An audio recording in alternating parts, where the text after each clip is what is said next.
Oh no, we're getting right to it, baby. Oh, we're getting right to this one. Yeah!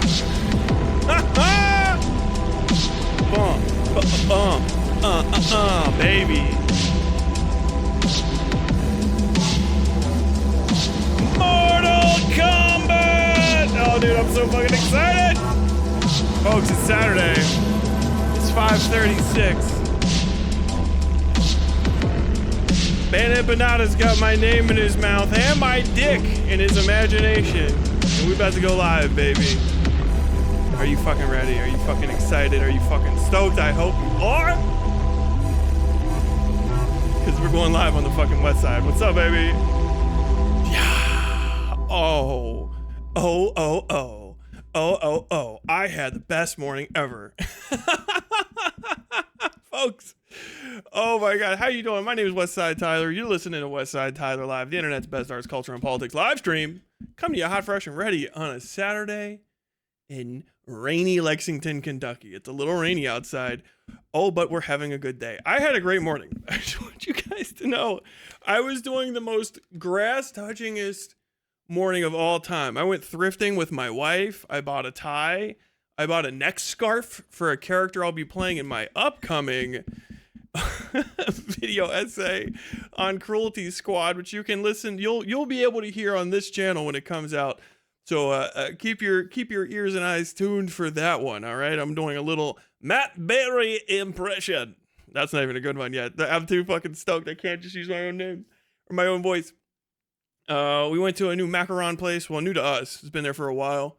I got macarons. If y'all don't know what that is, because you can't afford pastries and shit. I don't even know how to say that in a nicer way.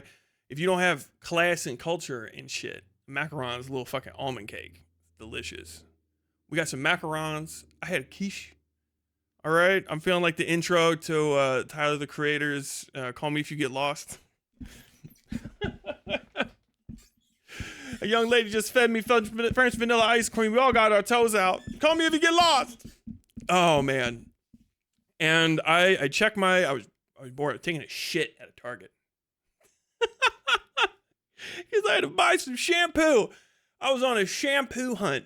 All right. Doing very normal domestic stuff.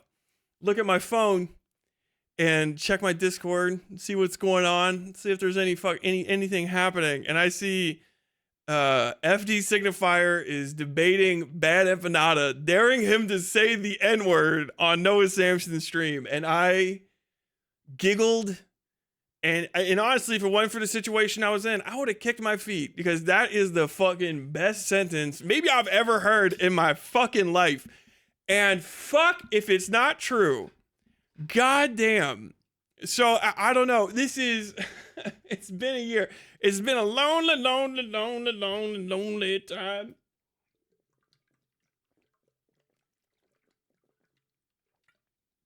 My water bottle's kind of big. It doesn't fit on the screen.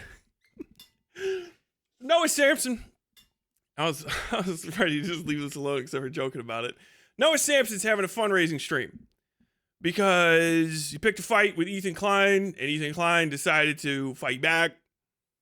Ethan Klein's completely in the wrong, in my opinion, but still, he's a cunt. He's always fucking suing Noah Samson for some bullshit. I hope Noah Samson wins that. But so Noah Samson has to fucking raise money for his legal fees, okay? And so he's brought in all of the people, or a lot of the people from last year, to headline on his fucking, hey man, I need some fucking money. And for some reason, they're giving a bunch of this money to fucking Palestinians. You are not in a position to give any money away. No, if you watch this, you are not in a fucking position to give any fucking money away, dude. You need to hold on to that shit so you can win. 200K might feel like a lot, but it might be way more than that. You live in fucking California. The taxes alone are going to be a fucking third of that. I digress. I'm dying and I'm laughing. I find out that FD Signifier was brought on to his podcast. That's great. You know, I was on the thing a year ago, and Bad Empanada's fucking crew of do-nothings got pissed. The DNC was there. The DNC's on this current one. This is the do-nothing communists. They're not even communists anymore. They abandoned that. Now they're just the DNs. They're just the do-nothings. The do-nothing coalition, dude. Oh, my God. and he's been getting lit up about it. The Bad Empanada decade of failure is fucking coming, bro. He is doing all of the classic fucking Fuentesisms, man. Like, I'm just doing a little joke. I'm just doing a little joke about anti-Semitism and shit. Very fucking funny. The best response to almost any of this is always, hey, if you need, how many times have you said Uncle Tom and saved a single Palestinian? The answer is none. He doesn't give a shit about any of that.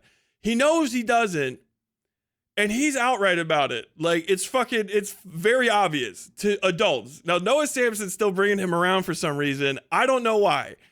Cuck is the word that comes to mind because most of the people that are around Bad Empanada that put up with him or think he can do anything are cuckolds. They sit in the cuck chair of history. They watch other people fuck and they whine about it. Maybe they jerk off to it a little bit. Bad Empanada jerks off to it. He likes to be sent. He tweeted about it. Send him rape porn. Send him videos of children being molested, Israeli children being molested and sexually assaulted. He needs to jerk off to it. He's dead serious about that. That's not a joke. He does that. He is always talking about larger people than him doing sexual assault to minorities in other countries. Well, not minorities, but to non-white people in other countries. Sometimes who are minorities in their region. And it's because his fans masturbate to this stuff. Understand that if you're a Bad Empanada fan or supporter, you support a guy basically jerking off to snuff of Palestinians. That's it. That's the whole point, is to get people titillated about the death and murder that these ostensibly white people are doing to these ostensibly non-white people, and then masturbating to it as though you're not really into that. So that's the whole thing. So it's weird that Noah Samsen supports that. It's strange. You should personally reach out to Noah Samsen and ask why, because I need to know at this point. I'm fucking down. I have to know. I thought he knew to fucking let that bridge burn, but he hasn't. And I'm fucking excited for this. So he brought FD Signifier on, based. Okay, cool. FD's got plenty to talk about. He's a cool guy. Was I invited to this? Absolutely not. Do I give a shit? No.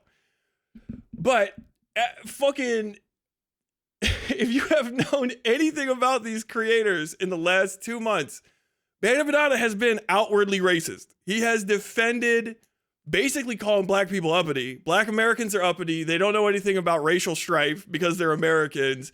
It's okay to say Uncle Tom and a number of other things, right? He just completely doesn't give a fuck about race relations, race politics, any of that. Which, whatever, he's a fucking foreigner. Who gives a shit? Noah Samsen, you dumb fuck. You live here, Noah. You fucking idiot. You live here in this country. You should know better.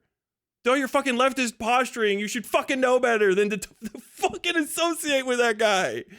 Noah, how many times does someone need to say Uncle Tom to save a Palestinian child? The answer is none. It's an imaginary number. It doesn't exist. There's no amount of calling other people Uncle Toms or talking about raping people that's going to save a single Palestinian child, you fucking moron. You should know better. God damn it, I'm so fucking excited. We're going to hop right into this. I'm so fucking stoked. I'm so fucking excited. I cannot believe it. Apparently, we're going to watch some of him and FD talking. That's fine. By the way, they're their own people. I don't give a shit. I just know that this shit is going to be fucking funny as fuck. Because eventually, Bad Empanada calls in and debates FD Signifier, which is great, dude.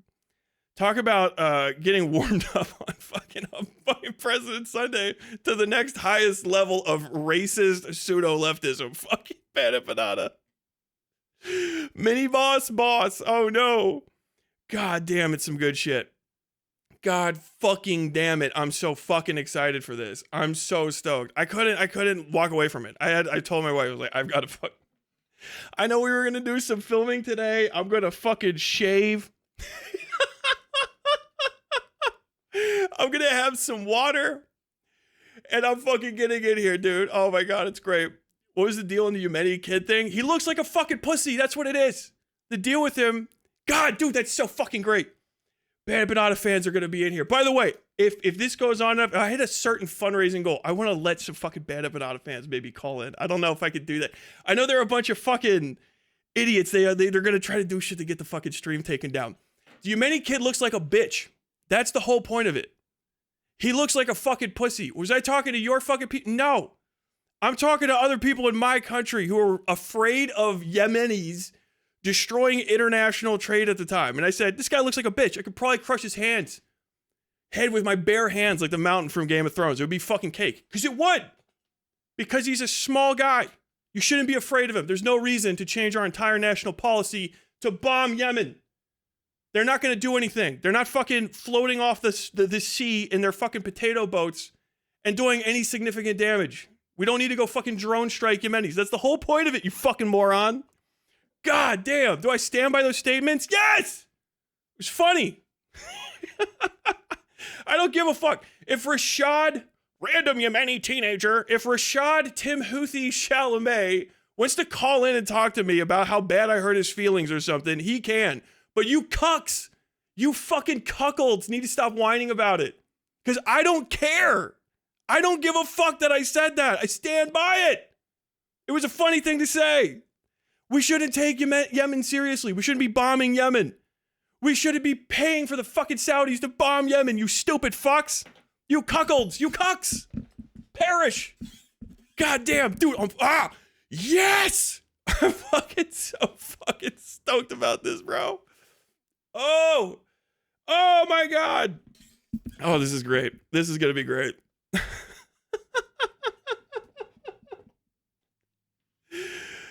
Oh my God, dude. This is gonna be great. Okay, hold on. I gotta go back. Let's see. Where is it? Is this not the one I was looking at? Where's the fucking one I was watching? History.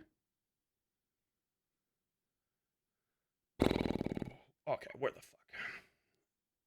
Saturday getting sued stream. Okay.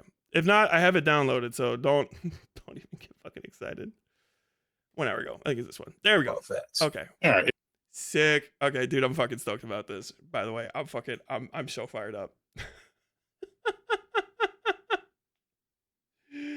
Oh my God. Okay, I need to hit play. I was gonna sit down and fucking trim my fingernails today. I'll just do it while I'm going on. Oh my God. Band of Empanada fans in here today. Yeah, this slowly shrinking cucks. The cucks of international politics. Can I just say, if you're a Band of Empanada fan, if you're Band of Empanada himself, I really want to say, you are fucking doing nothing. It's been a year. It's been a year of increasing amounts of racism and anti-Semitism, and you've saved this many children. 0. You haven't done fucking anything. You failed, you idiots. You fucking morons.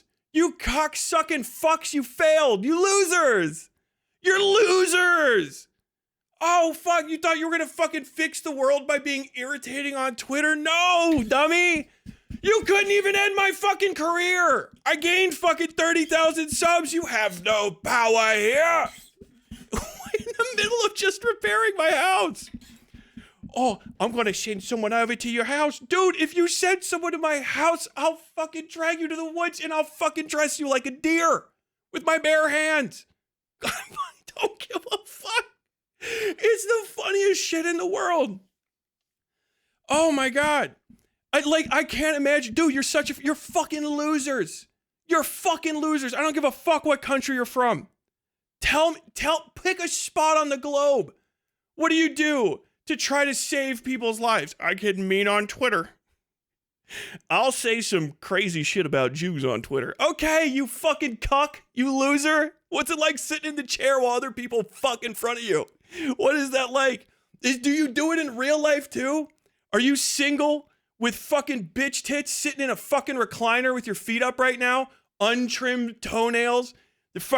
Your fucking dented Apple MacBook getting hot on your stomach while you fucking get increasingly sweaty and jiggly getting mad at me? Getting ready to log into your 16th sock puppet account? Pushing your fucking bitch tits aside, Cheeto dust chafing your fucking nipples. Have you guys seen this video? You fucking powerless fucks. You fucking nobodies. You fucking losers. You got nothing. And you blew up your only fucking shot at getting anyone to pay attention to you. Not just in terms of changing anything, which I know most of you don't even give a fuck about. Every time I hear a fucking Bemp fan or one of the fucking Bemp adjacent people, all they ever fucking want to hear is catharsis. Oh God, this is so cathartic. Oh, you were mean to somebody. It was so cathartic to hear someone be mean to you. Like, dude, is that it? You should beat the fuck out of someone someday. That's fucking great. Fuck catharsis. When I was a bouncer, a guy punched me in the face. You know what I did? I didn't get on fucking Twitter and make a few mean statements about it. I fucking dropped him like I was fucking prime Chuck Lesnar. Fucking Brock Lesnar. And I fucking held him on the ground and I ground and pounded his fucking skull in a gutter in front of a Jimmy John's. And that fucking felt great. I got up and he was bleeding. He fucking went away. Fucking stumbling off. You know why? Because he fucked with me. So I beat the fuck out of him. That shit feels great. Fuck Twitter. You know what's fucking awesome? Pick a fight and win, you stupid fucks. Oh my God. I gave $10. Mike from PA said something I've been holding inside forever. Oh my God. Oh, I'm so cathartic. Oh God, we got somebody banned off Reddit today. It's so cathartic. Bro, you ain't fucking doing shit, homie. You fucking do nothing. Fuck. Dude, go fucking train. At least the American Communist Party's walking around in the desert like a bunch of fucking LARPers. They got 6 different guns that all shoot a fucking assortments of ammo and shit. Look at them doing a push-up or two. Eddie Liger Smith's trying to get rid of that fucking body fat percentage. Go fucking take after him. But every time I fucking deal with you people, I don't want you in my fucking camp. All you guys want to do is be told that you're fucking useless. You're fucking helpless as fuck. And that oh God, somebody was mean on my behalf. You want to this you post through the revolution. You know who doesn't give a fuck about this you? Donald Trump. Donald Trump is butt fucking your country if you're not an American right now. And he's double butt fucking it if you are. All you fucking foreigners, pissed as shit. Oh my God. Oh my God. Tyler, you don't care about us at all. I don't know you. I live in Lexington, fucking Kentucky. I've got my own problems. We just lost Thomas Massey. And it was a loss. Thomas Massey couldn't lose the Republican primary slot without making a trans joke. And that was our best guy. You fucking foreigners all think you're better. Oh, you're smarter. You're smarter than us. Oh, watch out. I don't know if you know this. I'm a foreigner. I'm not American. I wasn't raised in America. I have the powers of being foreign to America. We're actually geniuses over here. You people are the stupidest. You Americans are so dumb. You Americans are so backwards. You Americans are this. You Americans are that. Like, bro, you are on my fucking country's stupid website that dominates your politics, while a pedophile we couldn't keep from running for office a second time after he should have gone to jail got elected, and now he's fucking buying and selling y'all motherfuckers left and right. Like, maybe y'all should fucking get offline with the fucking cuck posting, okay? That's how I feel about Ben Empanada's entire audience. Every time I look into him, there's something, they're like fucking Cavernacles, bitch ass. Fuckboy Cavernacle, weird head Cavernacle. Cavernacle with the Nazi poster on his wall. Cavernacle with a fucking 3-year-old's understanding of how politics work. There's somebody like fuck Cavernacle. They're actually fuck Scottish. You're Scottish. You're Scottish. Not even good Scottish. You're Scottish from the border. You're one of those fucking Scots that pretends you're from London. People ask you where you're from. You're like, I'm from London. But they can all hear that weird Scottish accent that you have. They know. My granddad was a lord. You don't talk like that. Ah, Dad. There's some fucking Scottish person whining about America while like you're 16 fucking people down the human centipede getting fucked in half, sitting in fucking Noah Samson or Bad Empanada chats going like, maybe one day they'll fucking bring them to justice. Maybe one day they'll bring them to justice. Learn to shoot, pussy. Learn to fucking shoot. Raise a militia. Raise an army. Run for fucking king or president or prime minister or whatever fucking dickhead cockfuck country you're from, and then make them hold America accountable. I mean, my country's too small. Then surrender your sovereignty and do a little imperialism and conquer everybody else around you or something until you can fucking get big enough that you're at least like a Russia. If not, hey, a whole fucking China, okay? Do the imperialism like your fucking dads did, And then you can have a fucking say. Until then, it's just, I'm in this cuck chair and I'm hard as fuck, but I just can't bust. Wow, this bad empanada said the Jews are bad. Ooh, cuck chair of history. Pathetic. You disgust me. You fucking foreigners. Oh my fucking God. Are so fucking lame. You're so lame. It's not like, oh, they're dangerous. Oh my God, they're gonna, what terrorism, bro? We had fucking, you better fucking outdo 9/11, ho. You better have fucking, you better find an American aircraft that can even make it to New York at this part, and you better find 5 of them, or we're not gonna give a shit, okay? Half the country's under fucking water right now, just nobody's reporting it. You guys don't know about anything that's happening in the middle of America where we're all either underwater or on fire because you think America is the places from the movies you've seen. It's New York, not even all of New York, just quite literally Manhattan Island, just Manhattan fucking Island, and then Rodeo Drive in Los Angeles. You don't even make it all the way out to fucking Crenshaw. You guys have never even seen the big fucking donut, okay? Pathetic. Loathsome, pathetic fucking cucks. That's what you are. I don't want to win you over. I don't even want to feed you the way that you want to be fed. I want you to fucking grow up. Become the fucking son your father wish he could have had, or the daughter he wish he could have had.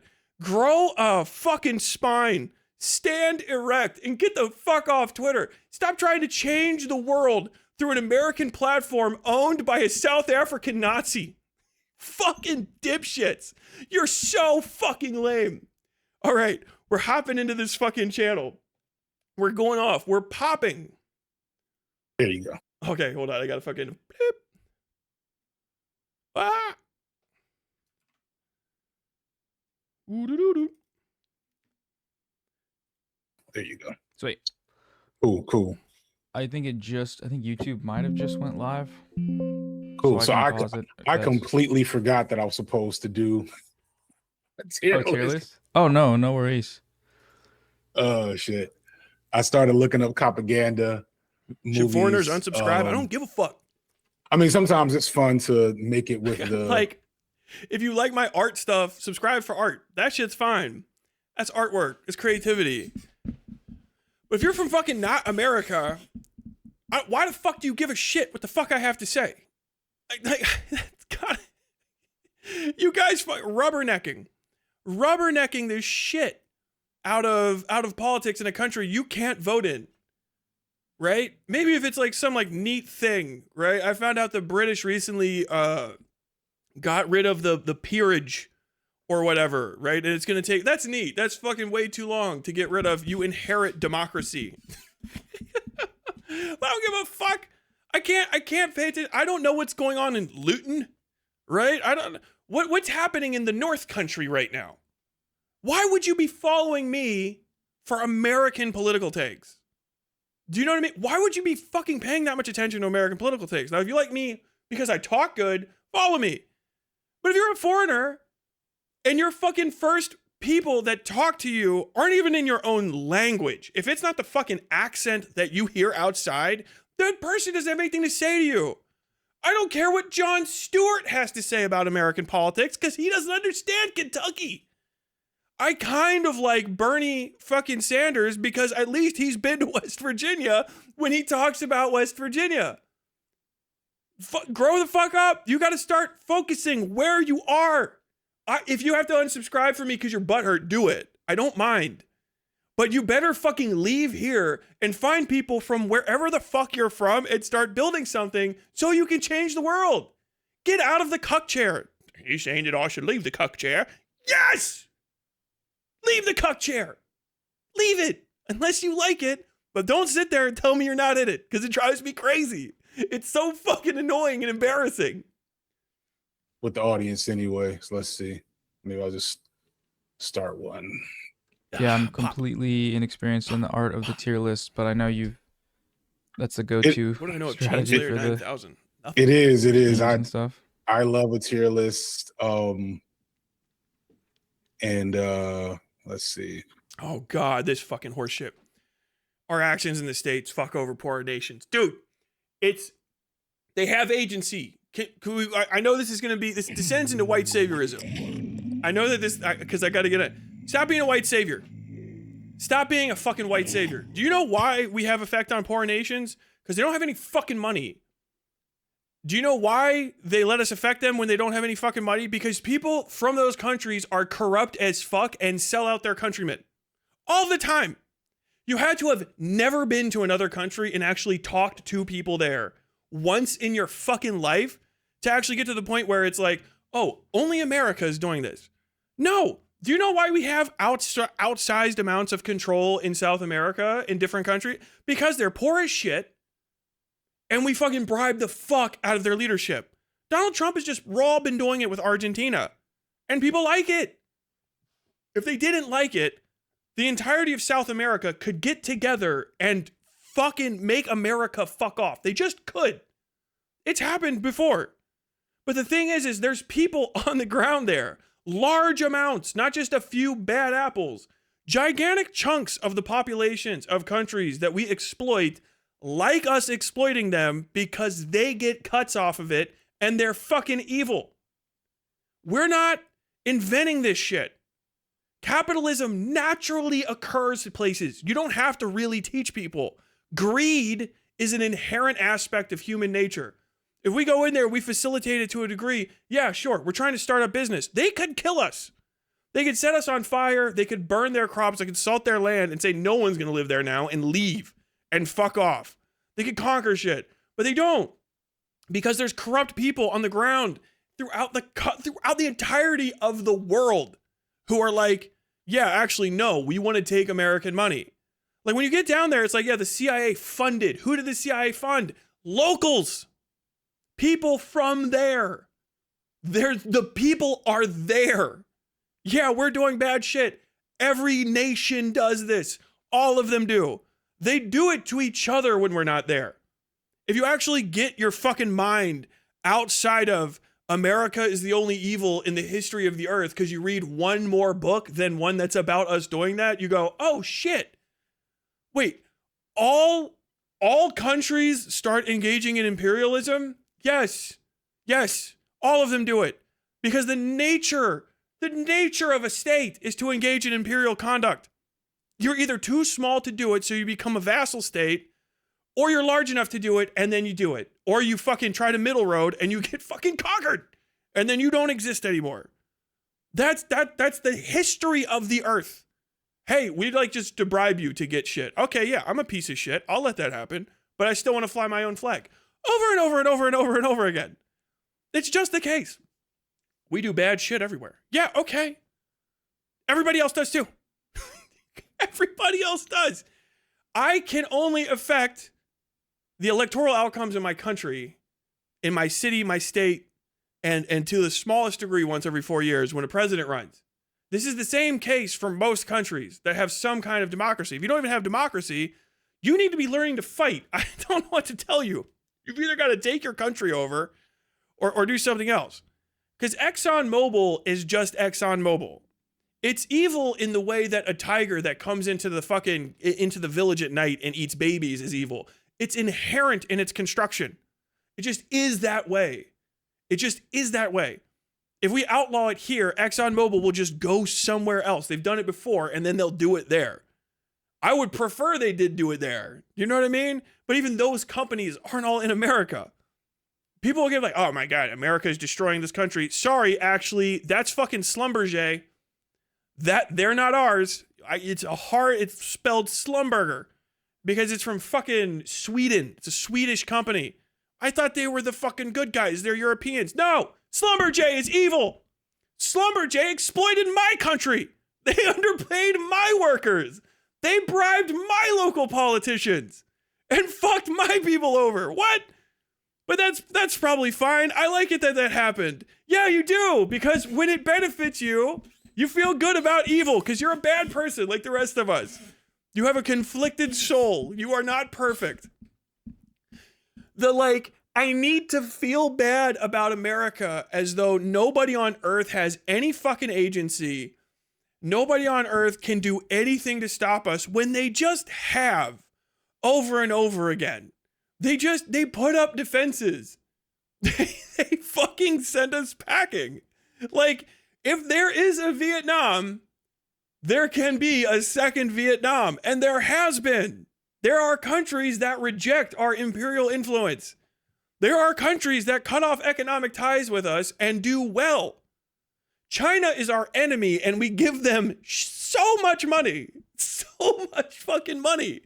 But, like, you pretend like America is at like the heart of the imperial core. Every person that says shit like that sounds like such a LARPer. Because all you want to do is ignore the fact that these are natural things that arise in the creation of states. And if you don't address that aspect of it and understand that it can arise in any and every state and then start analyzing the rest of the earth with that lens, all you're going to do is keep replacing dictators with additional dictators. You're going to get to a point where you're like, well, anything is okay if I replace the American imperial core. Okay, who are you going to replace it with? Brown Hitler. Okay, that's fucking sick. Is he even brown? No, he's a white guy with a tan. Okay. You just found another socialist, just another national socialist, a socialist that's hyper fixated on a nation of workers. God damn, dude. It's so fucking pathetic. Little kids, dude. Ugh, wrong, I'm Australian. We only perpetrate imperialist evils for the USA, UK, and France. Yeah.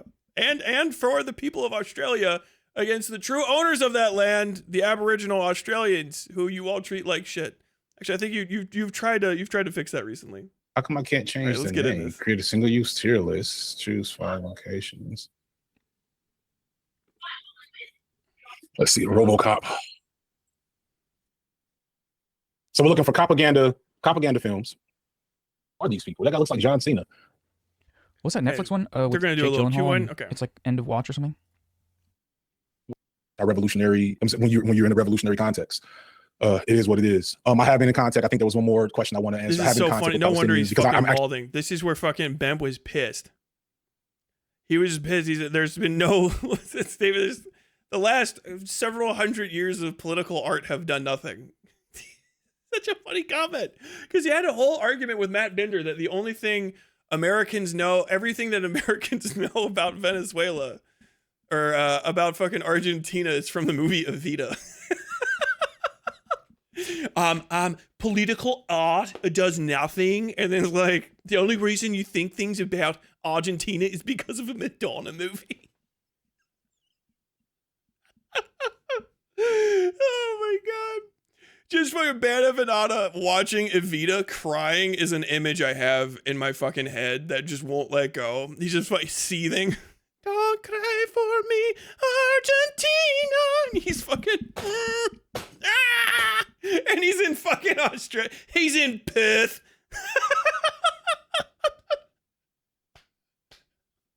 He's in Perth. Man, it's fucking Perth. Oh my god.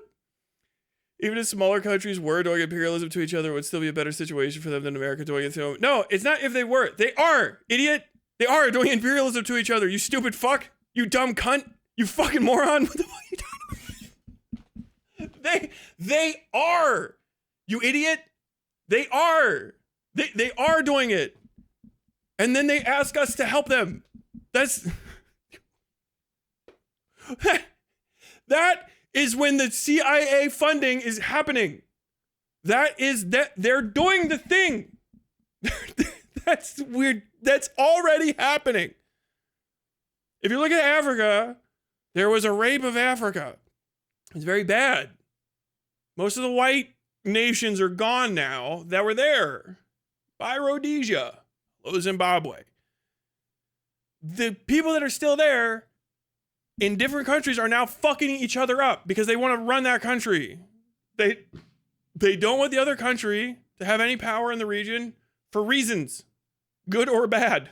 So they try to conquer that fucking country. What are you talking about? War and empire exists outside of America? Yes, dumb fuck. There are conflicts between countries that are older than mine. Imperial conflicts.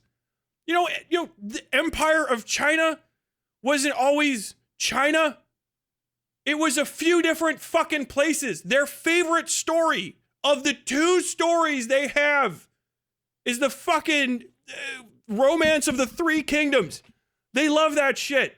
It's a whole fucking story about how imperialism is good for the people. Are you saying the forces of Chow Chow were doing maybe something bad? Yeah, when they do the thing where they're like, we razed the villages and killed 40,000 peasants so they couldn't eat rice. Yeah, that was imperialism. We didn't even figure out how to do it crazier than anybody else. Everybody's doing it.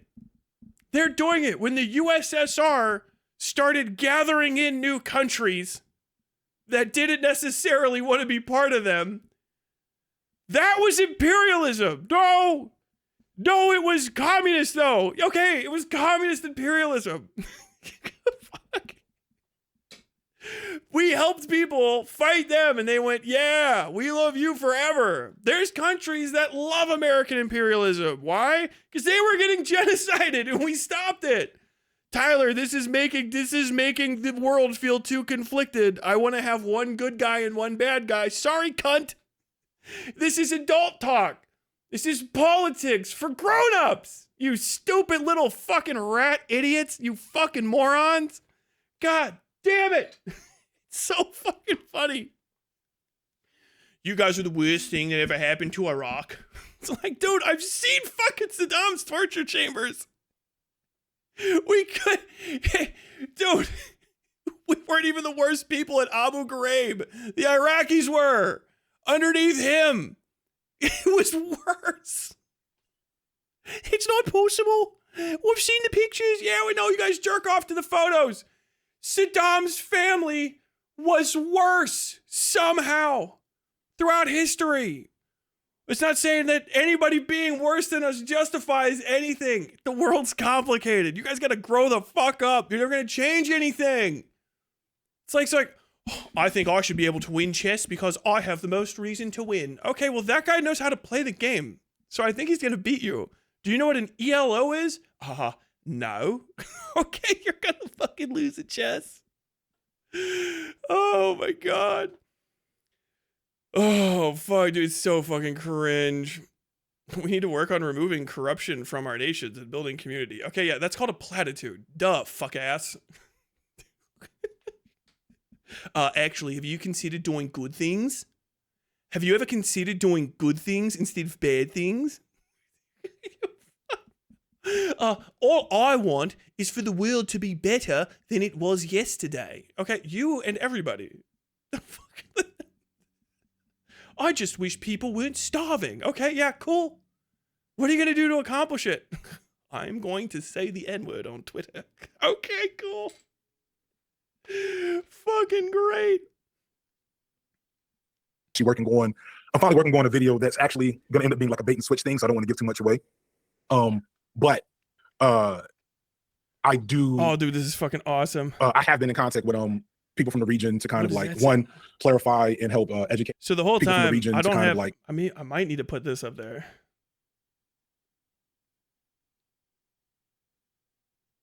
Is this the live chat? Top chat replay? Oh my God, this shit's fucking crazy. Okay, just give me top chat. Oh no, is it fucking? Don't tell me it disappeared. Clarify and help educate me. One of FD's most annoying traits is invoking intersectionality wrong to imply he doesn't have male privilege. Oh no. Dude, this is some good shit. Okay. Where is... I can't watch this entire thing. It's 4 fucking hours long. Let me find a good spot. Yeah, Muhammad al-Kurd. Like, that's what I think, all of his writing to me suggests the same kind of, it's not like you can't talk about it. It's that anti-Semitism that is. It's that everyone in power does, and the types of things you can get away with while talking about it. Is he getting fucking DMs from Empanada like while he's live? That would be awesome. I'm not even Australian, bro. I'm from Texas. Everything's bigger in Randy Texas. Fine, he can talk about anti-Semitism and then call Muslims dogs that need to be put down or whatever and still be an American government. do you think any single politician, if they said Jews should be put down like dogs or whatever he said, would still be in office? No, he'd immediately get thrown out. So it's like the double standard, I guess. And no, there's politicians that can weather that. That's a coastal thing. These are two coastal guys right now. I mean, FD's got some Midwest cred, but it's Chicago Midwest, which everyone from Illinois that's not from Chicago go like, get out amongst the corn and the flat. You know? And coastal people often haven't seen the like real ones in middle America. There's a lot of mainstream politicians that have said wacky shit. Sometimes they'll get censured. I mean, if you go back 30 or 40 years, yeah, but like there's always something you're not supposed to say that decade, but they'll get away with it. But we've got people, I mean, I guess if you don't count, if you're coastal, you especially don't count people mainstream. But I mean, we had a guy in West Virginia who was like 18 years old saying the hard R N-word in like a press quote. Because he said, well, you know, it's just going to be like when LBJ said those N-words are going to be voted for. And he said the hard R. And then he was like, why am I getting in any trouble for this? The president said it. I guess he's a Democrat and I'm not. Just weathered it. Like, what the fuck? I don't know. It just feels there's nothing you just said that I don't agree with. I think it makes a mockery of the issue to then like go on these like weird parasocial witch hunts for micro celebrities that maybe one day said a thing that kind of related to the thing that I'm critiquing in literal American politicians. Yeah, if we're going back to talking about, I guess, Empanada, then I completely agree. And that's kind of that's the only place in which there's any conflict for me. Yeah. Is that like when we're talking about, you know, when I read Perfect Victims, I felt it deeply because it's so reminding, and a lot of my angst. Fuck off, dude. Zach Anderson, you're so stupid. I'd argue it's more classical conquest than imperialism.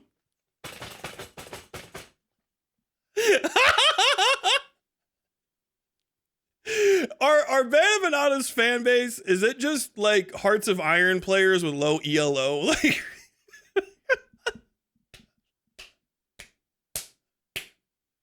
it's so crazy that there's a fucking subsect of people online with less understanding of like world history and conflict than Groypers. Like, it's fucking, I consider that more like classical conquest than imperialism. Okay. What the fuck? Around this topic has actually stemmed from how familiar it feels to during the Black Lives Matter uprisings. A couple of years ago when I was first becoming relevant on the platform, right? And I remembered seeing so many different conversations about Black issues, Black people, Black uprising, Black liberation, racism, George Floyd this, critical race theory that. But no Black people talking about it on the platform or the medium. You know what I'm saying? And very few Black people being invited in that regard. And then there was always, as Kurt kind of illustrates in the book, there's this like, well, we have to make sure people know that George Floyd was a good guy. That Mike Brown, a perfect victim, right? He was right. Mike Brown, you know, such and such. All these people didn't deserve to die. Was a phrase that was thrown very loosely. So there's a criticism to be made of like lack of representation in the narrative and in the media. Right. There's a criticism to be made. But God bless you too. I gotta do this. Is fucking awesome. Dipshit. Imperialism is if you have two countries fighting and one of them's small and then it conquers the other one and then it gets bigger, then it's conquered one. Technically, at that point, you could call yourself an empire because you just did imperial. You have them. The evidence for this is the British Empire. The evidence for this is a whole island that conquered two other chunks of just the island. I can't even. I feel like if like two countries are fighting and one takes over the other one, that's more like classical conquest than imperialism. Imperialism it implies the creation of an empire. Yeah, after they do that, they keep conquering more. And then they become an empire. The imperial ambition always shows up. Germany was the Prussian Empire because they conquered Bavaria and the Rhineland and Westphalia. There was Prussia and a fucking bunch of other states there, and they just kept conquering it. This is before World War II. France has conquered chunks of France in it. They speak different language. Spain still doesn't like the fact that half of Spain is the Empire of Spain. No, they're whites. They're European honkies. They can't be. They are. Free Catalonia. France got conquered temporarily for so long. There's a part of France called Breton where they speak fuck-ass French and everything's named in a British way. They fucking got from Brittany. Dude. That is, you're describing imperialism. The second the one country went, I'm going to take that other one over, if they don't get repelled, they are now a fucking empire.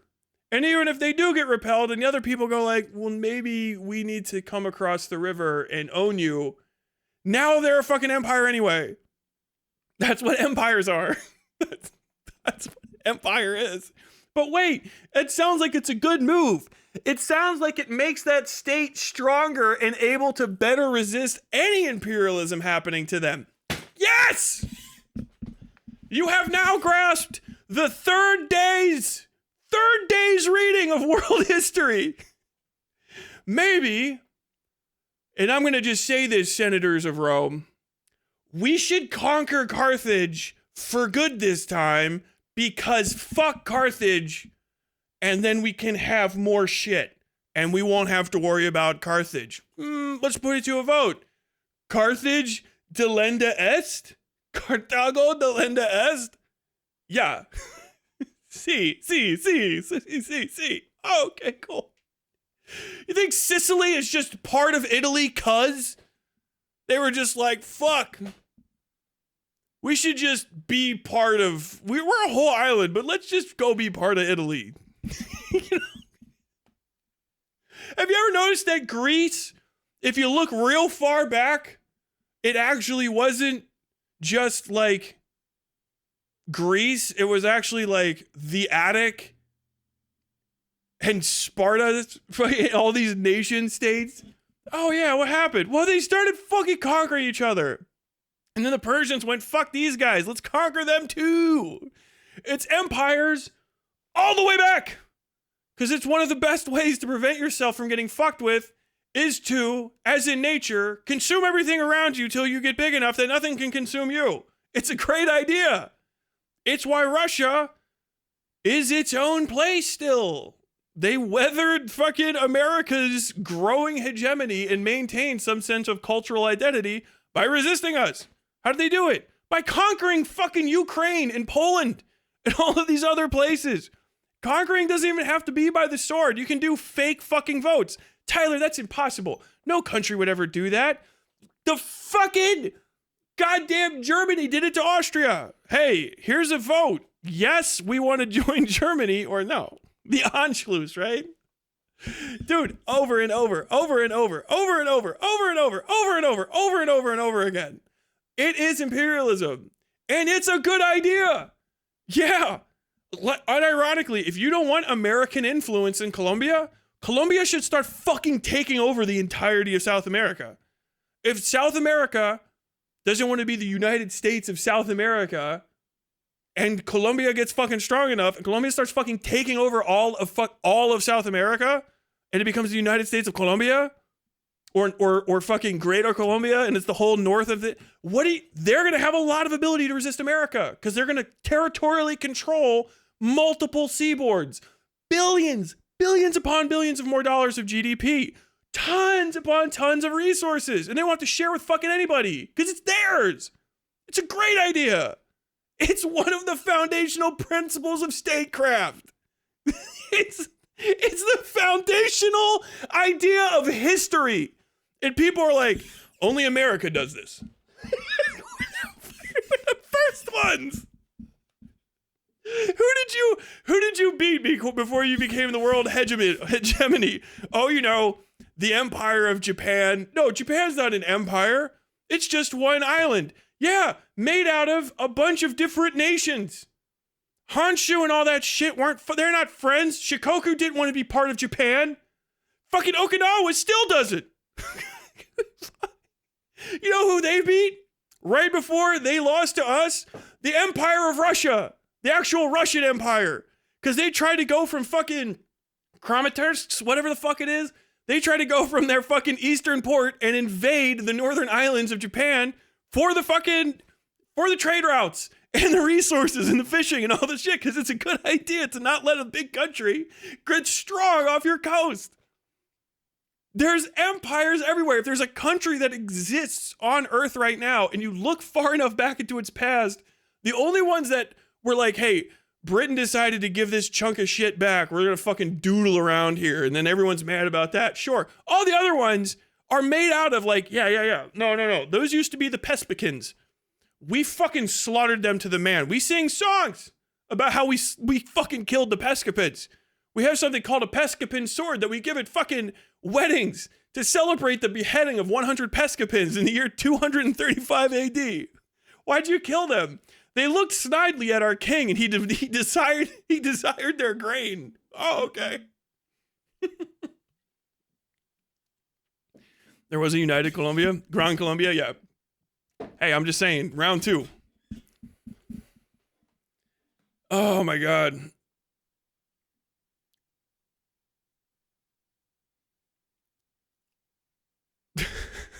Sorry for holding up the stream. Everybody needs to hear about this shit, dude. Oh my God.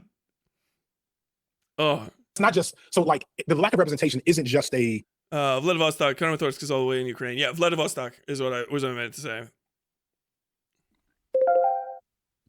To me, it's pure a numbers game. Yeah, it's not a pure numbers game. It's an insidious thing for us to be doing, because it's easy for us to build. We are talented. We are. Well, I'm not even gonna say that. Something about us brought the algorithm to our door, right?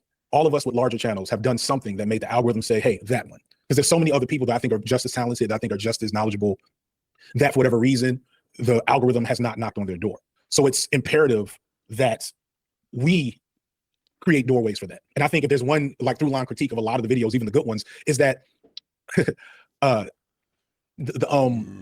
Lost Futures, who's Lebanese, right? Video has all of his best video maybe has 20,000 views. His best performing video on the topic has 20,000 views. So it kind of speaks to what this actually is worth, and whose voices, like what the voices are even doing, you know?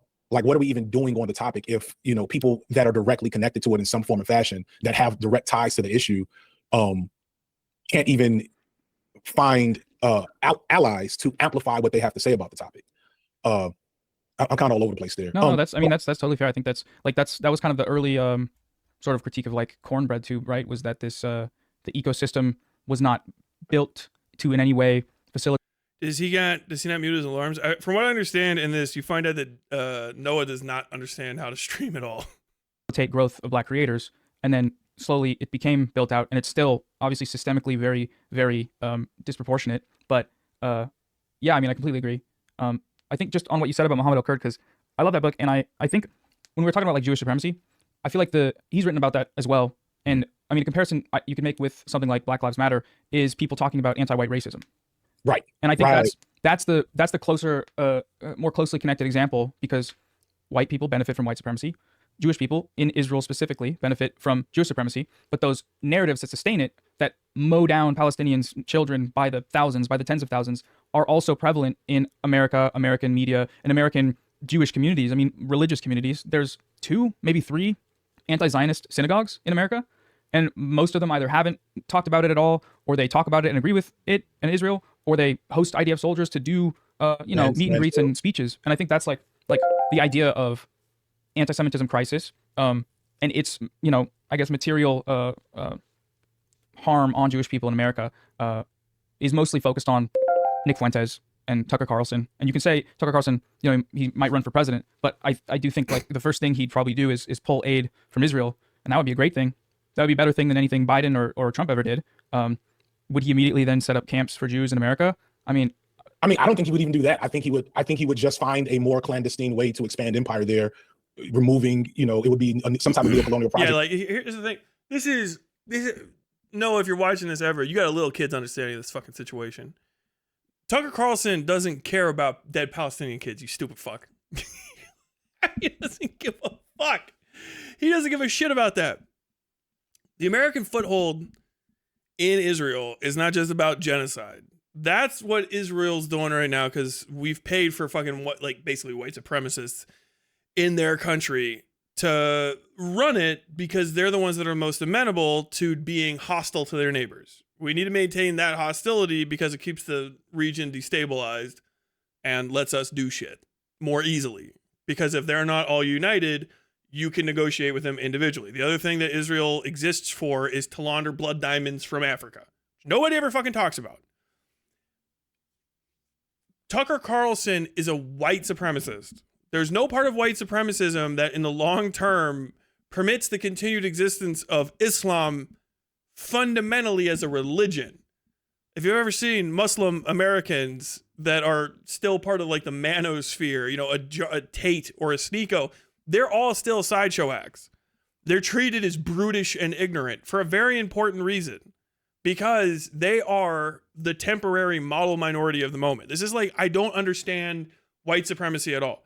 If Tucker Carlson did a single thing for you that you like, that made you put him in power, you're no better than MAGA, who, by the way, would have said that he's going to reduce, Donald Trump is going to do the same fucking thing.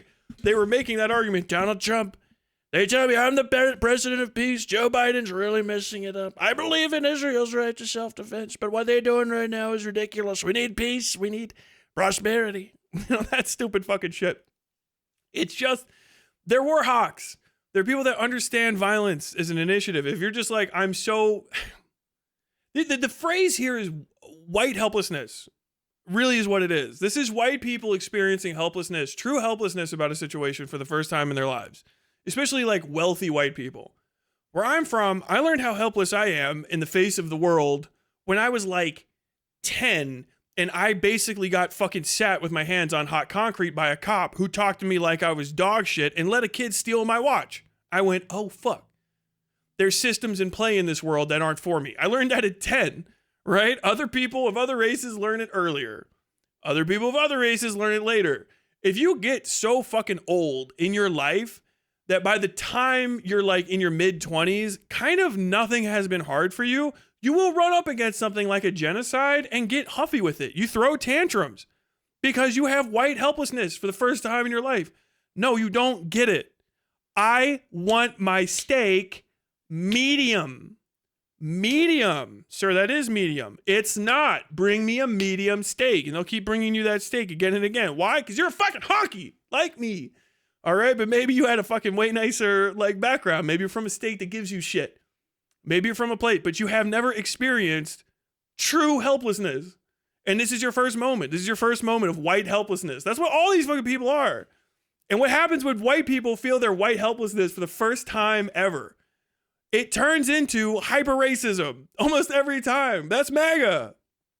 I don't want to do a thing anymore. Well, you have to. No, you don't understand. I've never not had to do a thing. I've had difficulties in my life, and all, but I've never had a thing come up in my life that was so insurmountable, it exists in ignorance of me, as though I am not here and white. It exists outside of my presence and my privilege, and I can't do anything about it. I have no power here, and I don't know how to deal with that. Okay, well, have you considered Jews? You're doing the thing. And that's what all these people are coping. You are experiencing white helplessness for the first time in your life because there is no Yelp review. There's no actual fundraiser you can fundraise to stop the genocide in Palestine. That was put into play before you were fucking born. Maybe even to a degree before your dad was born. However old they have people who have been, are really like seeing this to fruition, are 80, 90 years old. Some of them died 20 or 30 years ago, knowing their fucking project of genocide was in good hands. You came to this within the last few years, and you're realizing that you have no power, despite how white you are. Despite how privileged you are, you have no power here. Which is why all the fucking people are like, oh, minorities care about minority issues, but they don't care about this. Yes, white baby. Yes, fellow honky. Yes. They know they're helpless. They know there's shit that they can't fucking do. They don't have a glass ceiling. They have a ceiling. You can walk into black neighborhoods and point at a fucking building where all the fucking motherfuckers that own the houses they live in go, and you can go, you're never making it past the 5th floor of that. And they'll go, yeah, probably. Maybe one of them will be like, and he'll succeed beyond expectation.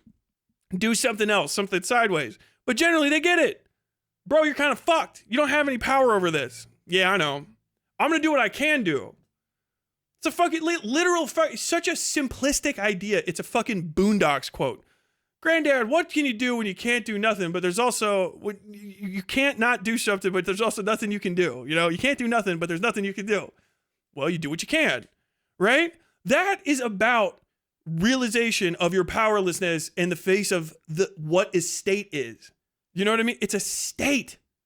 It's a sovereign nation, which holds on to its own sovereignty with a tenuous grip. But it is still a sovereign nation. You cannot post your way through it.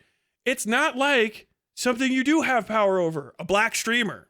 You can fuck a black streamer's career up right now. If you want, go for it.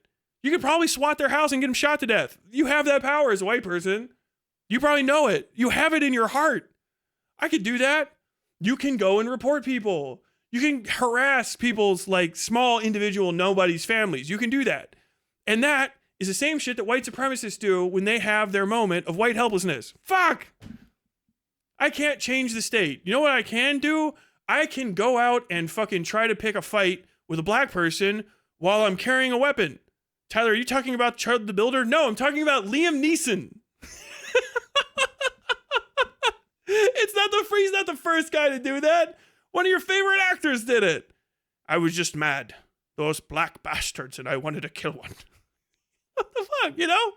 You find out that the fucking people that you can fuck with the most are poor, disenfranchised, colored folk who have less than you. And you can teach them you should be better. You don't know how good you have it, black person in America. You're not a brown person in Palestine. You don't know how good you have it. That's the whole point of this shit. I don't know if these Jews know how good they have it.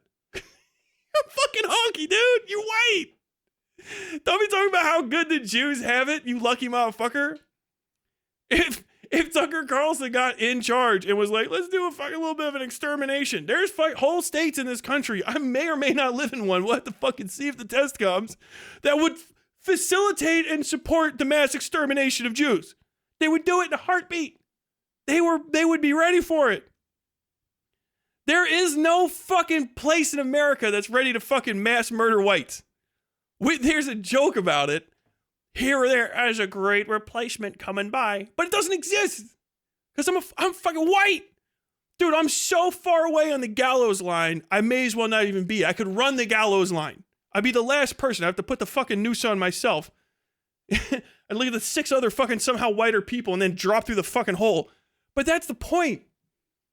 You're feeling helplessness for the first time. These audiences are feeling helplessness for the first time, and they don't understand how they can't 1-star a genocide. Why the fuck can't I Yelp review this fucking genocide and it's stopping? When is it gonna be? When is it gonna be fixed? God damn. That would reproduce the same conditions, and we would be less equipped to even recognize or critique it because we would have not done the groundwork to identify Tucker Carlson's core motivation to begin with. You see what I'm saying? It's the best thing I could the thing that comes to head, and it may not be the best analogy, is I think of that classic Fred Hampton speech around political education, and where he says instantaneously somebody in the fucking nope, there's nothing natural about capitalism. That is capital realism. Indigenous humans have been organizing and distributing goods throughout history for thousands of years without harming the planet and other humans like capitalism. Bro, keep that noble savage shit in your pants. I love it. Like, okay, let's just boil that one down. Tyler, have you considered that savages are noble? Once upon a time, I'm not going to point to a specific time or person. People lived in harmony with nature and nothing bad ever happened. Okay. Are we doing, is this Locke? I can't remember. Are we doing Locke? There's a categorical imperative in there somewhere. Did you know that savages were noble and now we are ignoble and unsavage? Every fucking time. What if we just return to hunter-gatherism? Then you look at the fucking literal fossil record and it's like, oh yeah, what happened? Well, this guy was stabbed to death. He was definitely picking berries because they're in his stomach. We know because he didn't finish digesting them because somebody fucking stabbed him to death. Okay, cool. I love the idea. No. You don't understand. Before we left the Garden of Eden. Oh my God. You know what else is artificial? Airplanes. Technology. Literally agrarianism is not natural. It's not. The peach tree would not exist if it was not for human beings. Native Americans created the first cultivars of peach tree. They made it out of something the fuck else that was in America until they got peaches. Avocados would not exist anymore if it was not for humans deciding they were good and then replanting them, because originally they were all eaten by a big ass fucking sloth. That was the entirety of their life cycle. And then we kept them going. Interference with the natural progression through intellect is unnatural. All human production is unnatural in that aspect. Capitalism's unnatural. Once upon a time, we walked around ass naked. Oh, fuck. God damn it, I fucking knocked the camera out. Hold on, give me a second. I forgot to plug it in. Dude, you have like such a little kid's fucking understanding of the earth. Oh my God, I just can't even.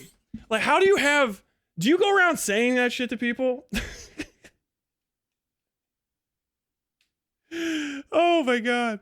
Like, no, you don't understand. Before white people showed up in North America, Native American people had never fought. They had never scrapped in the history of mankind. They just happened to have all sorts of weapons and a martial culture that went back thousands of years. They just had that for no reason. They were just like, we just thought tomahawks were cool. Well, yeah, that's a weapon that you can really only kill people with. Yeah, pretty much. Yeah, kinda. Why are you guys so good at knife fighting? Like, why do you have like a traditional knife fighting skill for certain Northeast United States tribes? Well, just cause. We just decided that we should figure that out one day for no reason. It's not even a good or bad thing. It's just so ignorant of the world. It's so fucking back-ass words. It's stupid. Hey, there's that one undiscovered tribe or uncontacted tribe out there. One guy went and tried to contact him. What did they do to him? Oh, they shot him to death. Why? Well, probably they didn't want him around there. Because that's where their shit is and where they are. No reason to risk that. Kill that motherfucker. Flip, flip, flip. Fucking idiots, dude. Oh my God. Like, I don't judge them. It's not like I'm like, oh, Native Americans, they had it coming. And after that, well, they should have never figured out martiality. They should have lived in God's innocence and he would have protected them. No. They just, I wish they would have fucking won. My ancestors should have stayed in fucking Westphalia or wherever the fuck it is. The Rhineland. Fucking Germans tell me where the fuck I'm from. You got square head and this fucking hair pattern, okay? That's where my ancestors should have stayed their asses. Unfortunately, this is what happened. I don't know what to tell you. God damn, dude. Oh. You have a lot of people that are against empire, that are against America, black people in this context, but they might be here for all kinds of reasons. And if they don't have political education, yeah, we may win a battle or two, but we're going to end up in in a similar situation. It's like you end up with, the clip usually ends, you end up with black imperialists if you don't have solid education to inform whatever movement you're trying to engage in. So, you know, I pray for a world where the next president of the United States has the I don't know if Noah Samson is uncomfortable on camera or what. I'm not even fucking with, but he always is just making faces. God bless him. backing from a House and a Senate, regardless of party affiliations, that votes to remove military aid from Israel. That would be an extreme win for the Palestinian cause. But if it becomes then that we then create a neocolonial force in Israel that is our own policing force, and it's just, it stops being the Jewish state of Israel oppressing Palestine and becomes just the America First regime, you know what I'm saying?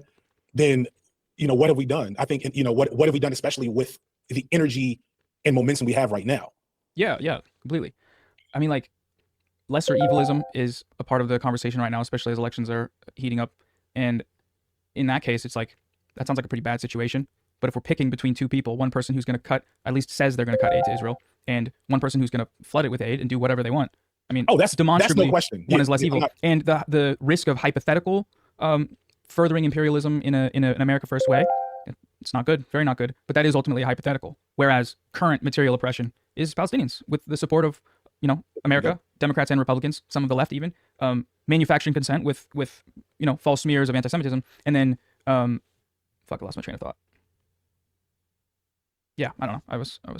But I want to be clear. That's not what I'm saying. I'm saying we can do both and.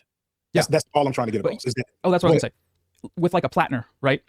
People make the argument about Plattner that, you know, even though there's a lot of really, really, I think, questionable stuff about his past, the fact that he went to Iraq and Afghanistan like 5 times and killed people and said he enjoyed Blackwater. Yeah, and said he liked it, and then came back, and I mean, now he's running on vaguely he talks about anti-Israel, but he's still, you know, I think in his campaign site, it's like, we're going to bolster the strength of the American military. And a guy like that, I mean, a guy like that's interesting because it's like, I think his thing is just that he likes killing. Like, he likes violence. Because there were those posts that surfaced where he was like, Hamas is like, their tactics are awesome. Like, they're really good at fucking up the IDF. The IDF suck. And it's like, that's interesting for someone at that time to be saying, but I think he just really likes violence. And in the context, he, you know, chose to go kill people in Iraq and Afghanistan. But people still look at him as the lesser evil versus a Janet Mills, or versus whoever. I think, yeah, it's Janet Mills, because she's a Zionist. But then that same logic isn't really extended to candidates that, you know, I guess are anti-Israel. But then I think Maureen Galindo, I'm not sure if you're familiar with her, but she was a recent, like, there's like a, you know, debate going on right now as she's running for Congress in Texas, I believe. And she's interesting because, like, when I watch her campaign videos. Is that the one that just said, like, we're going to put all the Zionists in camps? Yeah. So instead of, you know, AOC. Oh, no, dude. They're going to make you shave out. No, you're going to end up with all of this part of your fucking mustache shaved off here. Watch out. Watch out, everybody. God damn it, dude. Condemned the anti-Semitism in what she said, and then endorsed, I think he's a cop and he's a pro-cop Zionist. He's a Zionist, like an actual Zionist, like paid by AIPAC, I'm pretty sure. And, you know, those are the kind of double standards that we don't, when we talk about, like, you know, lesser evilism, and that's always the discussion when it comes to elections. It's just one-sided, and I find that frustrating. But I understand. No, I don't think we disagree on that. No, at all. I guess the thing to me is that shit, dude, Banafana's in chat at this point. Not my chat. Inviting this outright Zionist without letting me respond to him live is just disgusting. Oh, dude, if that works, I'm gonna have to hop into fucking one of these marathon streams and tell Samson that I gotta fucking, the only I gotta thing get brought we on actually too. Have access to is political education. Like, that's the thing that we, at least through this, right? So we should be pointing out the contradiction of AOC and who she will and won't endorse and campaign for, along with, you know, I gotta let it keep going, but, like, goddamn, dude, you can't go. There's a lot of fucking things happening. It's anti-Semitism. Yeah, she did say the Zionists gotta go to camps. That's fucking awesome. And Sanders and whomever else. We should be educated on those contradictions. We should. Plattner is a psychopath. We should, because in reality, the American political system is so intertwined with the Zionist entity as its guard dog in the region, like it's protective of it. Which is another thing that you know. And what are your feelings about that? Because I want to get more people's opinion. That was another thing that drove me to engage in the topic in that particular stream that wasn't a part of it. Is that hold on, I think I'm about to be interrupted again. Hold on. Okay. But, yeah. Okay. Would you mind doing some more? I'm here. LOL. I messaged you. It's in the chat. Thank you. Dude, that is him. That's Empanada messaging him. It's in the chat on the fucking. Hold on. It's in the chat. No one knows I'm here, lol. I messaged him on Discord. He's ignoring it on purpose. He's using this stream to let people slander anti-Zionists with ADL talking points.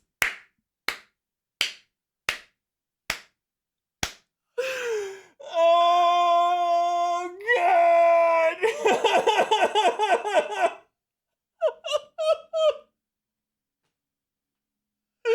No fucking way.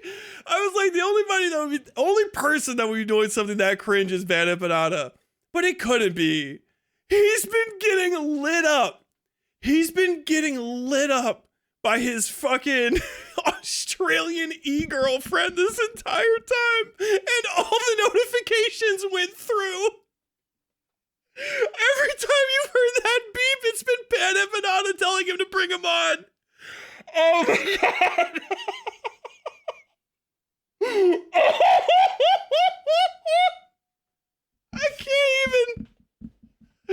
I can't even. Oh, dude, that's actually a good screenshot. Hold up. I gotta capture this. It looks like they're all fucking looking at him. Oh, I gotta clean up my fucking screen jacker there. It looks like they're looking at the tweet. The fucking chat. No fucking way, dude. No fucking way. Oh my God, that's so fucking cringe. Oh my God, that's so fucking cringe, dude. Oh, that's so good. Is that why I know his eyes are wide as dinner plates? Yes. Going back to like, dude, dude, what the fuck this fucking Bemp got something on him? That shit is hilarious. He's actually afraid of this fucking manlet. Oh my fucking God. Oh wow. Oh my fucking God. The thing that alarmed me about the way this was going is how popular the sentiment Israel controls America has gotten. And while there's utility in that, I was like, well, how did this analysis become normalized? This is and maybe fucking I'm wrong. Awesome. And so what is your, have you seen that, and what is your perspective? I'm sorry, in what context are you talking about that? Like, so, you know, when Epstein, I feel like it started mostly after the Epstein files dropped. And so I would have like casual conversations, like literally in real life, but also on stream about, you know, the genocide and Palestinian liberation, whatever. And people would say, AIPAC and Israel controls America. Like essentially we have to free America from Israel's influence. Did you hear that? And I would like be like, no, that's back. My man's got his girlfriend. He's trying to hang out with the boys. My man's got his girlfriend ringing him up. Bro, do you even want to watch his baseball game? Does she not know where you are, bro?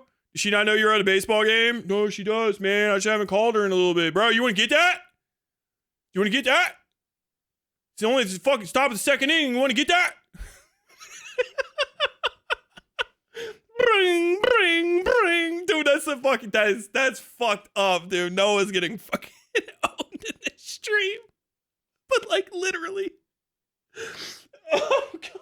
I can't. Fuck me, man. You could probably connect that fucking ring with every goddamn point that fucking FD Signifier made. Oh man. Oh God, that fucking sucks. That fucking sucks.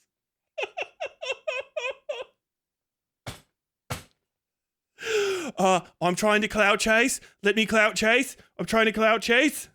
Words. You can say that they're. Damn, bro. Thank you. Close door. Oh fuck. I would say that that's backwards. You can talk about how they're codependent. You can talk about how they're codependent, but to insinuate that it's to insinuate that it's Israel controlling America's empire, that America's imperial apparatus and colonial history is not its own unique thing that happens to be intertwined with Israel in the moment is incorrect. But am I like, is that how you feel? What is your perspective? Yeah, that analysis is wrong. But there's a clear, I think, reason why people are able to jump to that conclusion, because the Democrats and Republicans both unequivocally support Israel, even when they're killing children by the tens of thousands. And there's really no other way this goes if there's not enough, ground level education about imperialism, other than like, they're still doing this. Why are we still supporting this? What could possibly be the reason? People come to their own conclusions. A lot of people come to the wrong conclusions.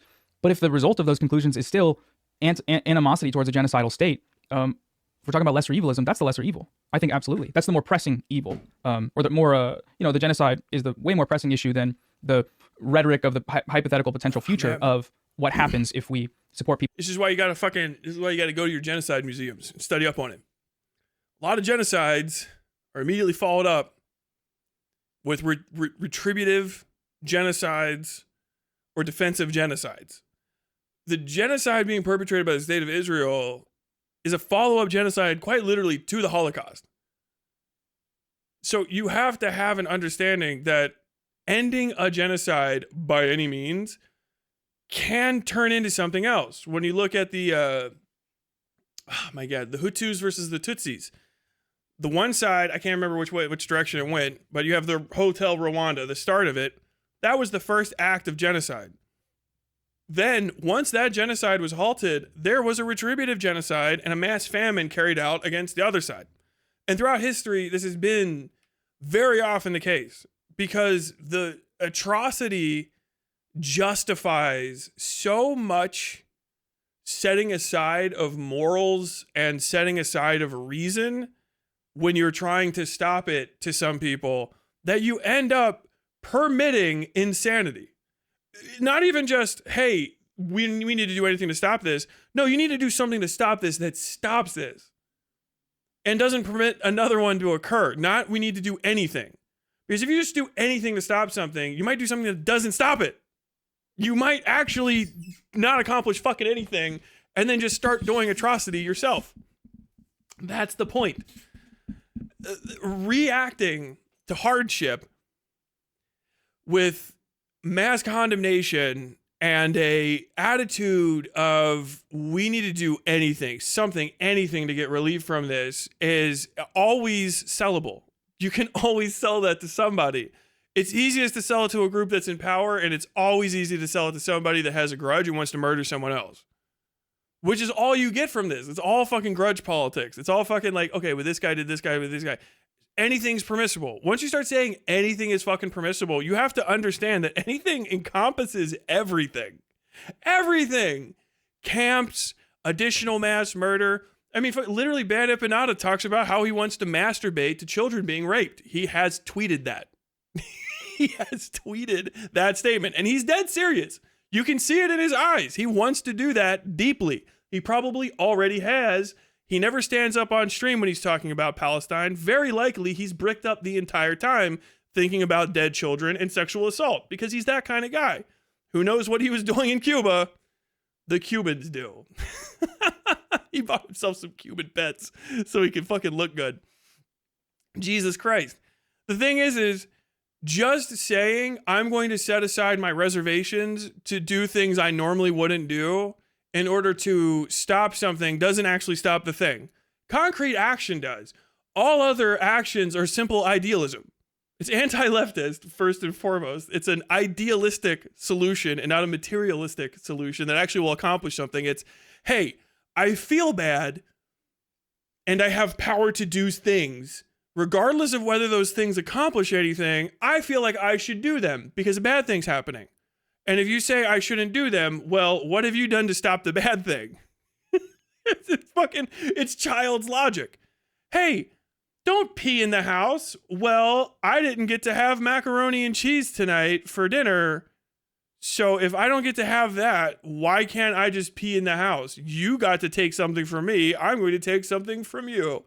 And it's the start of grudge politics. It's like little kids' attempts at mitigating harm. It's not going to work. It's not going to do anything.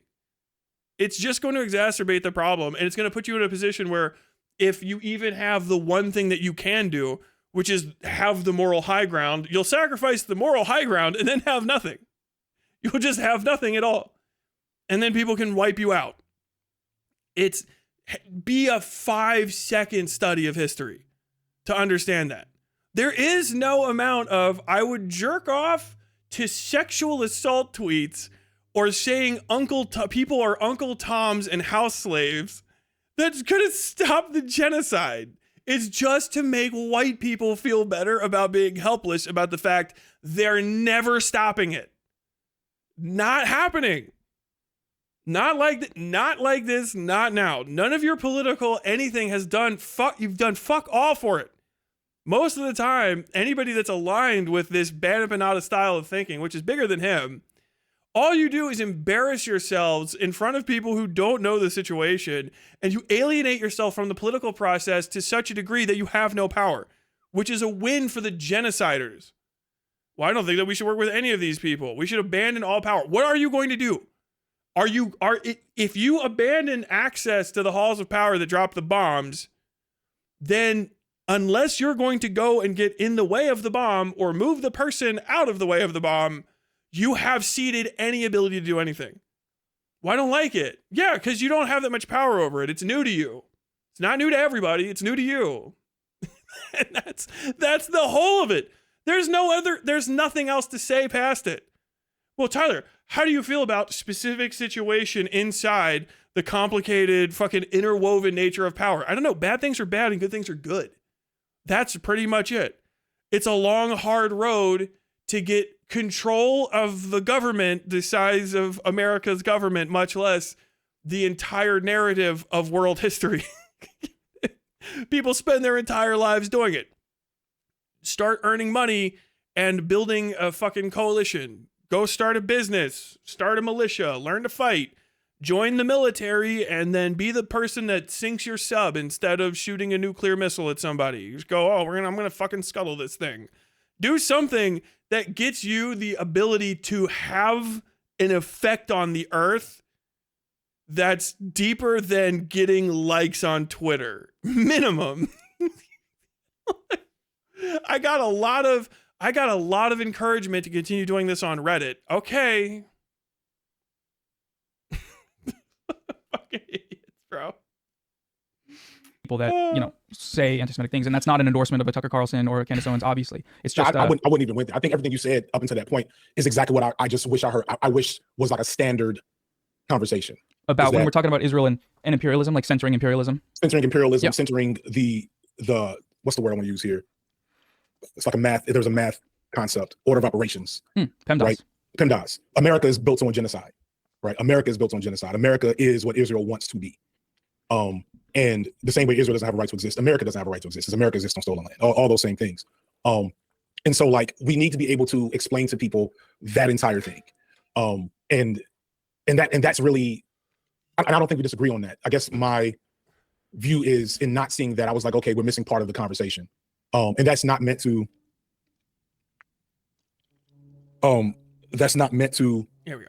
take away from the utility of an incorrect, unprincipled attack on Zionism, right? There's utility in an unprincipled attack on Zionism. There's a value in, like I said, having Christian nationalists abandon Zionism as their du jour weirdo apocalyptic cult nonsense. But the education part is still important, and I think that coming from my background, when I see that aspect being kind of like, it's not important. I'm like, we can talk about both. It's really what it comes down to, and I don't think we disagree. And maybe we're different in like our priorities or what we want to emphasize, or maybe it's just the spaces we operate in. I think the disagreement is the agreement is we can talk about both, but then you move into the idea that both are being talked about by the people with power, and the people with power completely do not. They pick one. We don't disagree on that as well. I completely agree with you that the people in power are not. The people in power aren't talking about either, let alone both. Well, the people in power are talking about the anti-Semitism crisis. Well, sorry, the people on the Democrats. The Democrats have been outflanked by.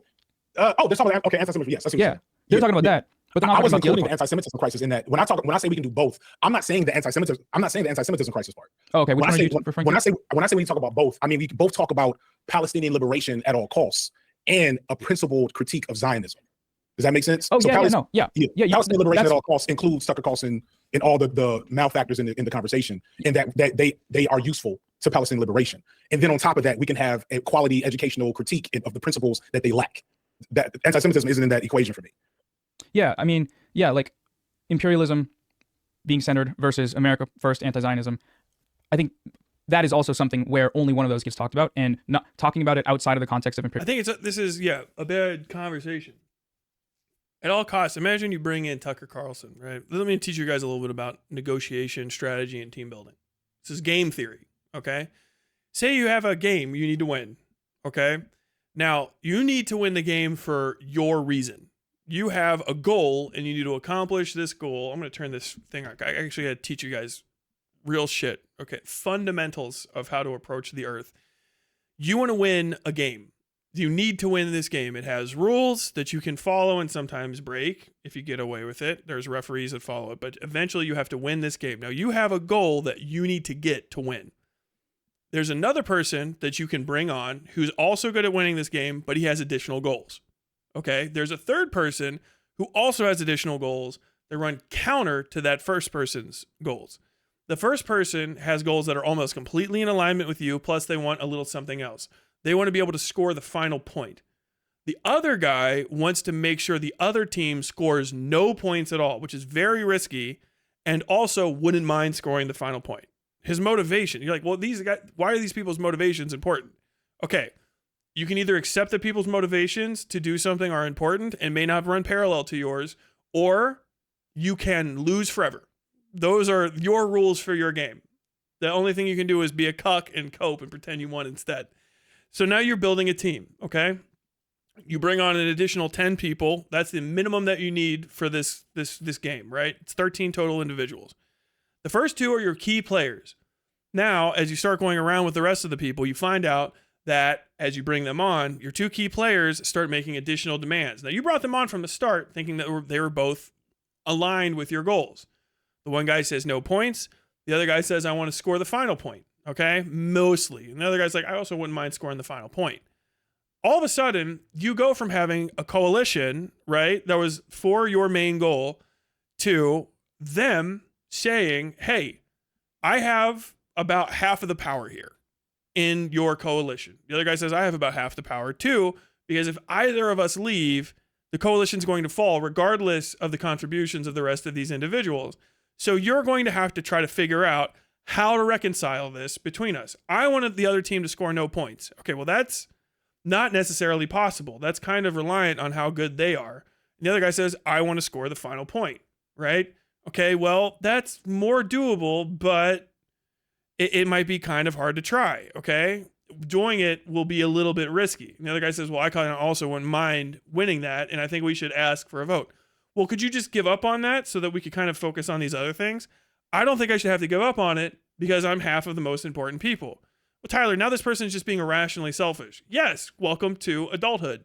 Okay, so now you have an irrationally selfish person who wants more, but who is critical to your movement and who you founded the movement on from the get-go. Your team is built around this individual. Now, you knew from the outset that he was like this. What you failed to consider is the extent possibility that he would also be irrational about it and put the entire movement at risk. What you do when you start off is go, hey, dispositionally, how important is my ultimate goal? Winning the game is my ultimate goal. How positionally important is that relative to what he wants? Actually, if we don't win the game, what does he get? Well, he's known for his playing ability, so he can go play for another team. If you guys lose, you lose the game, and you may never get another chance to play because he's one of these high-value players. Your other high-value player can also go on and play, but the rest of you are out. You'll never even be considered again. So now you understand the risk here. Okay, shit, there's risk. If we don't win, da-da-da-da-da-da. And now I have these two individuals fighting with each other, and that's the start of politics. That's just the cards you get dealt. Saying, okay, no matter what, we've got to win this. Let's bring on anybody from the start, puts you in a position where once it's game time, you will not necessarily be able to eliminate them. Because if you start building a platform based on the support of one major individual, and then that person turns on you, I'm talking about Empanada here. That person turns on you, or that person creates a situation that they won't be bothered by. They can't be negatively affected by it to any great degree, but it could fuck you over, and they can use that to facilitate better argument. Now you're in a bad position. Okay, say we continue this on down the line. This is fundamentals of game theory. This is assigning and building a team. Okay, accomplishing a goal. Now that we're building this up, blah, blah, blah, blah, blah, blah, blah, blah, blah, blah, blah, blah. Now you get a little bit further in, and your guy who's a little bit more contentious says, I have someone I can replace your other guy with. He is not as good. He's not as effective, But if he takes some of his people with him, I can replace them with some of my people and we'll all work better together. Now, they might not be as skillful, but this entire issue that you have right now of conflict within the team will be mitigated. Should you take that decision, yes or no? Well, if you go at any cost, that's the first and obvious solution, because you don't have to think down the line. You just need to be able to play the game. You need these issues to get out of the way, and then you need to win. Okay, sure. Let me just do that. Now your entire team has been completely knocked sideways, and you have somebody who's fundamental to the entirety of the movement, one of the most powerful people on your team, has now more negotiating power than you do for anything, and he doesn't even need to win because his ultimate goals are not necessarily the same as yours. If the other team just doesn't get any points, he gets what he wants. What can he do? We can forfeit. I have most of the team. I can actually pull the rest of the team out and forfeit the game. So I'm going to forfeit. I get my win. I get the other team scored no points. Well, I didn't even think that would work that way. Well, you didn't ask me. You didn't do your research at the beginning. You just said you wanted to win at all costs. I guess you didn't get what you wanted, but I did. I'm glad I got to work with you. This has been very productive for me and for my people that you brought on the team. Thank you. If you ever need a job in the future, because you're not going to work anywhere else here because of how you run stuff, you can work for me. That is fundamentals of politics. That is such a common occurrence that happens to people because they're so desperate, because they're running up against their first moment of powerlessness, that they'll sell out everything in the constructive moment of building their coalition, because they're so fucking upsetty spaghetti about whatever bad thing it is happening, racism, sexism, rape culture, whatever. It doesn't matter. If you're actually trying to solve the problem, you have to put your feelings aside and actually take a breath and go, how do I, in the most clinical way possible, actually solve this? And you have to build from a position of cruel analysis of what the fuck is happening around you, analysis that disregards your personal feelings and necessarily the feelings of others, in order to understand what the hell is going on.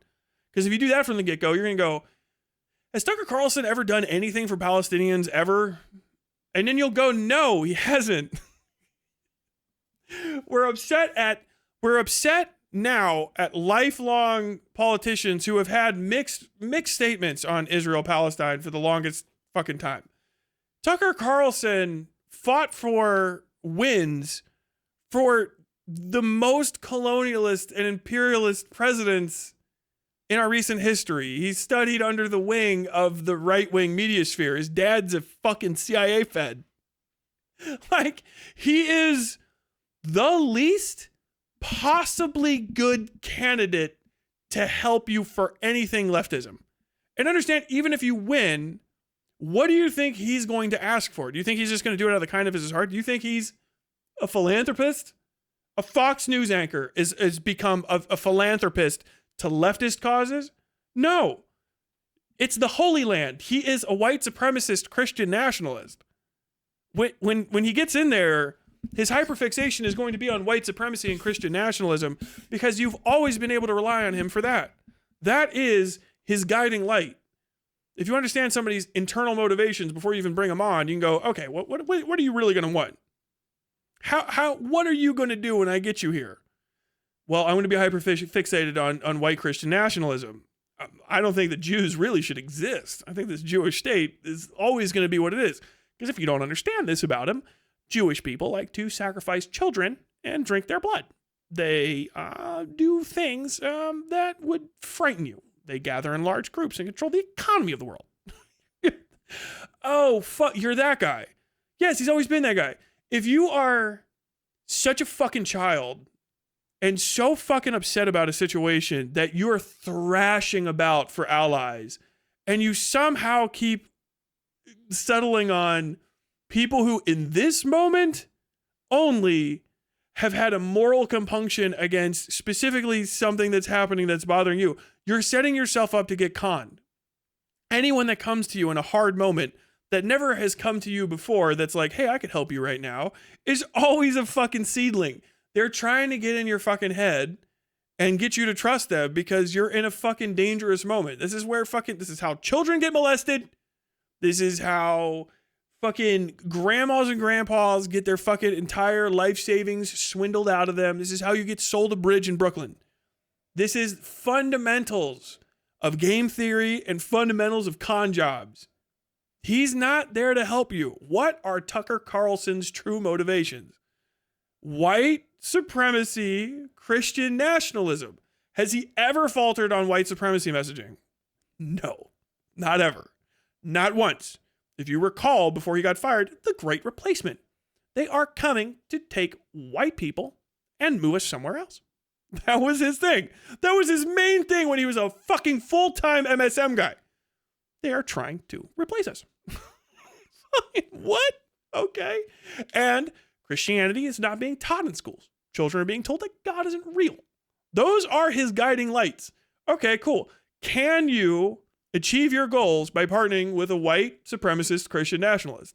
If you can, you are not one of whatever the fuck I am. I can't do it. There's next to nothing, literally next to nothing that could get me to work with them. They're not good allies. They don't have an allyship built into them that considers your standpoints, if you're not one of them, to be even remotely valuable. They're hardliners for a specific thing that is aligned against you. Having them succeed in this will give them power. It might not succeed in any way, shape, or form for you, and they are still going to be white supremacist Christian nationalists at the end of this. So what happens if they get rid of all of the Jews in Israel? Well, the Jews are gone. They went away. We don't know where it happened to them. There was a train whistle, and there was a lot of smoke. There's no Jews in Israel. Who's going to live there? The Palestinians? No, you fucking idiot. White Christians are going to. They're going to move fucking white people. Do you think they're going to give Muslims control of the fucking Holy Land? You 3-year-old? Tucker Carlson's really upset about these Jews being in Israel. Yeah. Because it's where fucking Bethlehem is. He's as uncool about Jews being in Israel as the fucking Teutons were. They don't want anyone there but the fucking Christians. It's the fucking Holy Land. If a Christian comes to you and he goes, I don't like this other Abrahamic faith, it's in the Holy Land. Maybe we can get along with the others, but this one should go. That's one step to, well, maybe the other ones need to leave as well. Jesus fucking Christ. Oh my God, bro. He is a white supremacist Christian nationalist. That does not end at the American border by far. He just doesn't want the Jews there. Aligning with Tucker Carlson is fucking insane. It's psychosis. Unless you're a white supremacist Christian nationalist, that makes sense. Okay, yeah. Well, he's spitting. He's getting the lefties all fucking worked up. They're mad about some fucking brown people getting killed. You can kill some brown people and get them fucking fired up. They'll do anything. They don't give a shit. They don't even think twice about why it's happening or who's doing it or who sold the guns. They just go, as long as someone fucking says this is bad, I will fucking throw in 1,000,000,000% behind them. Like, Jesus fucking Christ. God damn. Imperialism, or with a false explanation that's not imperialism, I don't think it precludes, like, I don't think it, I don't know, it just feels like it's very one-sided where, I see that a lot. It's like the people saying you need to have the right reasons, and I'm not saying you, but like generally when people, focus on, and that is part of the anti-Semitism, right? It's like the Tucker Carlsons, the people that have the wrong conclusions about Israel and about imperial power. In order to talk about them, or in order to talk about Israel, you have to establish first that Israel isn't controlling America. And that is brought out anytime someone is talking about, criticizing Israel in a way that just reifies the same structure of Jewish supremacy that makes it possible for both the Democrats and the Republicans to support Israel. Oh yeah, and support what they're doing, regardless of whether they're giving rationale of imperialism or not, or like self-defense. My man's progressed. He did it. Not just a socialist anymore. National socialist. An international socialist. Oh no, bro. God damn. Okay, you got to give it up to Bemp. He fucking cooked this kid. Or American interests in the region, or the people that are like, I guess, against it for the wrong reasons. I don't know. I kind of lost my train of thought, but yeah, I'm not sure if I followed you completely there. I also may have just zoned out for a second. I think so we start with for me, it starts with who haven't we heard from, right? We haven't heard from, you know, I actually had a conversation because I'm making a video about this. And so when I talked to some of the folks that are directly connected to the struggle, they talked about, there was a phrase about like, I'm not going to go on, what's the guy's name?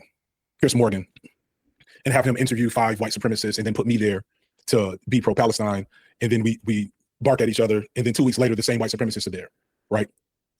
So like there's, to me, not a lot of value in, generally speaking, like historically for me, I've never been one to say, we need to talk about Tucker Carlson. We need to talk about Candace Owens. We need to talk about Nick Fuentes.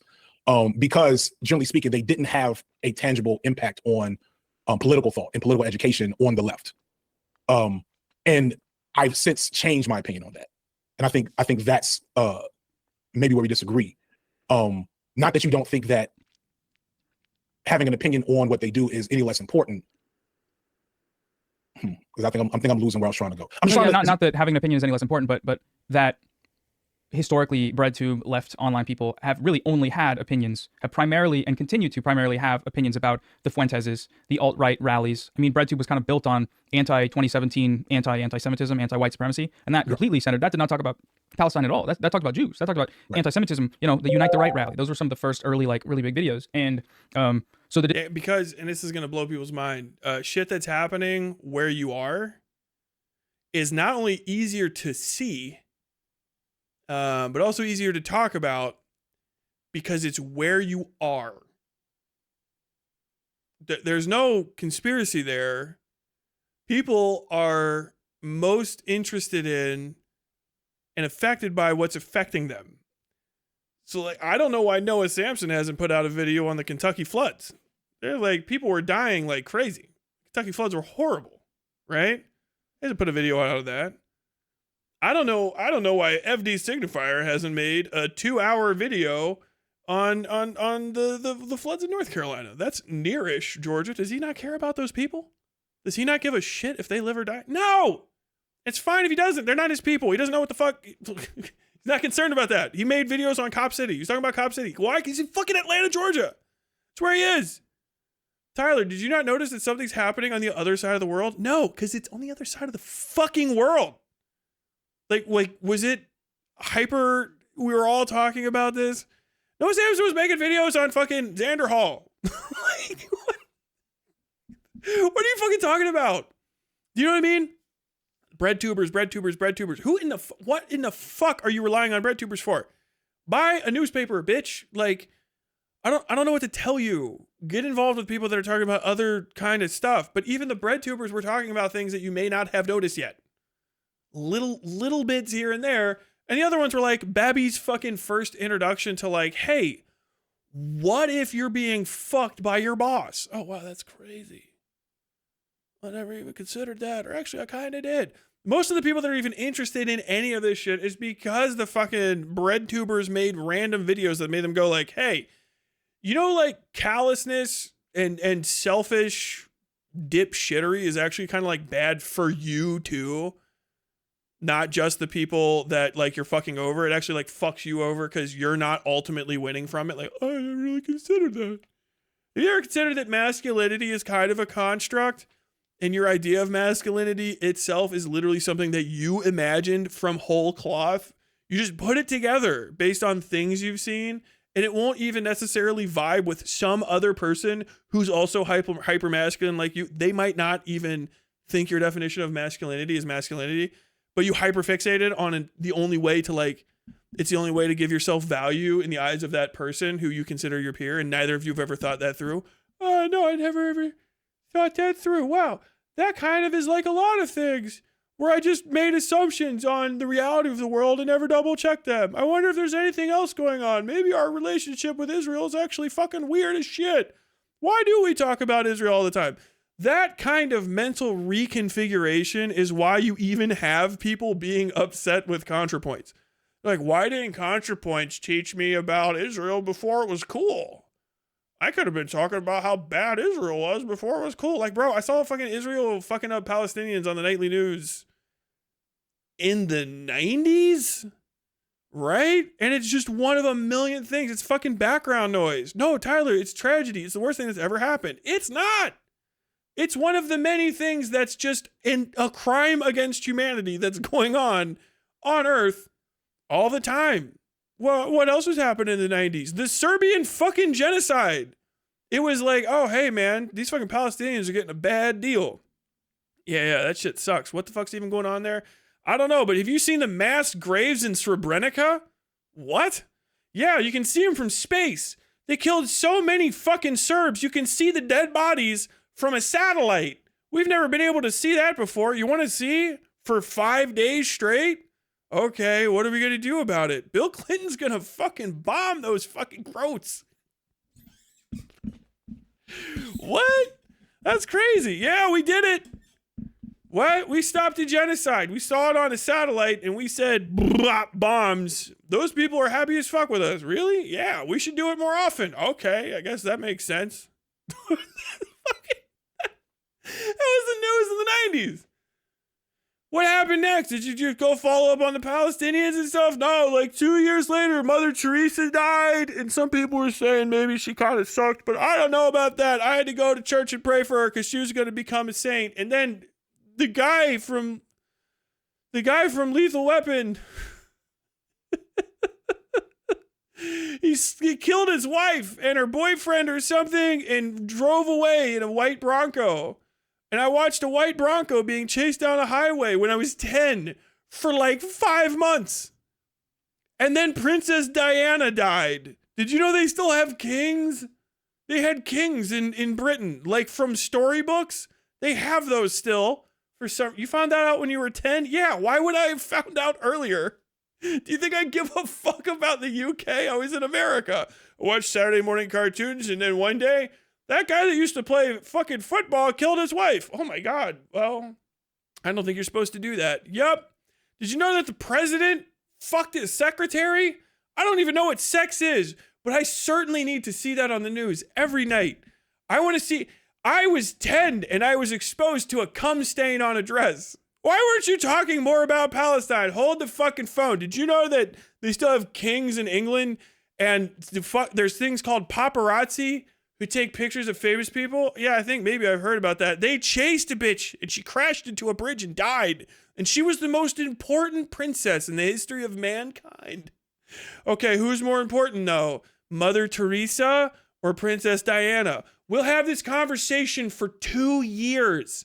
When it's over, we begin fucking Y2K where they go, hey, I don't know if you know this, but all the banks are going to lose your money because someone didn't realize that when there's a 2 at the start of what used to be 1999, all the money's going to vanish and you're all going to die and nukes will launch themselves. Okay, yeah, let's hyperfixate on that for the last 2 years until people are like almost getting ready to mass murder each other and do suicide. And then the year 2000 rolls over and we're fine. Whew. That's cool. Do you guys want to get back to the thing about Palestine real quick? Should we talk about? Yeah, actually, that's pretty crazy that's happening. Hey, this is probably the most important thing that's happening on September 10th, 2001. Yeah, well, we should probably start focusing on this. All right, well, for the next 20 years, we're going to talk about Afghanistan.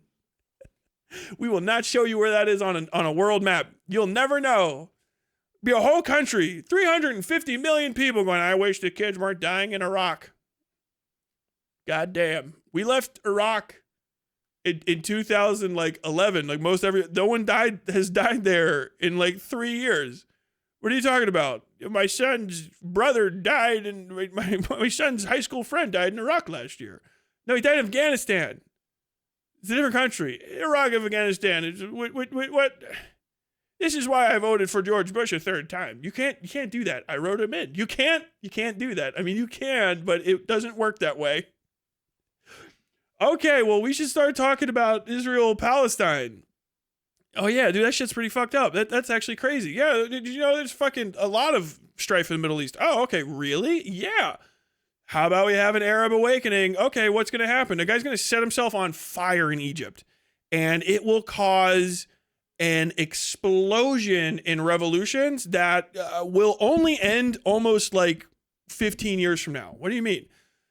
So Syria is run by a white guy called Bashar al-Assad. He's the whitest person you've ever seen in your fucking life, but he's in charge of this place, right? Yeah. How white is he? He looks literally like my grandpa's brother. Literally like my grandpa's brother on my mom's side. The same mustache. Okay, yeah, cool. Yeah, he's in charge of a Middle East country. It's pretty racist what we're doing. Did we do it? No, actually we didn't. Fuck. We double checked. It wasn't us this time. Oh my God.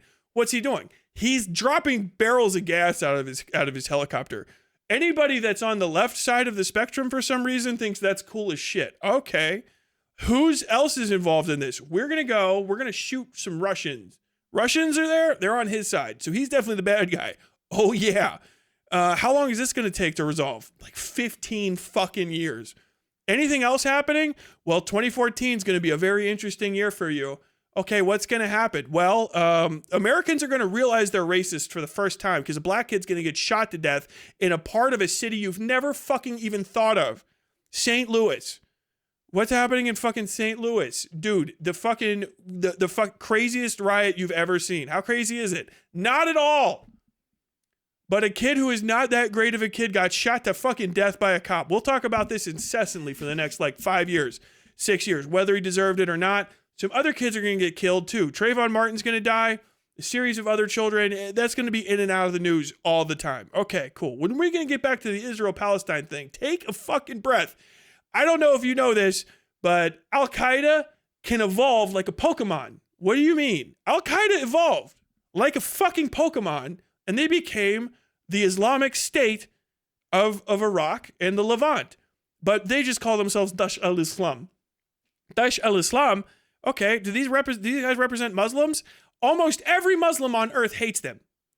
Almost every single possible facet of Islam hates them for reasons that mirror the stars, from the sheer audacity of pretending that they are the second coming of Muhammad's caliphate, peace be upon him, to the fact that they are slavers and torturers. They mass burn people, and they say that it's okay to kill prisoners under Islam.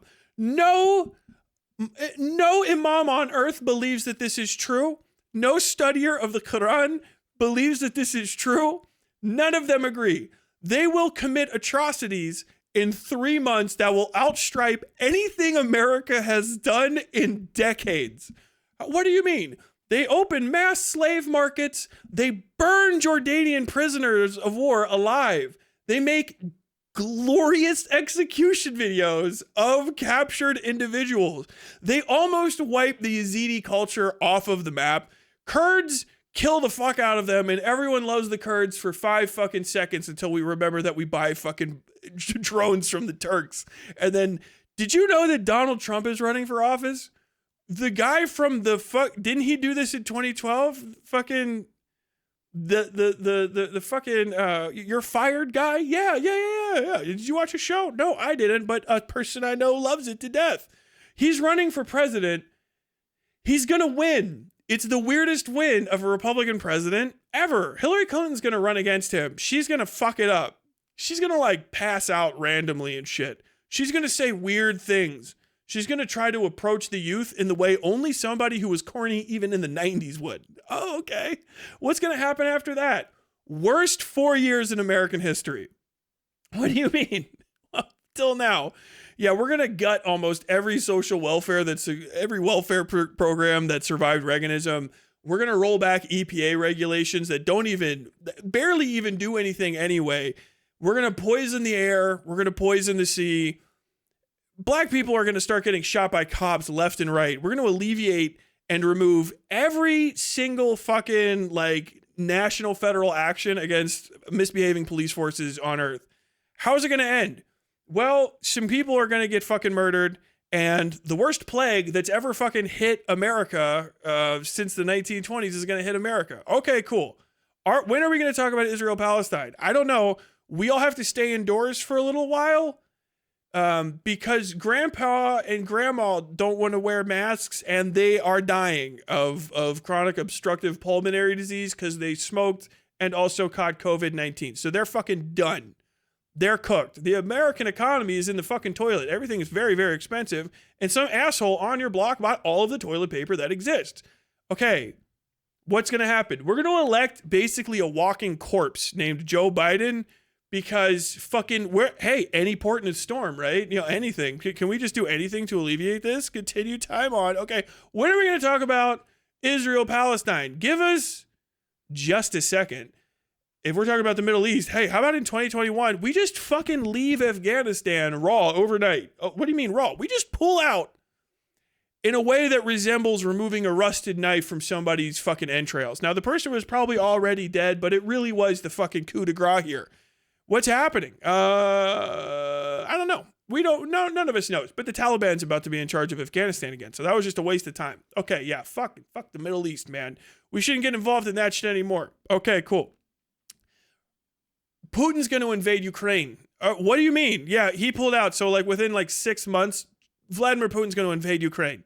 Why? Because he wants to own Ukraine. I don't know. Have you ever considered that? I don't know where the fuck Ukraine is on a map.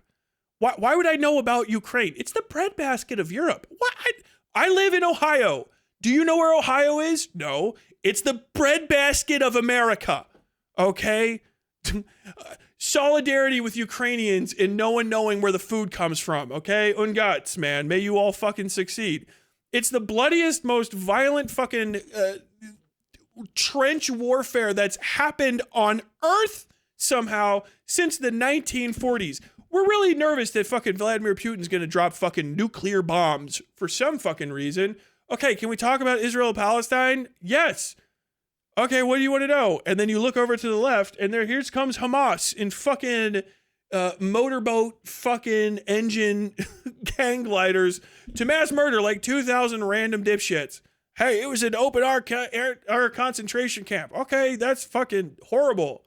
Did you kill anybody that would stop bad things from happening to Palestinians? No. We focused mostly on people that like bad music and were around at the time. Okay, and we kidnapped some of them. All right. What's your next plan? 15 question marks, and then everybody dies. All right. Well, we should all talk about Palestine now. Are we going to talk about how it's bad? Well, first off, we have to notice the fact that, Hamas killed like 2,000 people, and that's crazy. Who's a fan of this? I don't know. People that were hyperfixated on this before. I'm learning about this now. I'm reading about this now. I'm just hearing about this. Not surprised Sleepy Joe Biden fucked it up.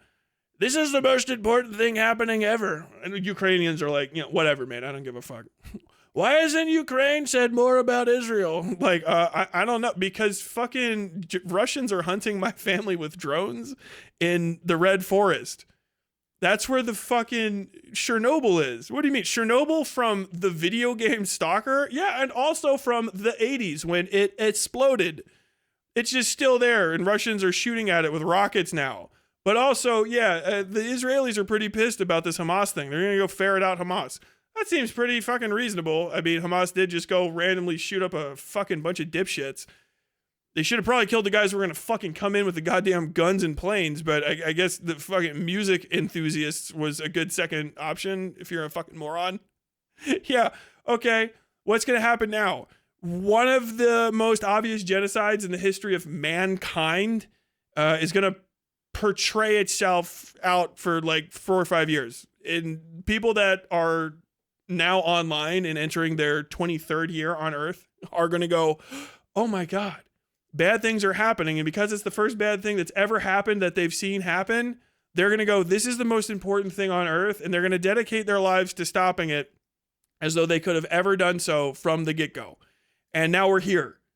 And it's actually been a while. In the news cycle, it's been fucking crazy. It's 3 years, right? Psychotic amount of time. Almost 3 years. Donald Trump became president again. Whoops. And America has been buffeted with floods. It's flooding everywhere. If you don't know this, because you're like a kid that exists on Twitter, America is underwater. All the people that you're upset about because you're a foreigner or whatever, they're trust me, they're suffering. COVID is still around. People are dying from COVID-26. It still exists, and people are dying of it. People are getting sick. The American health care system is ready to do an additional third series of collapses. It's on its last leg. We're actually kind of shocked how much more can be taken out of it. It's like Jenga. Pieces are falling off, but we kind of just keep throwing chunks on it and pretending like it didn't happen. Trains are getting ready to start derailing. Poison is being pumped into water throughout the entirety of the country. The dollar is not worth shit. But what do you have going on? What is important to you right now? Well, you guys did all of this. I don't know if you know this, but I'm from Cincinnati, Ohio, and I went to Oak Hills High School. I have never had the ability to change anything on earth save my fucking underwear. And thank God I'm good at that, because I graduated with some people who can't even fucking accomplish that small feat. What the fuck do you mean I did all this? I don't know if you know this, but you should feel bad for everything that's happening. No, I'm not going to. Why? Why not? You did it. I didn't. Because trust me, I know where I was, and I never had a beer at some point, too many, and went, you know what? Benjamin Netanyahu should be given uncontrolled power over the military forces of Israel and the ability to pursue genocide. Never did that. Yeah, but you voted for people. I voted for Barack Obama. He ran against Mitt Romney.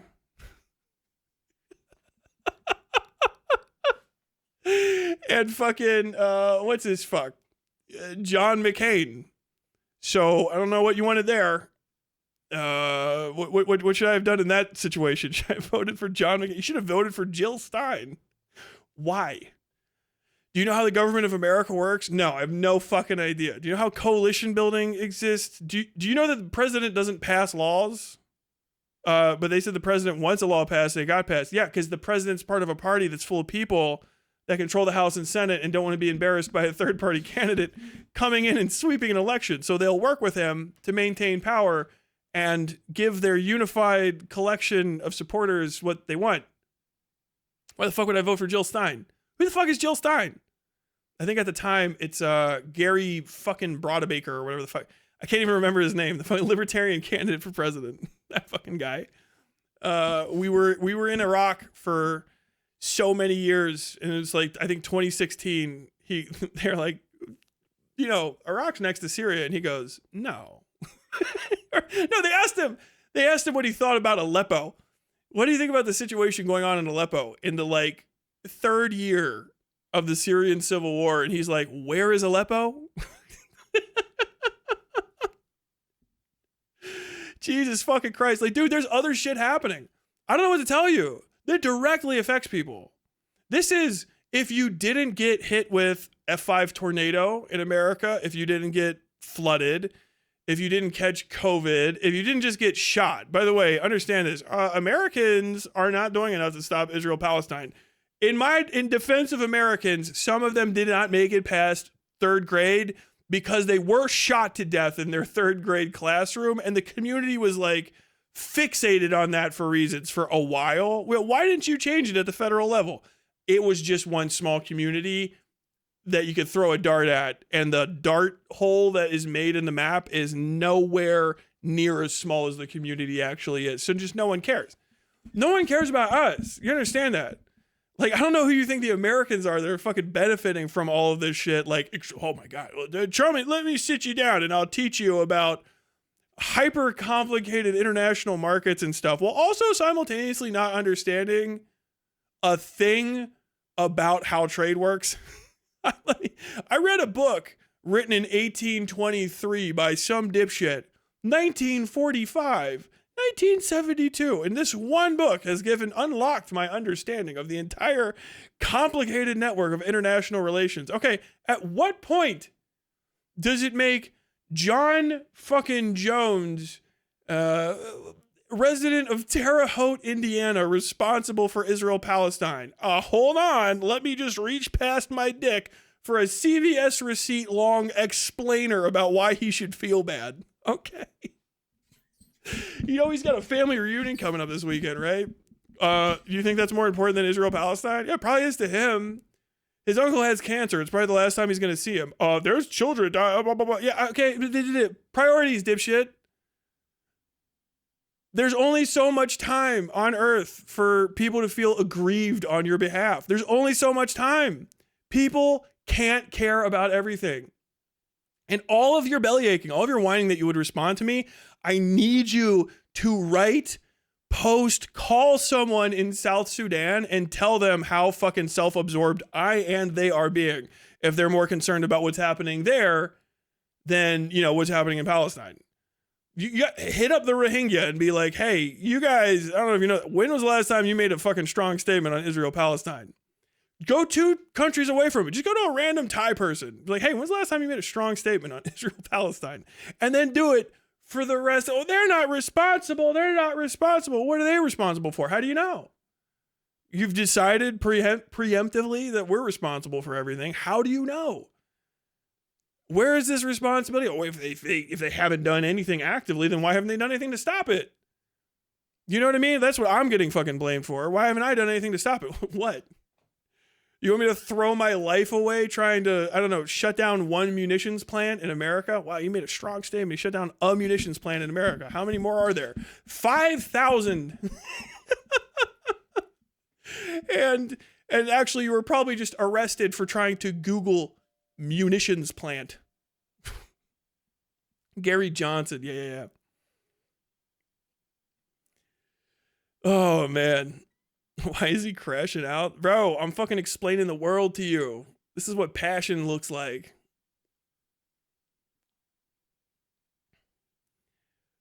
I got a disconnect notice that my water is going to be shut off because I forgot to pay the bill. Sorry, Palestine. I mean, do it over and over and over and over and over again. Disagreement is, I guess, like if you take a full audit of the amount of content and the way people are talking about it, I think it's like 95-5 in terms of talking about the Fuenteses and talking about the this when I say anti-Semitism crisis, I mean that in like. This reminds me of being at a party at like 2 a.m. listening to the guy who brought an 8-ball blow. Bro, you ain't never been to a party. Come on. You don't go to fucking parties. You ain't never been rocking at 2 a.m. Material sense, like this sort of reifying the narrative about it, rather than, it's like it's telling in its absence, I guess. The priority and the focus is telling in its absence, where I think it does support Zionism by choosing. FBI signifier in the chat. I gotta skip this. I'll be fucking stun locking this shit all night. Let's get to the meat and potatoes. I gotta let these guys fucking go. Owned me or I owned you, then that becomes a narrative. Then multiple other people will react to it, reacting to the debate between Noah Samsen and FD Signifier on, a bread tube, et cetera, et cetera, et cetera. And so then it goes to another content cycle and gets further and further removed from the context in which it existed. And then it gets, then it kind of farts out and becomes into the ether, and it's kind of ran its cycle. And at the end of the day, very little meaningful will have happened or changed, not just for Palestinian people, but for us, and I hate that so much. Is why I tend not to even try. Like a couple of weeks ago, I didn't even criticize. I added to a conversation from Kyle Kalinske. I don't know if you saw that when he was talking about the New Deal, and I was like, the New Deal was cool and all, but racism. That was the gist of it. And there were like 25 thumbnails. FD Signifier crashes out on Kyle Kalinske, and I'm like, oh shit. So I mean, yeah. So is it even possible to progress political ideas while we're on stage? I like the idea. Crashing out is awesome, because crashing out, I guess if you're a person online and you never had like a real job, you've probably never seen a crash out. I just want to make this point.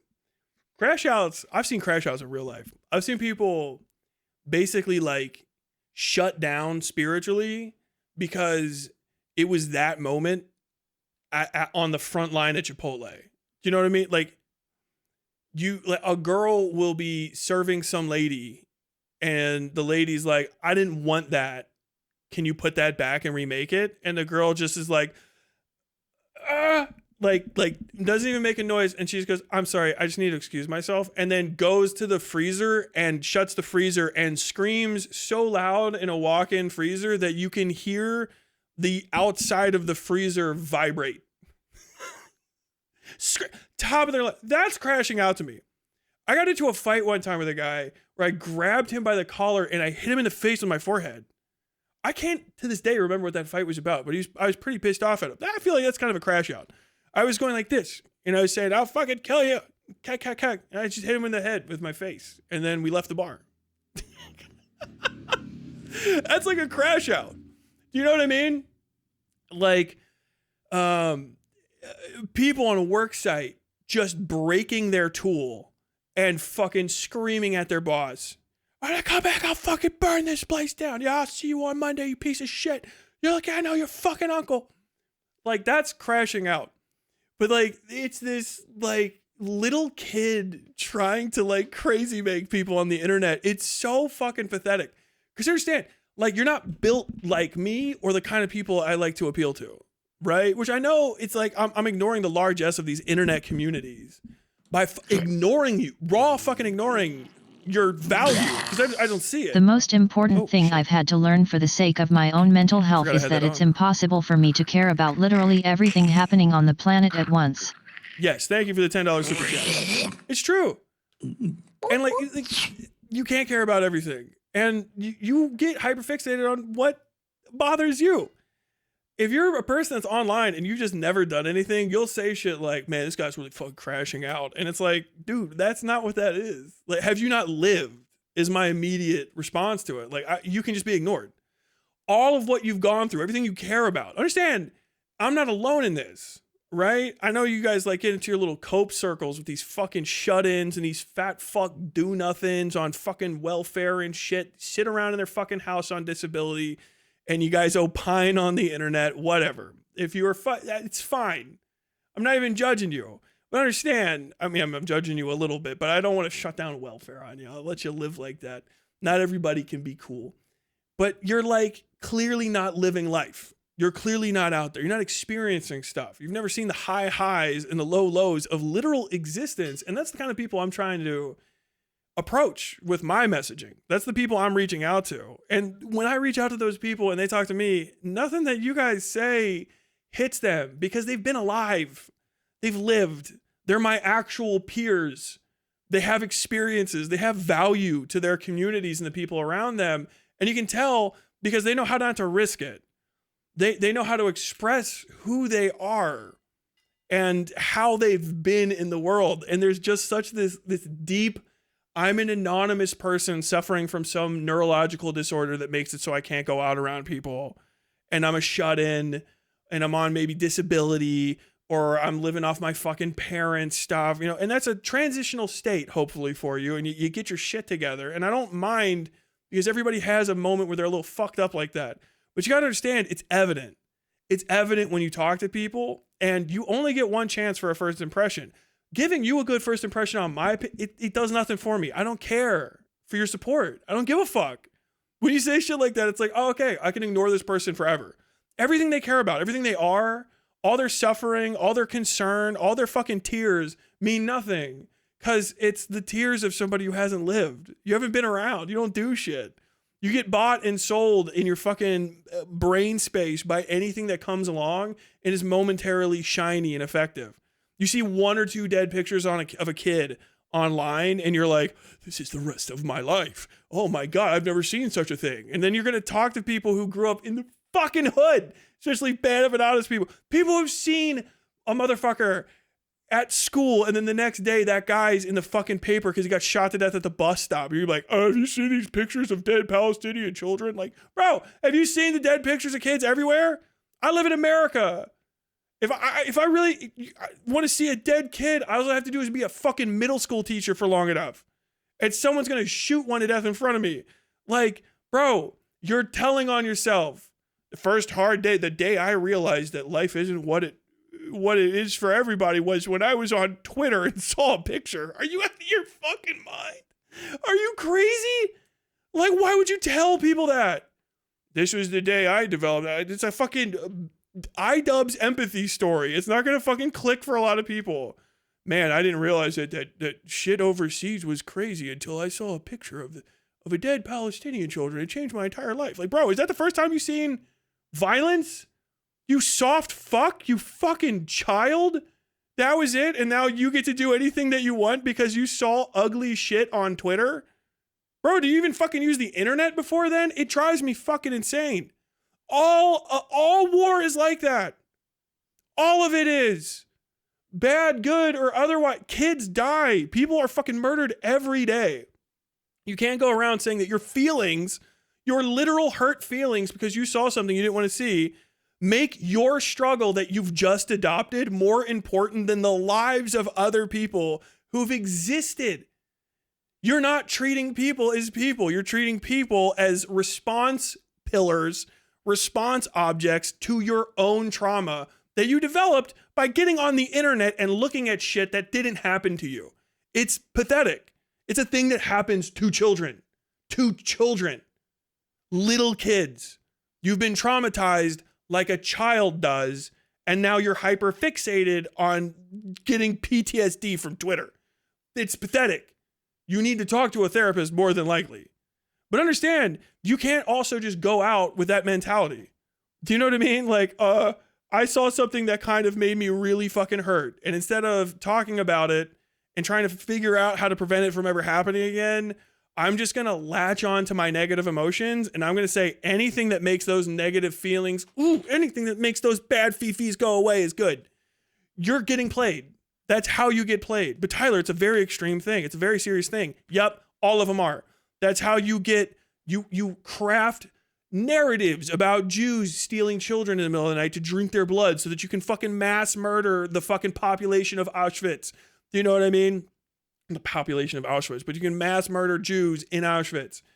You come up with fucking ideas about Native Americans. You take one story where they came and fucked with you one time and you blow it all the way out of fucking proportion and you hyper fixate on it. Oh God, we gotta get rid of these fucking people. We gotta get rid of these people. And then you can do anything you want.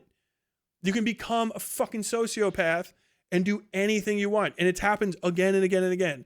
Good side, bad side, good side, bad side. It's one of the things that fucked over the Haitian Revolution.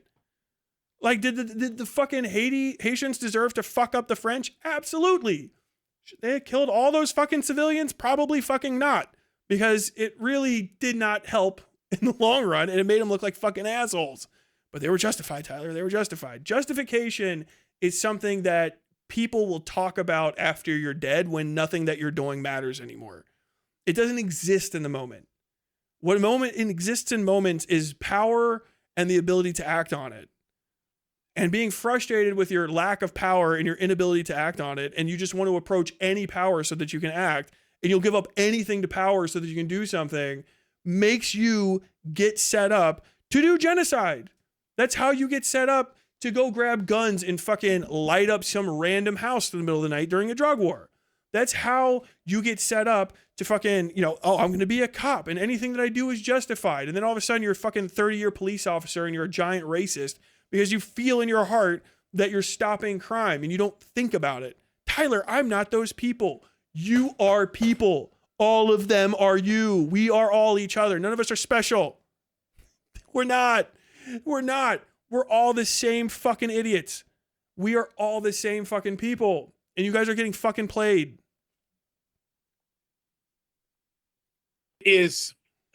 Or dialectic dialogue, if it's live rather than uploaded as a YouTube clip, is that the most I mean, that's way? Probably I think the worst happens when it becomes a product once it's re-uploaded out of its context.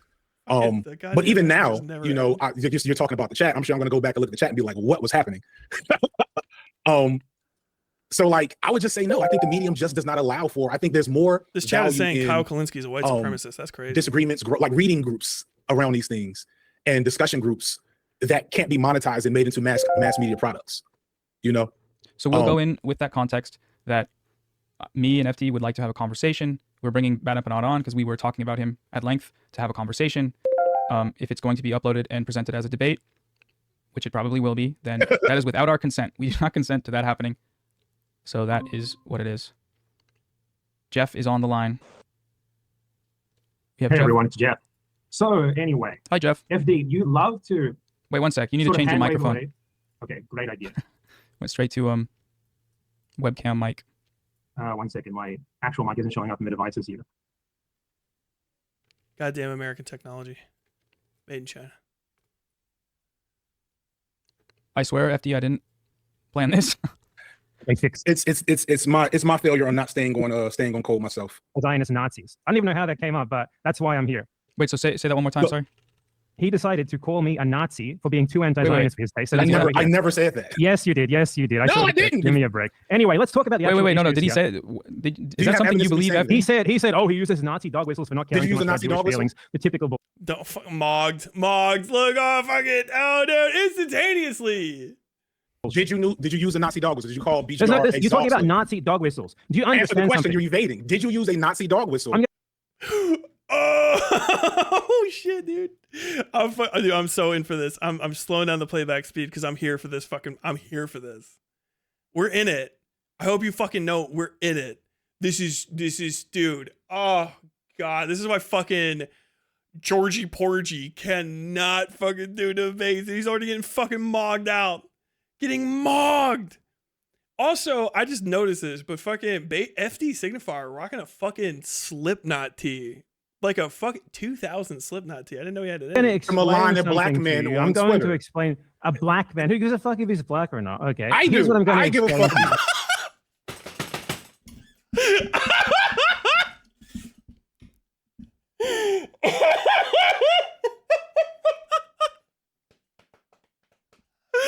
Oh, dude, mogged. Black or not? I think Have you heard of the Jewish? You are sect avoiding a Chabad? direct question. I'm answering the question to you. Okay. All right. Let me With the hear. needed context. Have you heard of the Jewish sect Chabad? Chabad, however you pronounce it in Hebrew. No fucking way. No, I'm not very knowledgeable on this topic. No. I'm fucking blown away. But anyway, this is.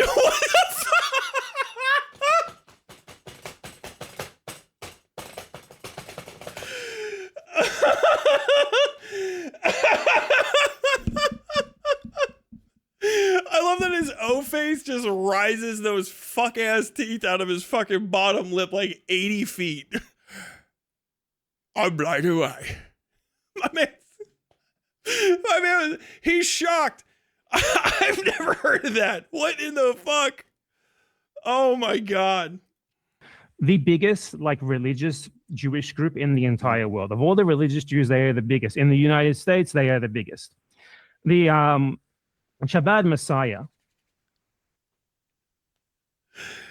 his official doctrine said that non-Jews are essentially cattle. They are basically slaves. Oh my god. Okay. Do you understand that? Mm-hmm. I can read. Noah's in the corner, bro. Oh my god. Did you know you're fucking chatting it up with Goebbels today? Oh no. We're doing goy cattle.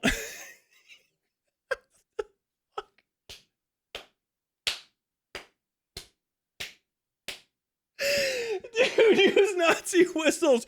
Do you know the name of the most common Jew on earth? Did you know the Messiah calls non-Jews cattle? Fuck. Oh no, dude. Oh my god, it can't have started this strong. It too, if you want, I can get. No. I agree with you. I understand what you're saying. I'm taking you at your word. Okay, so Chabad is also this massive Zionist organization, one of the worst Zionist organizations in the world, world right now. Mm-hmm. So now we are living in this era right now, right, of Jewish supremacy. I know you don't think that, but entertain me for a second. Let's imagine that we are living. Well, but go ahead.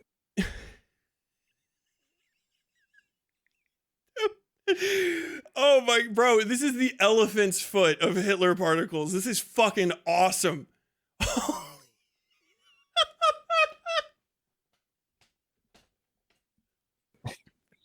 I mean, you denied it, and that's the entire reason we're talking here. No, I think before asserting his positions, you should let him, just explain whether he thinks that or not. So what I was saying there is that we live in this time of actual, real Jewish supremacy. Jewish supremacists are committing genocide against people who aren't Jews. Now you're pretending you believe in that. Oh my god! But anyway, bro, this is so cringe. Oh my god.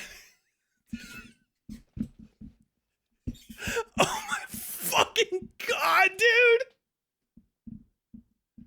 This is bad of Empanada trying to come off condescending, and he's a fucking fedora away from appearing in his true form.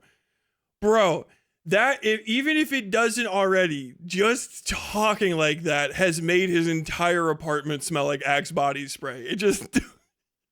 So you're going to pretend you knew about this all along, but I know that you didn't. I can't believe it, bro. Situation, right, where Jewish supremacists are doing that, and one of the most important Jewish sects in the world, along with many other Jews outside of this Jewish sect, quite literally believe as a matter of official doctrine that non-Jews are slaves for Jews. That their role basically is to be slaves for Jews. They are basically like cattle. Mm-hmm. So do you think in this moment there might be more utility to perhaps not screaming Nazi whenever someone throws these sorts of terms back at these people who are literal Jewish supremacists? Are you a Jewish? No, because I'll tell you right now, I mean, as a white guy specifically, if a Jew tried to enslave me, I would go like, I squish their head like silly putty. What are you fucking talking about? Goy cattle. Bro, this is Sam Hyde stream? What the fuck? This is insane. This is crazy awesome. As a black person, are you not concerned about slavery? I can't, bro. The most Stormfront point I've ever heard in my fucking life. Bro, goddamn fucking Noah Samson in the corner right now. Noah, you've got to fucking, dude, get off. You got to get off Mr. Toad's Wild Ride. It's getting worse. People who literally think, these are people who literally think, no, I'm explaining this to you. So Goy, as the way these people use it, is a slur. It's a slur. They use it against Palestinians as they kill them. Zog slave, Goy slave, who cares? Who gives a fuck? I do. I think it's weird for left. So first off, let's clarify. Thank you for that filibuster. Did you or did you not call BGR or BRG? I'm not familiar. Did you or did you not call him a Zog slave on Twitter? Absolutely. That term is fucking hilarious. Why shouldn't I? So, dude, that is a raw Fuentes quote. Raw Fuentes quote. Yeah, I mean, I said it. I say it because it's funny. It's a funny thing to say. I have the First Amendment. I can say funny things. That's a dead ass on the that's a Fuentes quote, dude. Bro.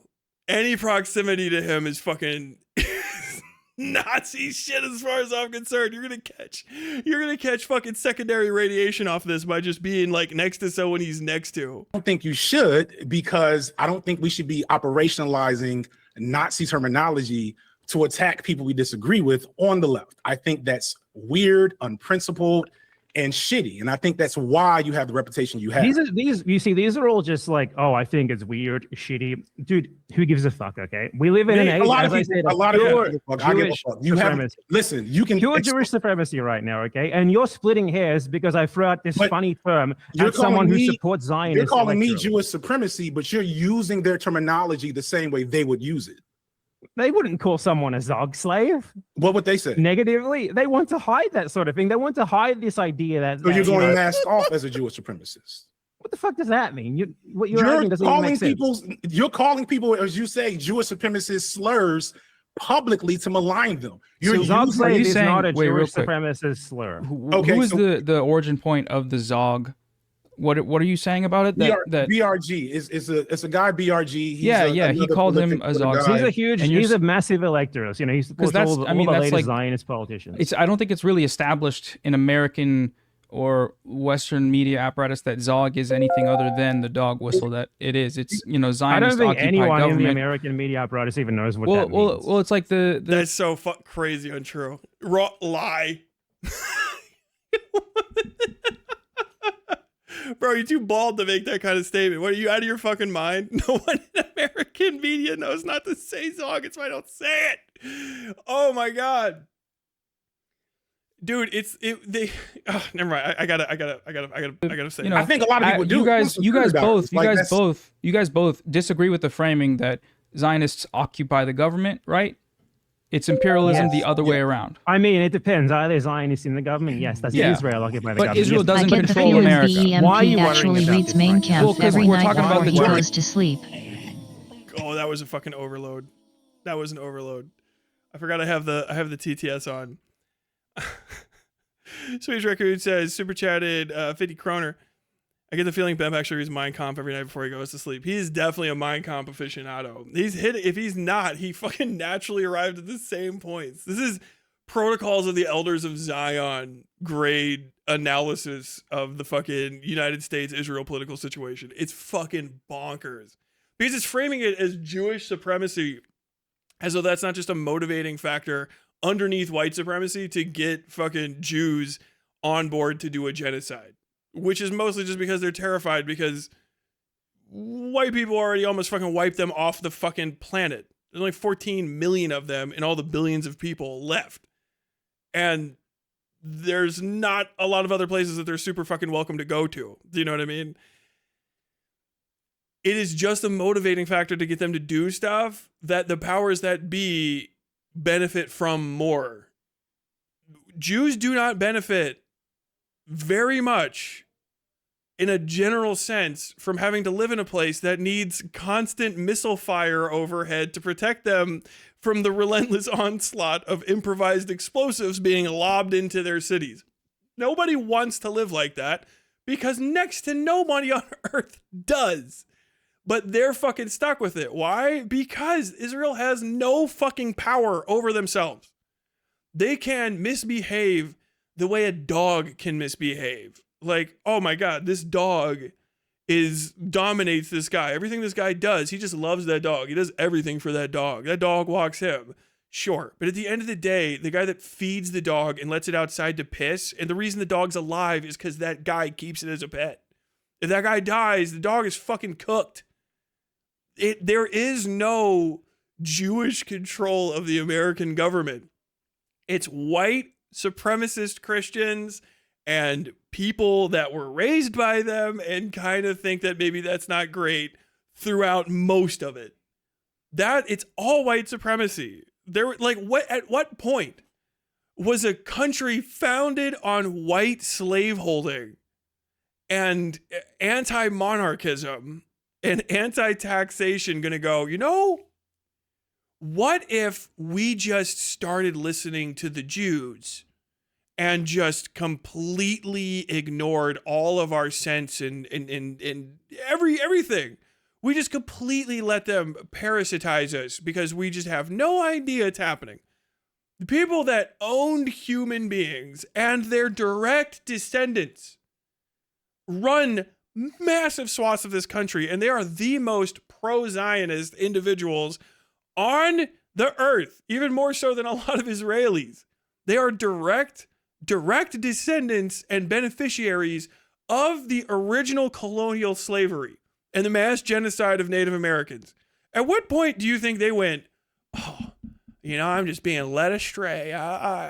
Maybe we should hyperfixate on not eliminating the Jews? You've talked to those people. They're always fucking hyper aware. Yeah, there's powerful Jews out there, but they all will ultimately answer at the beck and call of white people. There's no Jew on earth that's too fucking important, too rich, or too powerful to not get pogromed. The Jews know this. They have never in history have ever had a place on earth where it's like, hey, we're finally respected, wealthy, and connected enough and important enough to this community to not get mass murdered. It's never fucking happened. What? How on earth is it the case? No. Fucking Israel is just hyper beneficial to business interests. Yeah, there's the pro-Israel lobby in IPAC. They exist, but they cannot fund every election. They don't have enough money. They do not have enough money to fund every fucking election. You know who does?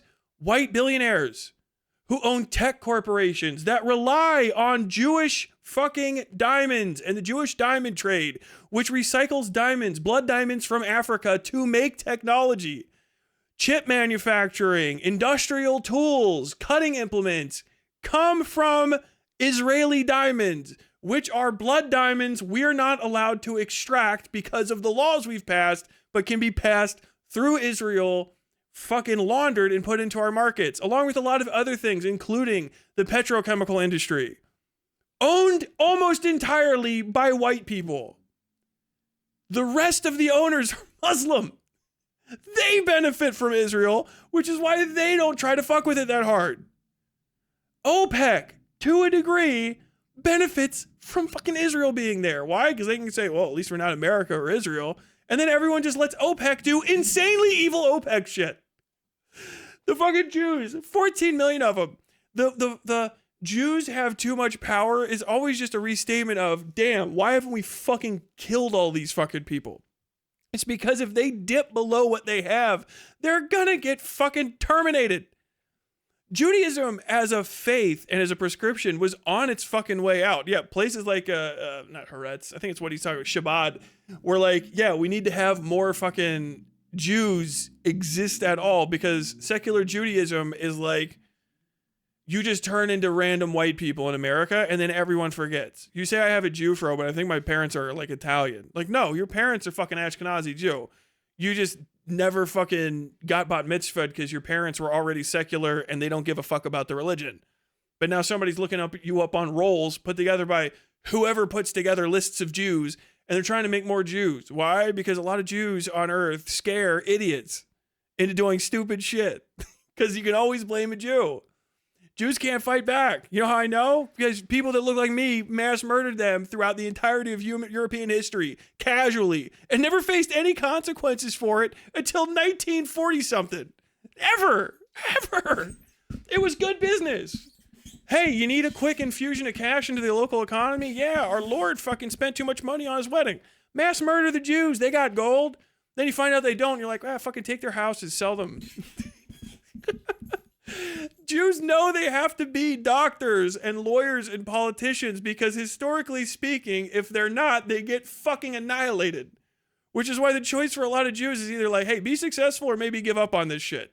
Which is a crazy thing to be fucking given to. It's a crazy idea. Hey, give up on your entire cultural history on Earth as a semi-nomadic people with a lot of mixed cultures throughout the entirety. Give up on all of that or maybe we'll kill you at some point.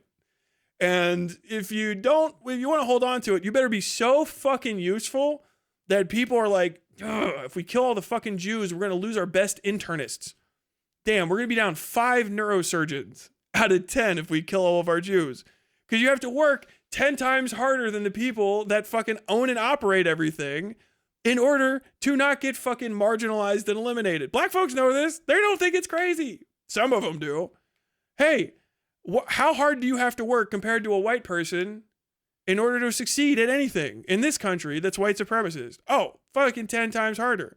Okay, hey, Jews who have had to do it because you've been living amongst white people, especially in Europe, Ashkenazi Jews, for 2,000 years. How hard have you had to work? Oh, like 10 times harder.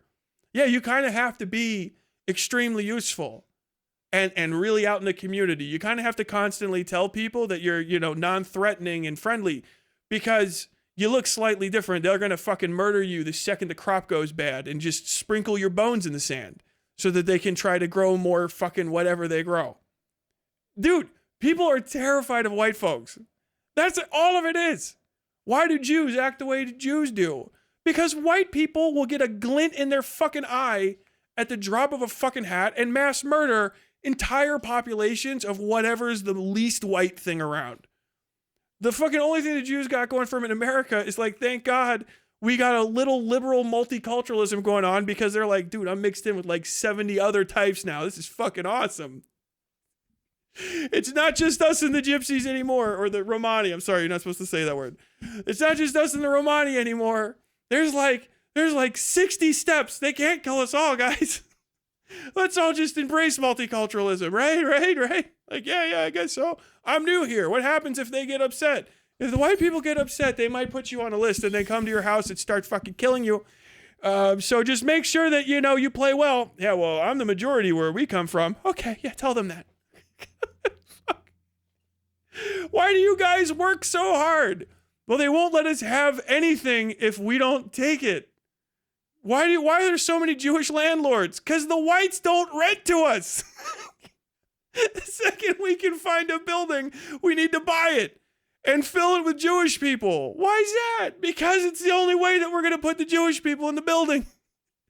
Otherwise, you got to go live out in shacks out in the fucking middle of a field. God damn, that's crazy. Yup, it's horrible. It sucks, but I don't want to lose my culture. Yeah, well, maybe you should. Maybe you should give the fuck up on it. Oh, it's great being Jewish.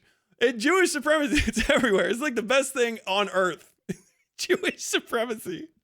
What do you win? I get to go live in a country where if we stop being allowed to be sold bombs, we're gonna get fucking maybe wiped out. We don't know. We may get exterminated at any point. We're kind of on borrowed time after the gas chambers. It's crazy.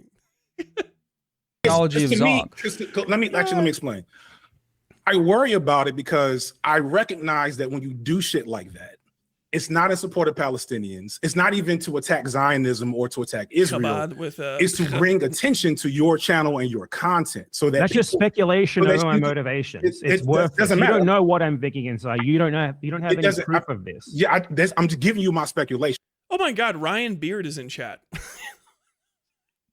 I do think Jewish supremacy is a genuine force in Israel, though.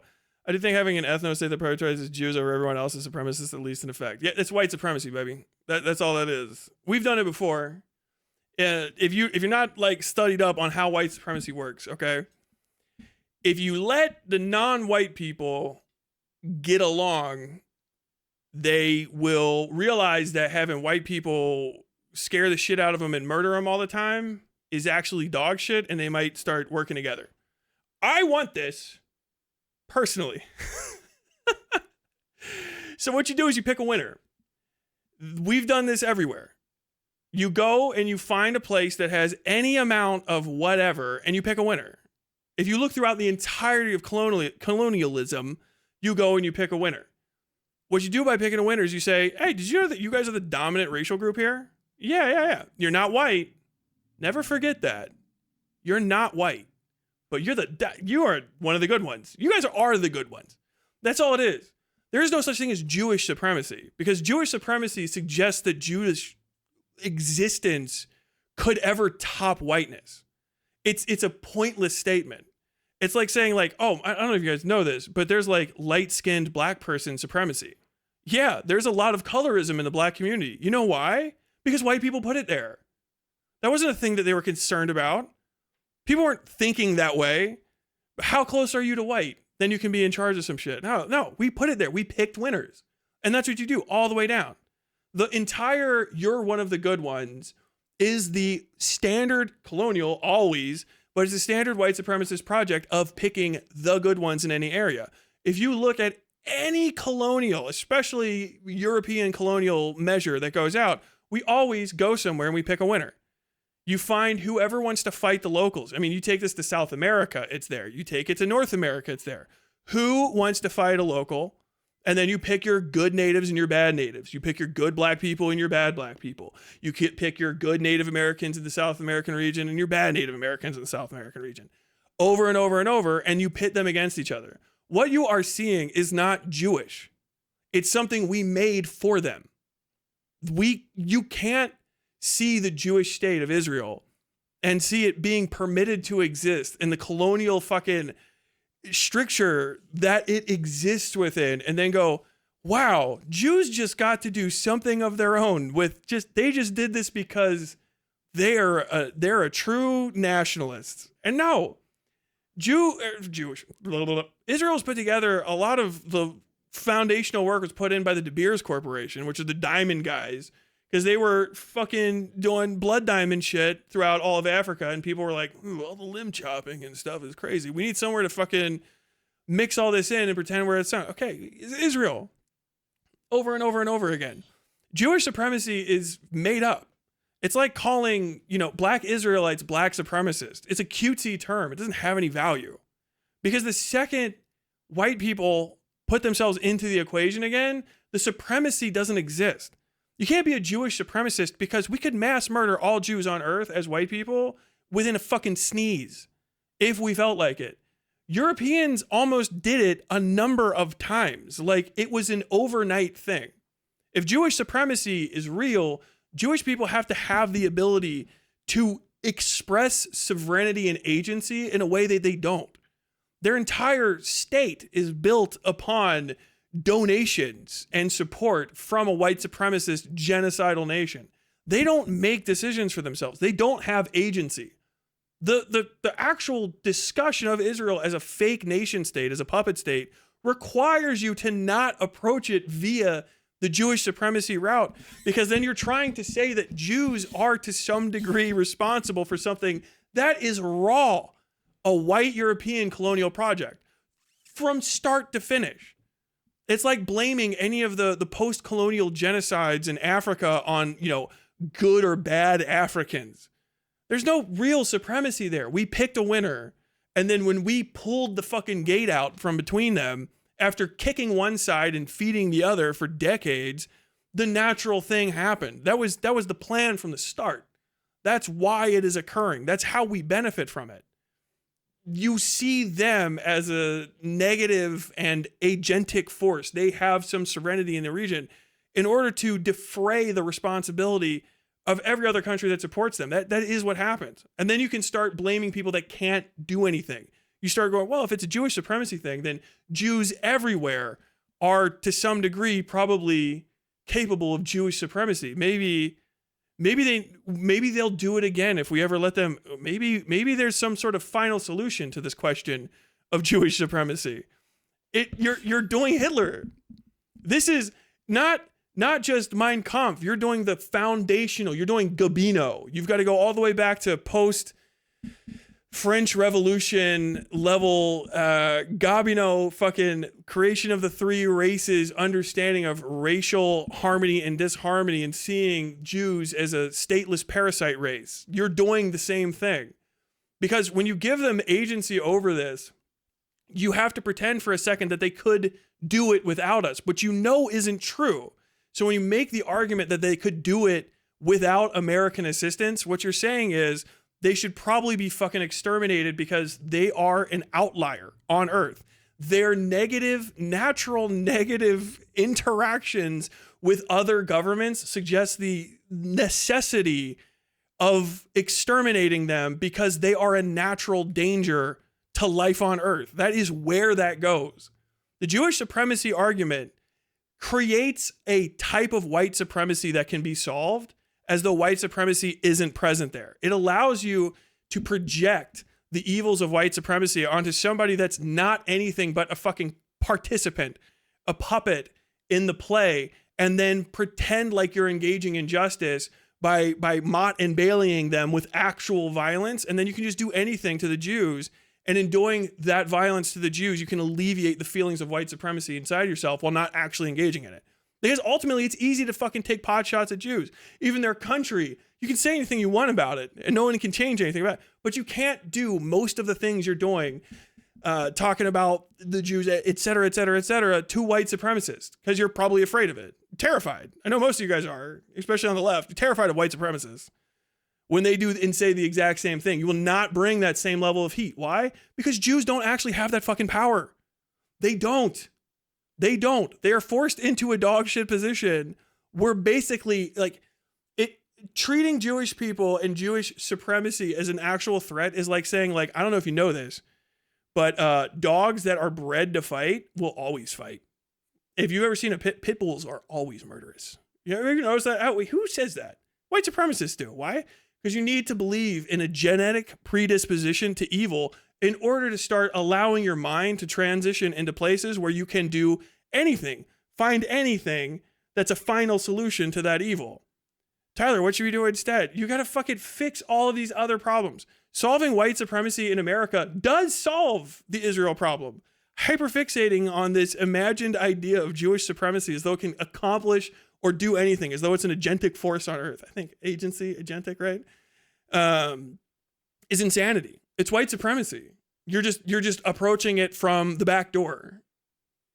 I always say this. I got maybe some lefties that haven't seen me talk about this, but there's a constant thing that people don't understand is an own, a massive freak show of an own about Nazism and communism in Nazi Germany, in Weimar Germany.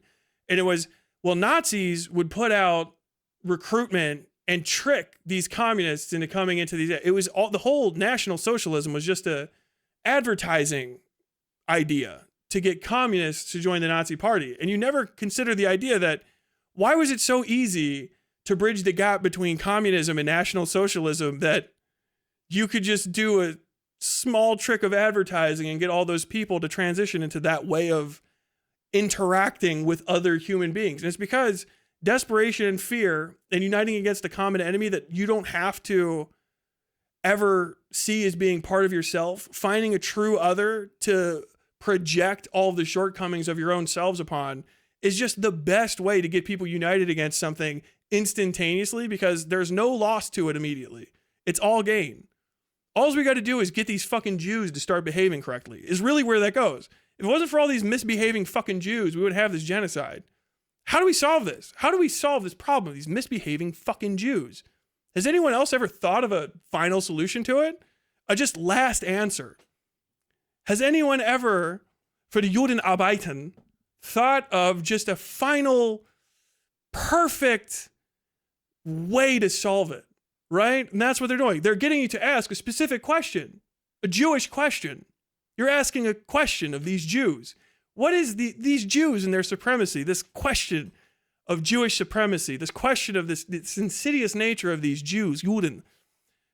Why hat the Juden so much property when the German goes hungry? Why does the Jude, why can they eat and I cannot? Why does the Jude have house and the Palestinian has no house? Why is it that the Jude always is there when there is power going around? Why does the Jude always insert his hand? Why does the Jude scream out when you strike at them, when they strike at you? You know, you're doing the same thing. It's easy. It's so fucking seductive. Why? Because it requires you to do nothing you can't do, which is bully some bullshitters. You can't go and fucking win an election in Mississippi. That shit's hard. They fucking racist. Mississippi is racist like a motherfucker. You know what you can do? Be mad at synagogues. Bro, dude, getting pissed off at a synagogue, you know how easy that is? You know there's a bunch of synagogues with misbehaving Jews in them? These Jews just don't know their fucking place. Kind of uppity. Uppity Jews at these synagogues. You can go take care of that in a minute, right? Some spray paint, maybe some gasoline fucking bottle with a wick on top of it. That's fucking, oh yeah. That's solved. Winning an election in Mississippi, those people are racist white supremacists. They might fight back. I don't know if you know this about white people, but if they try to be racist and you fight with them, you might have a whole civil war on your hands. They could shoot you. You might get killed by a white supremacist. That's crazy. I've never heard of a Jew doing a fucking drive-by outside of Palestine. But you know what I haven't ever heard of either? Jews fucking is starting to put some of these misbehaving, uppity fucking synagogues in their place. I don't know who these Jews think they are. They need to be, as a white person, considering the Jew, that the Jew doesn't immediately agree with me is very concerning. I think that we need to figure out which one of these misbehaving synagogues is the most misbehaving and maybe send them some sort of message. I'm not exactly sure what that message is, but we definitely need to make a list. We definitely need to make a list of Jews. All of the misbehaving, uppity, and way too power-hungry Jews need to be put on a series of lists, ranked by their level of danger so we can deal with them. Now, dangerous white people, oh, Jesus Christ, they might come and kill you. You might have to fight them. Have you ever heard of the Ku Klux Klan? They're terrifying. They wear uniforms and shit. Win an election in Mississippi? My God. Win an election in Alabama? Have you ever tried to talk to the people of rural Kentucky? They're backwards. They're evil. They got shotguns. They might fucking gun you down. But boy, howdy, I could put a fucking uppity Jew in their place. That's what you guys are doing. That's it. But all you fucking coastal fucks, you're show up your fucking asses. You don't know what racism feels like when you do it because you don't think you can. That's all it is.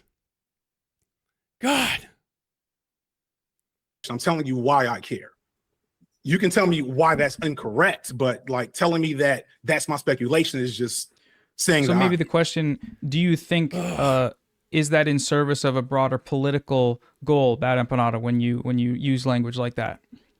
Yeah, absolutely. Because the and fact of the matter is, we live in a world that is Jewish exceptionalist, Jewish supremacist, and this framework, these sorts of frameworks, are what specifically led to the genocide in Gaza.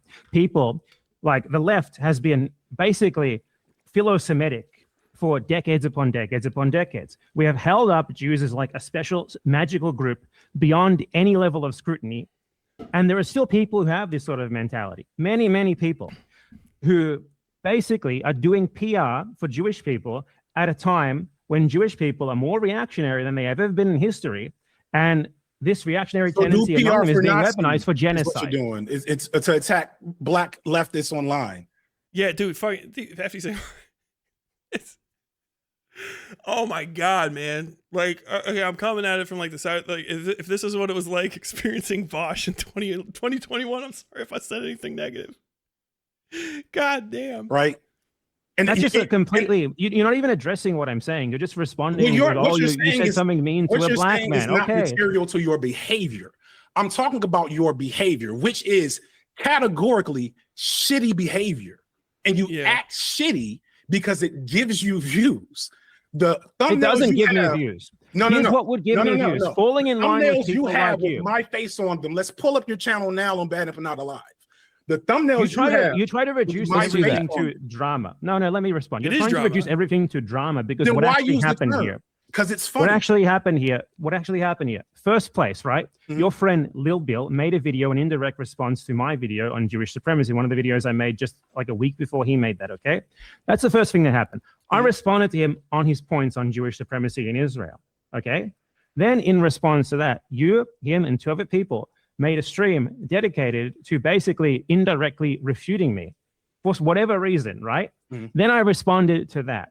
And you try to reduce this to drama. And what we're talking about here are very important political concepts. I'm sorry. Your response to me, as always, you just did it there. Like, look at your channel. You just talking about this for the drama. I'm talking about this because these are... I'm just looking for clarification. I'm talking about this because these are important political issues that matter to me. I don't give a fuck if it's you talking about them or anyone else. Mm-hmm. You are specific, at least it matters to you specifically the sort of people who shouldn't be spreading this sort of bullshit. And the Nazi dog whistles to malign slurs. Who gives a fuck if there's some slur or whatever? Most feelings right now. Yeah, like most people do. It's true.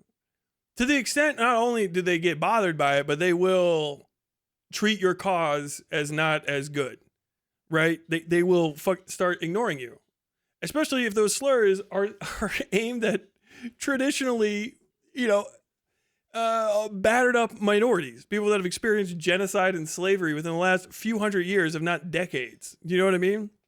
Like, it is alienating. George's behavior and the behavior of his audience of racists and rape enthusiasts is alienating. It does not change anything. It is just drama. The only value of the content is drama. If he's trying to talk about these important political points, they're not important.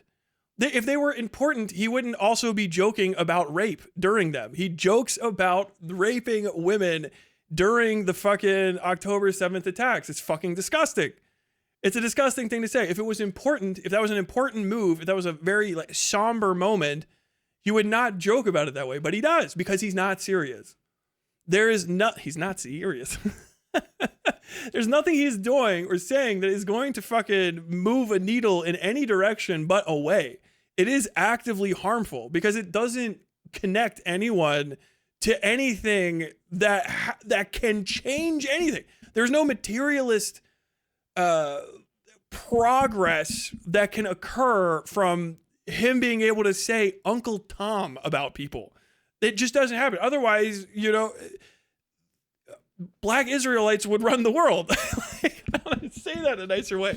Like if slurs just equaled power, then people would say them constantly and just succeed relentlessly, and there would be no reason to say like, hey, can you stop saying that? Because I'm pointing out that you say slurs. It can be damaging to you because it's bad to do. It's a slur. It is, even as a word, slur, it sounds bad. It sounds like you've done something wrong. There's not a lot of SLU words out there that are kind to the people that are behaving in that manner. Which slurs? Most people who are affected by slurs. So we're talking about actual political issues here, and your response is basically, "Oh, you're not nice enough." No, you use terms that hurt people's principled enough. is that what you're doing is unprincipled. This is not what principles. Principles.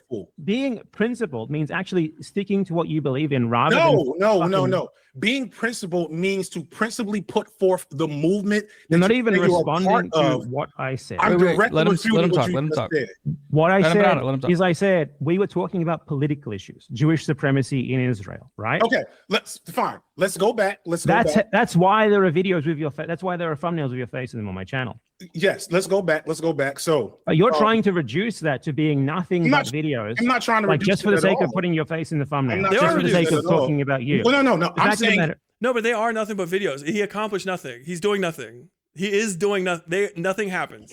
They are just videos. They can't be reduced to just videos. That's what they are. That is inherently what they are. They're drama videos about black YouTubers to capitalize on the titillating idea of bypassing Americans' ideas of what racism is and race relations, which if you're a foreigner, I know you foreigners love fucking racism. You guys are stoked about it all the fucking time. You think you're not, and then somebody mentions a fucking Romani person and you start talking about, have you ever had your grill stolen? I think the Aboriginal Australians should get their country back. Well, what the fuck you think they're gonna do with it? What are they gonna do with it? Racism is a direct product of the European canon. All American racism is downstream from the inherent moral strictures that created all of the modern governments of Europe. All of them. It's not like, they based the fucking Holocaust on the American slave trade and American Jim Crow segregation. Okay, where did that come from? Well, it was just an American thing. It wasn't British guys that started America and German people that populated America and bought slaves. It wasn't Spanish people that mass murdered the fucking Native Americans and French people that mass murdered and enslaved Native Americans and burned down their villages and put their children in fucking...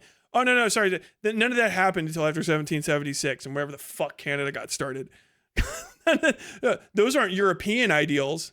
We are better than, I don't know if you rule Britannia rule the way, never ever ever will Britons be slaves. No, you guys are slave traders. And the reparations that should go to the fucking black people should come from Europe, especially as well. Just give back some of the shit you still have. Yeah. What are they gonna do with it? Oh, you gotta give back the king's diamonds. You gotta give back the queen's fucking giant egg. You guys fucking hate that shit. It's true. I just want to talk about what's bothering white people right now, which is the genocide of Jews. We got to answer this Jewish question. Stop distracting me. No. What you're doing here is like accusing me of grifting. Okay, it's accusing me of like just chasing the views. If I wanted to chase the views, I would not be shitting on you. I'd be networking with you. I would be networking with Hassan Piker. I would be networking with people like you. No. That is how I would actually have way more subscribers, way more views. If you don't rock the boat, you get way more fucking views. That's literally untrue. That's literally untrue. That suggests that destiny doesn't exist. Criticism of other people is a massive way to grow your channel on YouTube. The quartering just is there because he did collabs, not because of Brie Larson. Fuck. What? Is this like a little kid? Dude, he's caught with his hand in the cookie jar. These are even fucking counter arguments. Samson does not criticize people on the left, even though I know for a fact he thinks way less of way many of them than he will ever say. It's because he does not want to compromise his audience. Sorry, Noah, you know it's true.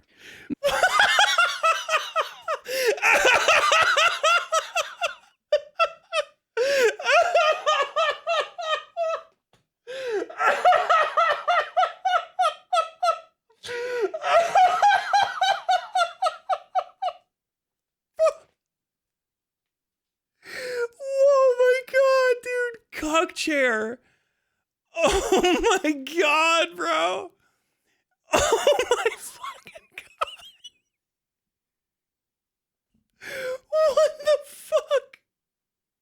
No, I don't think so. I disagree. I think it is. Well, the reason I don't do that is I know because... that you agree with me on tons of things that you will never say publicly. You will never make comments. Empanada, it's fine. Listen, no. Well, real quick. What are you guys agreeing with in secret, bro? Noah, are you a Hitlerite? Are you fucking real anti-Semite? What the fuck? This is content. This is content. Oh my god. Dude, Ethan Klein is gonna fucking love this. Ethan Klein is gonna fucking... Bro, it's his fucking century. Oh my god, this is so cringe. This is so... Dude, what a fucking L to hand to that side of the fucking aisle. Oh my god.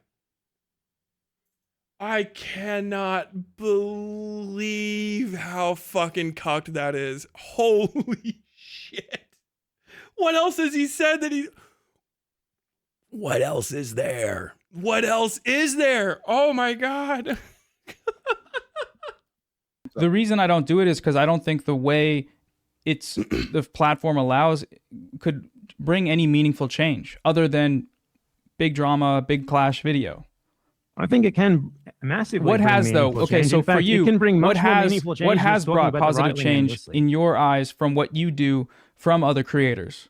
Like, what can you visibly see as you say you've pushed the needle? How? Absolutely. You see what's been happening with the first time ever that Hassan Piker is actually facing serious like left-wing backlash against his I'm going to support Zionist electorally. Your fucking biggest success is Hassan.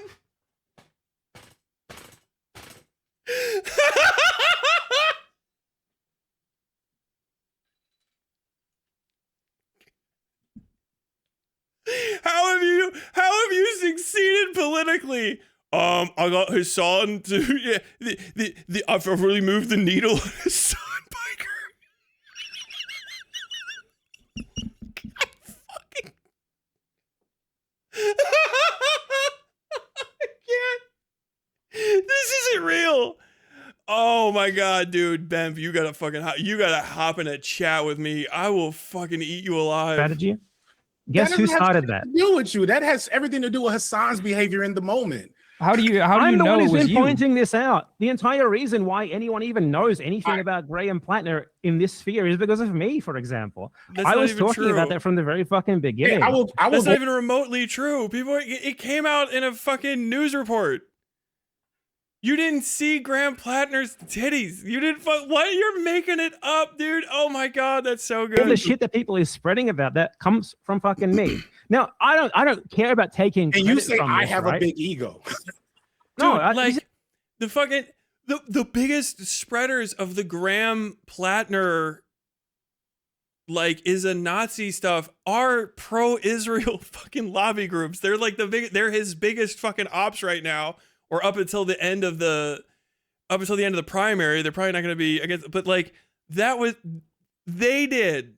This is a routine thing, by the way, is that usually a lot of Bad Empanada stuff he shares is Hasbara against creators that are more politically effective than him. We learned this before. Beau of the Fifth Column, everything that he knows about Beau of the Fifth Column stuff was from a Israel-aligned, like, hey, do you know about fucking bad anti-Israel people? This is a bad anti-Israel person, Beau of the Fifth Column, and here's his sordid past. That's all of the information that Bad Empanada had. He just repeated a literal Hasbara anti-fucking Beau of the Fifth Column thing because the Hasbara people put it together. That's all he's done. Is he goes and he fucking attacks other anti-Israel people for not being anti-Israel enough when they actually have some proximity to power to change it, while being a fucking drama hog. He's just a little drama piggy. Just a little piggy, a little drama piggy online. Oh my god. This is just materially true. Like, I don't care about taking credit for this because I would still be right to talk about what I'm talking about, even if it didn't have an effect. I think it's naive to think that as a 100K subscriber YouTuber, you're going to have a political event. But the question is, what change have you contributed to as a body? What change have you contributed to, though? None of us have contributed to much. It's YouTube. But you can at least try. But only one of us. Real quick. Try. So nothing. You're doing it for content. That's the fucking point. You should at least try to Only be one of us was rationalizing saying Zog. under the guise that this was principled and helpful. What's wrong with saying Zog? It's fucking hilarious. Well, I mean, it's not hilarious. It's not if you hilarious. see some- immediately, okay, it let me- immediately turns people off Here's what's to what you're trying to say because it's What understood people? as a slur. no. Most people don't even know what the fuck that means. I don't know. Like, Well, if they this is learn that it's mostly understood Zionist, by extremely, if they learn that internet it's people like Zionist you. occupied government, then what that means is that it's the wrong No, imperialist. that's not what most people would think. Most people, if You would have no idea intuitively what think most that the people U.S. government is that Empanada. You're not. Right, but you know that's not most true. people You know that's in not the true. U.S. would intuitively think that the U.S. government is occupied by Zionists. Now, is that not true? Yeah, but do I think that right now it's really important for us Do you to think- harp on why that's not But true? You No. understand though? Do you understand though? This that is the a Vosh N-word genuine- defense. Right.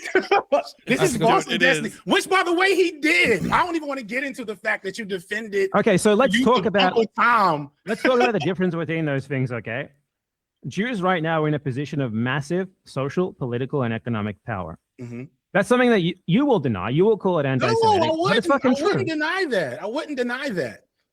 Calling some like saying Wait, Zog so real slave quick, to so someone, you attributed like the saying position. Zog slave to Real someone quick. when they are spreading. Let me finish. When saying Okay. Zog slave to someone or goy slave or whatever or good goy or whatever. For one, it's hilarious. Doesn't matter. The N word Who isn't is it funny hilarious. to? How is the N word funny? Who is it funny to? Who is fucking saying Zog Slave funny to, bro? 4chan's TV board. That's it. Bro, you can get a lot of fucking yucks. You'll get a lot of you posts on a fucking 4chan.org/TV post. If you could The come with a N-word's good scenario incredibly for that, funny. I don't know. But it's still harmful and hurtful. Who is this harmful and hurtful to? When you call someone a People. goy slave, who is Also, that harmful? anti-racism movements and the ability to to Jewish educate on people? those issues. A He's talking Jewish about the person N-word. He's feels talking about the harm when you N-word. call Talking about the someone a N-word. goy slave. Like goy is like goy, zog. These aren't things that are like used against Jews. Like you're a zog, you're a goy. If It is, anything, it they call is. people No. goys negatively. They are used against they are used against Jews specifically. It only works that way. It's to get fucking white people upset about Jewish people. That's the entire reason. That's why he's using it. Despectively. Okay. Right. Yeah, it's not the same thing, is it? I'm not comparing This is fucking unreal. I can't believe Jewish this is oppression or happening. whatever to black people oppression. I don't think that's a good comparison to make. Well, what I'm saying here is we live in a moment, right? We live in a moment where Jewish supramacy is rampant. So you particularly should in regards to use slurs. Israel. Is that so? When and that's- Jewish you know, supremacy it was is funny. rampant, No, and there are It was people. funny. Let me. Can I There cut are you off people. for a No, second? you let me finish because there are All right, I'll people let who are you finish. perpetuating frameworks that specifically help to perpetuate Jewish supremacy, right? Mhm. So we have someone like BRG who, at least I used to think he was like a left-wing communist sort of guy, and then he really got caught up in this sort of DSA electoralism, and now he does a ton of like anti-Semitism policing on behalf of the Democratic Party. You know, he will do anti-Semitism call-outs like, "Oh my God, you guys are being real fucking weird about Jewish people right now," whatever the fuck. At a time when Jews certainly do not need you to defend their honor. If anything, we need people to push back against this sort of notion that Jewish feelings are some sort of super important thing, that there's this massive Jewish oppression, basically the Jewish exceptionalism sort of thing, where people have this taken for granted notion that in spite of like all material circumstances point to something very different, that Jews are this oppressed group who need us to defend them all the fucking time, right? Because that is something that specifically enables Israel. That's something that has for a very long time been a problem that has specifically enabled Israel. People from the left have been like acting like PR for Jewish people, basically. And I think when someone is in the PR for Jewish people is don't say slurs to Jewish people. That's fucking awesome. The That prevalence is, like, the playing prevalence that of the sort of role. slur is the reason you even need like the using this ADL. fucking humorous term, Zog slave, goy slave, whatever. Call him a good boy. nigger. This shit is why would I call him an N-word? He's not doing anything. Why not? It's also funny. For one, Call it's him a never nigger. okay to Call call me a someone an nigger in your N-word. videos, Bad Empanada. Unless- They're funny. They'll get you views. I'm not arguing They'll- that it's they'll- funny. But You're you think everything I don't want to read. I want to see. I didn't think that was coming. That hit me like a fucking brick. I want to see. You're gonna have to hear the N-word again. It's from FD Signifier, but I realized that hit me like a brick. I'm like, I have a very strong aversion to that word. I want to see how people reacted in this call when he said that. whatever. Call him a good boy. nigger. This shit is why would I call him an N-word? He's not doing anything. Why not? It's also funny. For one, Call it's him a never nigger. okay to Call call me a someone nigger an in your N-word. videos, Bad Empanada. Unless- They're funny. They'll get you views. That's not great. There's no flinch at all. I can't even, bro. That would fuck me up if like even somebody that was like like Candace Owens said that. Like Kanye West was like, call me a that. Like I'd have to shut the whole thing. Like no, man, what? Come on, dude, no. God, fucking Bad Empanada reacts to it like not like stylistically. It's not my choice. That's stylistically, I won't do that. It's true though.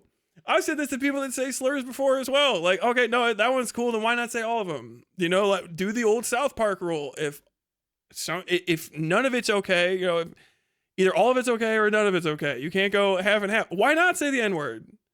It's a good question. I know why I don't say it, because I don't want to fucking like let down black people that know me. I would fail them. That's why I don't say it. It's a good question to ask. Why don't you say the N-word? Because there's black people that know me personally, and if they heard me saying it, it would fail them, and I would be a bad friend or person that even knew that. It would harm people I know, and people that I have yet to meet. Do you know what I mean? It would let them down. It's not gonna fucking kill them. It's not gonna like, oh shit, I got the N-word sickness because the white guy said it to me. You know, they're gonna go about their day. They know, they can see it in your eyes when you say it. Black people can. They know it's in your fucking heart. So that's like, just say it, dude. Just let us all off the chain. I wouldn't say it because I would fucking let people down. That's one of the biggest. I would let people down. I would fail people. That's it. Like, yeah, my career would be fucking fucked if I wanted to.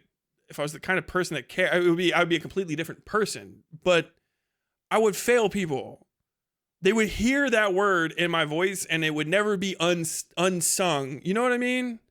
Like, especially if you say that way, like it's done. You're on the other side of it forever. And I wouldn't do it. Not for a joke. Not for like $1 million. It's just don't do it. You gotta let it go. I'm older now, so I'm smart enough to understand that. I'm past the like 20-year-old like, dude, words are just words type shit. You know what I'm saying? So it's like it's a consideration to people that have put their faith in me to not say it. That's why you shouldn't say it. Do you know what I mean? Like I think in my opinion, that's a good reason. Also, maybe you'll get your ass kicked. That's a backup reason way down the line, personally. But yeah, you let people down. You hurt their feelings. There's people that put their trust in you. They'll still like you. There's people that will forgive you. You'll put people that like you in the position of having to forgive you for saying a word that is just a taboo. It's just don't go there. It's easy. You don't ever need it. Nothing. It's not a good spice. It doesn't improve anything. You just let it go. That's the reason. It's not because it's not funny. It already isn't. You don't have to say that. You don't have to say that at all. That goes without saying. As a matter of fact, it's not funny. It's not a career decision. It's because I would personally, and I think this should be for most people, would be like, yeah, there's a lot of black people out there I haven't met yet, who may become like important part of my life at some point. You know what I mean? I'll be creative interaction with them. I would, maybe they'll be friends. My neighbors. I live in a fucking. If I got it out as an N-word guy, it would be hard. I live in a pretty black neighborhood. But I meet somebody, and I would hate for them to find out that I'm a piece of shit, even in that one moment, because then they have to go through like, damn, I kind of like this guy, but now I don't know if I can deal with him because he's he might be a piece of shit. I would hate for that to happen. I would hate for that to come between me and somebody else. It's racism poisons the world. That's the point. Racism is a poison. It fucks up shit. It harms the bonds between us as people, and it turns a relationship that can be about anything else into a relationship that sometimes has to be about the color of your skin. It has to be. Because even if you and that other person are good, they might talk to another black person. It's like, oh, the N-word guy? Is he like that? And then now that black person, instead of just talking about you, oh no, that's my friend. I borrow a lawnmower from him. That's the dude that comes into my he comes into my grocery store that I manage, and we talk about fucking pomegranates or some shit. That's the dude that is my oil change guy. He's cool. No, you have to go like, yeah, he's said that, but also like he's not like that. That's like a whole thing. You add a whole layer. Any Jewish person that's going to talk about if they know you're saying Zog and shit and being hardcore anti-Semitic, some people are going to come out and they'll be like, you're a racist, you're an anti-Semite. If you know you're not, then just don't be. You're like, okay, man, hey, that's your opinion, that's fine. But like, if you're going around at 22, 25, I mean, and Noah Samson's in fucking trouble here, unironically, because if there's ever a situation now down the line where it's like, hey, I got to trust you as a Jewish person. We got to build a relationship, me and you. That guy you were friends with talks about Zion operated government and Zog stuff. Like, do you hate Jewish people like a lot, or like, can you get over it so that we can work together? Could you you seem like a nice guy. I know some people have problems, but like if we, engage in business together, are you going to try to like fuck me or anything? You're not going to be upset. Like if somebody comes around asking if I'm Jewish in a weird way, would you tell them I am and where I'll be on like a Tuesday at like a specific time? Like, are you that kind of guy or not? You poison. It's poison. It doesn't solve anything. No one's ever said a slur and then a good thing happened. It just doesn't occur. It's poison. At best, you maybe get some sort of reprieve, but down the line, bad things happen all the way down. It's not good. It's a natural evil based on evil. If you're laughing about a slur and the slur is not about you and you're laughing it off, you're happy about racism. And that's it. That's the end of it. You're getting away with it at best, which is it's a swirl. You're going down to the pit. I'm not arguing that it's funny. No, it's fucking hitting its you think stop. Let's talk for a second. Let me go. You think I'm a liberal Zionist. You think I run cover for Jewish supremacy. You think that it's more important to be funny and identify the flaws in your enemies unprincipled. No, that's not what. Call me a nigger with the hard ER. You defended Norm Can you let me Finkelstein's respond? use. Like, I don't understand how you think this is like some sort of good response to what I'm saying. I because think the you don't term understand. Goy slave is no, it's not. It doesn't make any sense what you're saying because the term Goy slave is of direct relation to what I'm talking about here. My point Jewish is you're supremacy, defending Jewish your use of exceptionalism. slurs because they're funny, because they're hilarious, and because you get the right to do that. No, that wasn't the because brunt you of what think I was saying, and it's not a slur. How is you that a repeated slur? it's hilarious. I'm sorry. Question. Who is the term Goy slave a slur again? I'm sorry. I don't know enough to say that Goy slave is a slur to any particular person, but I do know it's a Nazi term, popularized from the term. A Nazi term. Zionist is also it's just a Nazi term. That's kind of a thing, but the whole point is, dude, that it's the same thing as I'm gonna use an almost slur. I'm gonna try to spell it out for you. There's a mineral that grows in the ground or comes from the ground. It's black coal. That burner, right, is a way to describe white people that have sex with black people. It is a direct reference to miscegenation. Now, is it a slur against black people? No, it's literally a slur against a white person. But what it is not even a dog whistle. It's, I think, what card posting would call a shibboleth. It lets people know that you're in the know. The Zog slave is being detractory to them. It's because you already have the slur in there. You are an associate of the slur. That's what it is. This is a child's attempt to retell racism. This is insane. All bad Empanadas fans are racist. You can and should respond to them as just calling them racist from now on. Ignore them, attack them. It's fine. It doesn't matter. That is insane. Unironically, like Noah Samson has to be fucking brought to answer for this because this is crazy.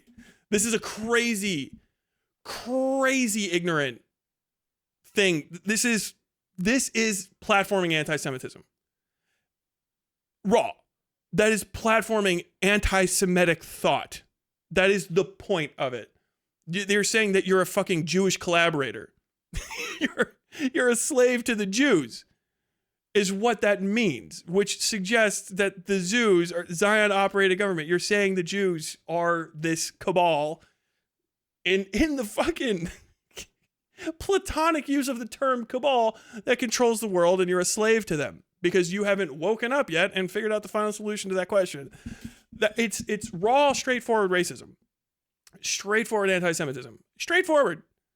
There's no need for it. That's what a slur is. You can say the same thing better without that word, but you want to default to it because you want to first put forth your desire to be an ignorant piece of shit because you don't care about the humanity of the people that you're talking about.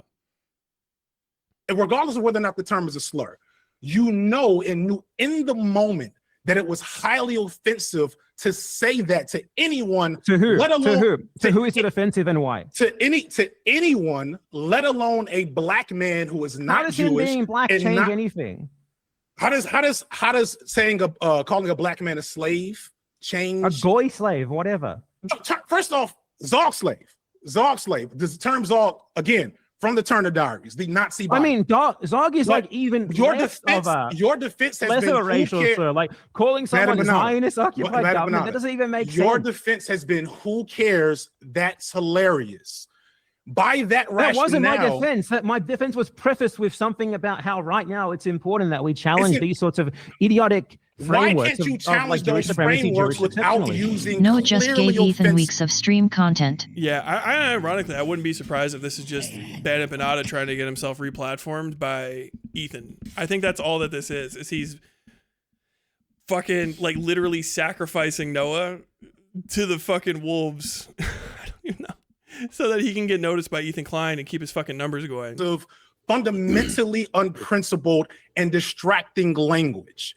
Because if you think that allows you to do that all the fucking time, then call me the N-word right now on Cal. If you do it all the time. If you don't think there's a difference, if you who said I use the N-word all the time? No. All the time. I said I respond to these things in the way that you say I should all the time. Why won't you call me a nigger right now? Because how is that relevant to it? Why would I call you that? What is this relevant to what we're saying at all? Mr. Empanada. It's crazy, dude. It's a bad response to say, "Why would I say that?" That suggests there's first off a reason. Like I could be convinced. It's crazy, dude. Like unironically, calling a black person a slave is bad. That's just you don't do that. Like even if. Unless they literally you're referencing their enslavement, you just avoid it, right? Especially as a white person, like, oh, you're a slave to the Jews. So a black guy is fucking insane. Like, you might as well just call him the N-word at that point, because that's what the fucking N-word references. That's where it's from. I got 15 working on my plantation, right? Are you saying, like, dude, you are using fucking chattel slavery terms mixed with anti-Semitism against a black person is insanely racist. It is raw racism. Raw. What are you just saying? I'm being mean on the. What are you doing? What is it? What is accomplished? You might as well. I mean, honestly, Nick Fuentes would. Why don't you have the courage that Nick Fuentes does to just pull the fucking Band-Aid off? Dude, Noah Samson's fucking cooked. Cooked. Like, I'm good. I'm fucking glad his audience is out of my... Holy shit. I don't want any fucking Noah Samson fans over here. At all. If he's talking to this motherfucker behind the scenes about fucking anything, platforming this conversation, I would have probably turned it off. I would have jumped in and be like, yo, hey. I don't want to put anyone through this. Do you know what I mean? That's crazy. Like, I wouldn't have permitted it to happen, bro. Like, hey, why don't you guys go handle it on your own terms? Like, bro, Noah Samson knows this is wrong. He knows this is wrong. He's the guy that was fucking calling out Vosh about, hey, why are white people talking about black people issues with other white people all the fucking time? Why is Vosh this fucking N-word guy? Why is this stuff happening? Why are we platforming white people to discuss the racial trauma of black people at all? Well, it's not about the racial trauma. Like, dude, if black people feel a remote amount of solidarity, first off, with any other minority, And that's on, you don't get to talk about it. Why not do I not get to talk about it? Why don't I get to talk? Because you're not black. I don't know how to tell you this, because you're not. There's no good way to do it, first and foremost, without causing harm, unless you're an expert in the subject, which you're not. And second, it's just a gross conversation to have. It's fucking disgusting. It's a fucking weird thing to say. I didn't realize that the person he said Zog slave about was a fucking black person. That's insanely racist. I would not let him on my stream to talk to a black person. I would not moderate that discussion. Unless, like, dude, Noah Samsen dropped this onto FD too is crazy. They were doing some sort of fucking tier list. This is insane. I mean, they're their own people. FD Signifier is a grown man. If he wants to fucking have this fight, he wants to have this fight. I'm not talking about that at all. I'm just talking about, like, bro, you can't go from talking about the fucking destiny sphere of stuff and how fucking weird it is for them to be platforming white people talking about non-white racial and ethnic trauma and then do this. This is you have to know better. It's just like, did you have a white moment or what the fuck what is going on? This is just a fucking DGG grade fucking race debate between a racist and a black person. Again, we've just come full circle. By avoiding the Voshite debate sphere, you somehow still manage to create a Vosh grade debate. We're in seconds reasonably saying you just need to say the hard R N-word because why not? Your foundational first principle is that fucking slurs can be funny and slavery is an okay thing to associate with a black person while they're expressing their fucking ideas and stuff and calling black people Uncle Toms. That's okay. Why not just say the hard R N-word? If slurs don't have any fucking just say it. Let's fucking bring it up. Because you know it's bad. That's the point. Just say it. Say it. Say what's in there. And then you're doing it like, well, now I'm bad for my career. It's not particularly funny right now. It's not, I wouldn't say it because I have any sort of any remotely present, moral personal obligation to prevent additional acts of racism on this earth. It's not because I'm anti-racist. It's not because I understand black racial trauma and I want to fucking avoid it. It's because, well, I haven't found a good reason yet. What the fuck? Smug as fuck too, dude. Oh my God. Jesus Christ. Like, this is fucking insane, bro. Explain the difference. No. This term is of direct relation to his behavior. Let me explain the difference. In know what you can get away with? Defending Jewish supremacy. Do you understand the difference? He is defending Jewish supremacy. You could have said I respond to him by saying like, "Oh, great fucking job! You're doing great work on behalf of the supposedly marginalized Jewish community." You could have said in this tweet, "BGR is defending Jewish supremacy by such and such and such." You could have done that. That wouldn't have went off in the fucking algorithm. So instead, you made a hilarious. What do you mean in the algorithm? But then why did you? It's funny to you. You could have avoided that language, and you chose not to because you're unprincipled. Because you care more about the attrition economy. Have you ever called anyone a dumbass? Have you ever called anyone an idiot? Have you ever used a mean word against anyone? Those words are not intrinsically tied to Nazis or slavery. Zog slave isn't intrinsically tied to Nazism either. It came like 40 years. Zog slave, I don't even 30 or 40 years after, during the neo-Nazi movement. It just came after Hitler didn't win World War II. Some additional people who were not mopped up tried to fucking get the band back together, and they created a new form of Nazism. They're called neo-Nazis. And they started pushing certain conspiracies. Yeah, neo-Nazis did it. It wasn't the original Nazis. It was the new kind, right? This is like being mad at Crystal Pepsi instead of Pepsi. Fucking Jesus Christ, dude. I think they ever used that term. They just use the term Zog. It came from This came like 30, 40 years after the actual Nazis. It literally came from Nazis. Second thing, why are you so obsessed with Nazis? Why are you always talking about the Nazis under the bed? There's you always use been their much terms, more talk. not me. No, there's always been much more talk of Nazis in your easy, content than Zionism. This is extremely easy. Like, you're not even dealing with the actual issue. I'm not getting owned. I'm not getting owned.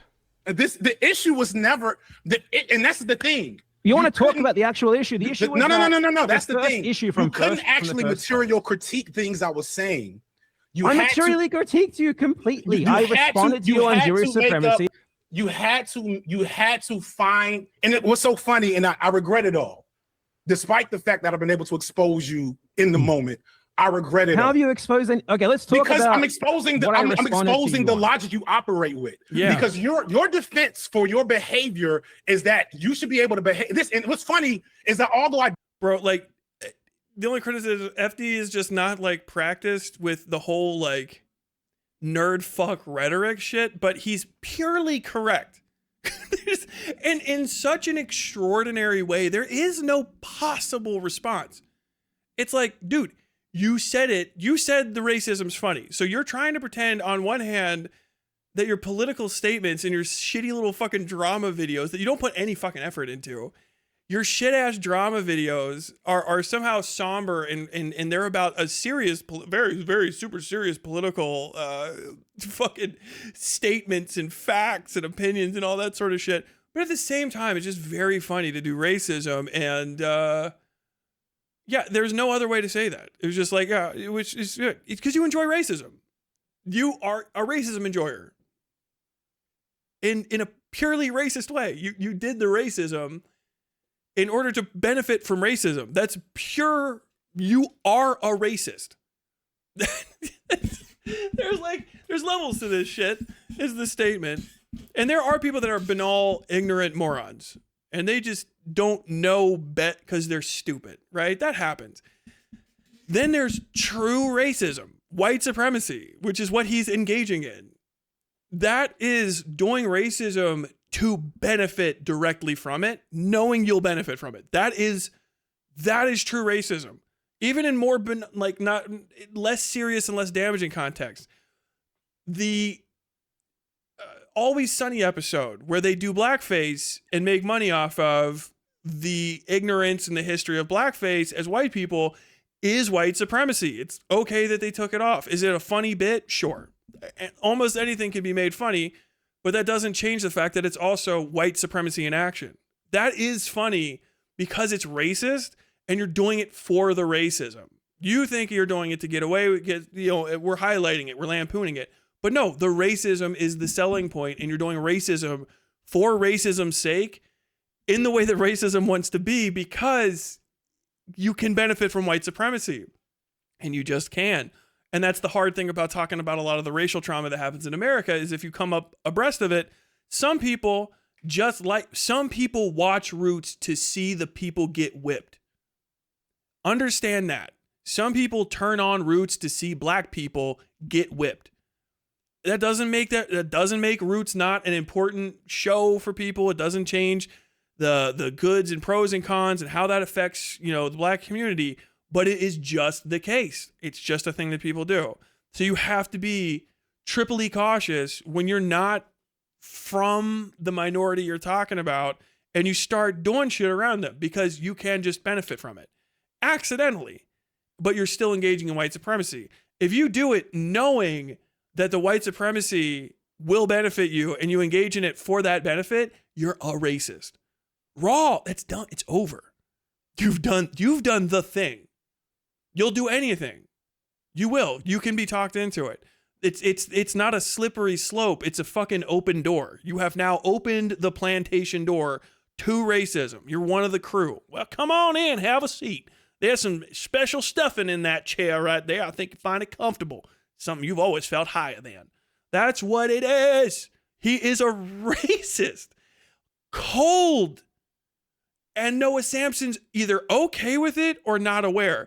Like, if you were moderate, you have to get in here at that point. Because that's time, solidarity at this point is recognizing white supremacy and saying like, hey, yo, no, you're a racist. Yo, what? Wait, what? You know what I mean? Like, Noah Samson is platforming a white supremacist. That's it. No, I don't like white people. You're a white person that moved to Argentina and you like Zog jokes. That's crazy. There's a lot of those there. You're not the only one. That's bonkers. And to knowingly engage in racism to make money off of it, is to engage in white supremacy, regardless of what you think is going to happen down the line. Because the white supremacy wins. Oh, dude, did you hear Bad Empanada said dog slave? Base.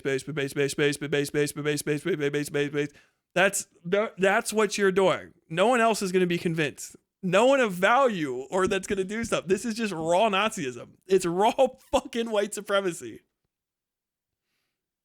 Disagree with a lot of what Lil Bill said in that video. You're just straight up fucking lying about what I'm saying. No, you shut the fuck up. You let me talk because you're lying. You're mischaracterizing. I'm gonna mute him. Hold on. How do I mute? What you do. How do I mute? You don't fucking. Okay, FD, he's muted. Go ahead. Well, that's nice. I'm not muted. The irony is that the inception of this was. Let me actually say my argument. He's unmuting himself. Give me your argument for okay. right to use. We're going back in time. I remember this. This is Infrahaz. You guys remember the one Infrahaz debate where he kept unmuting himself and screaming?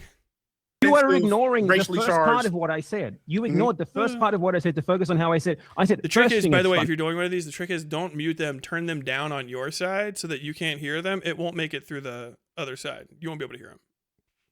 That's obviously a minor point, right? That's not the main thing. Okay. I said a bunch of stuff before that, didn't I? Did you respond to the stuff that I said before that, which was the main point?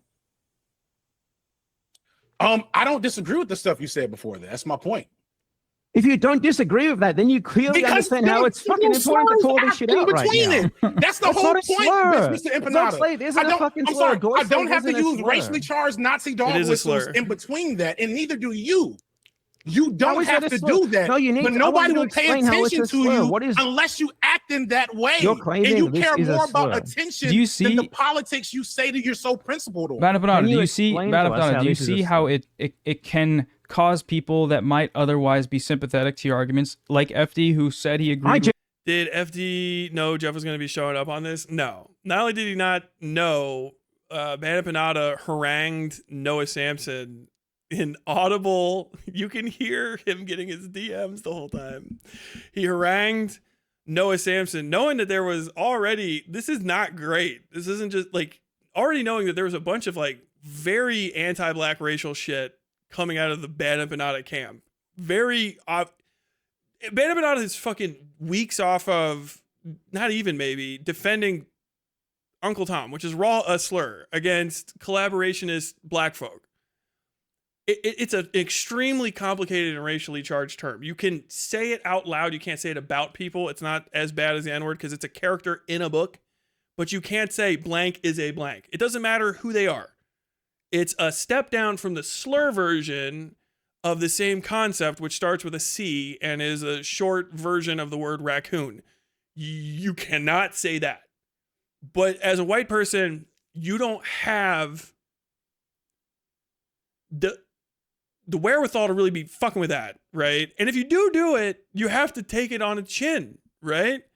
You can say like, this is that kind of behavior from this person. I don't find, but whatever, step out of it. It's a term for black folks to use in their own communities between each other. You can't really know. If you're white, you can't ever really know. Paul Wall couldn't use that term perfectly. He could probably say it and everyone go like, correct. But he probably shouldn't do it. It's too much of a risk. Right? And it's not for you. Because if you can't say it to that guy's face as a white person, and you wouldn't, because they would immediately flip. Candace Owens could be that. The worst version of it. I've heard black people call her that and this. I could not say that to her and not lose because that's not for me to do. In a raw way, without explaining 250 plus years of racial conduct in this country, that's not for me. I don't know enough about being black to say what is and isn't. You understand that?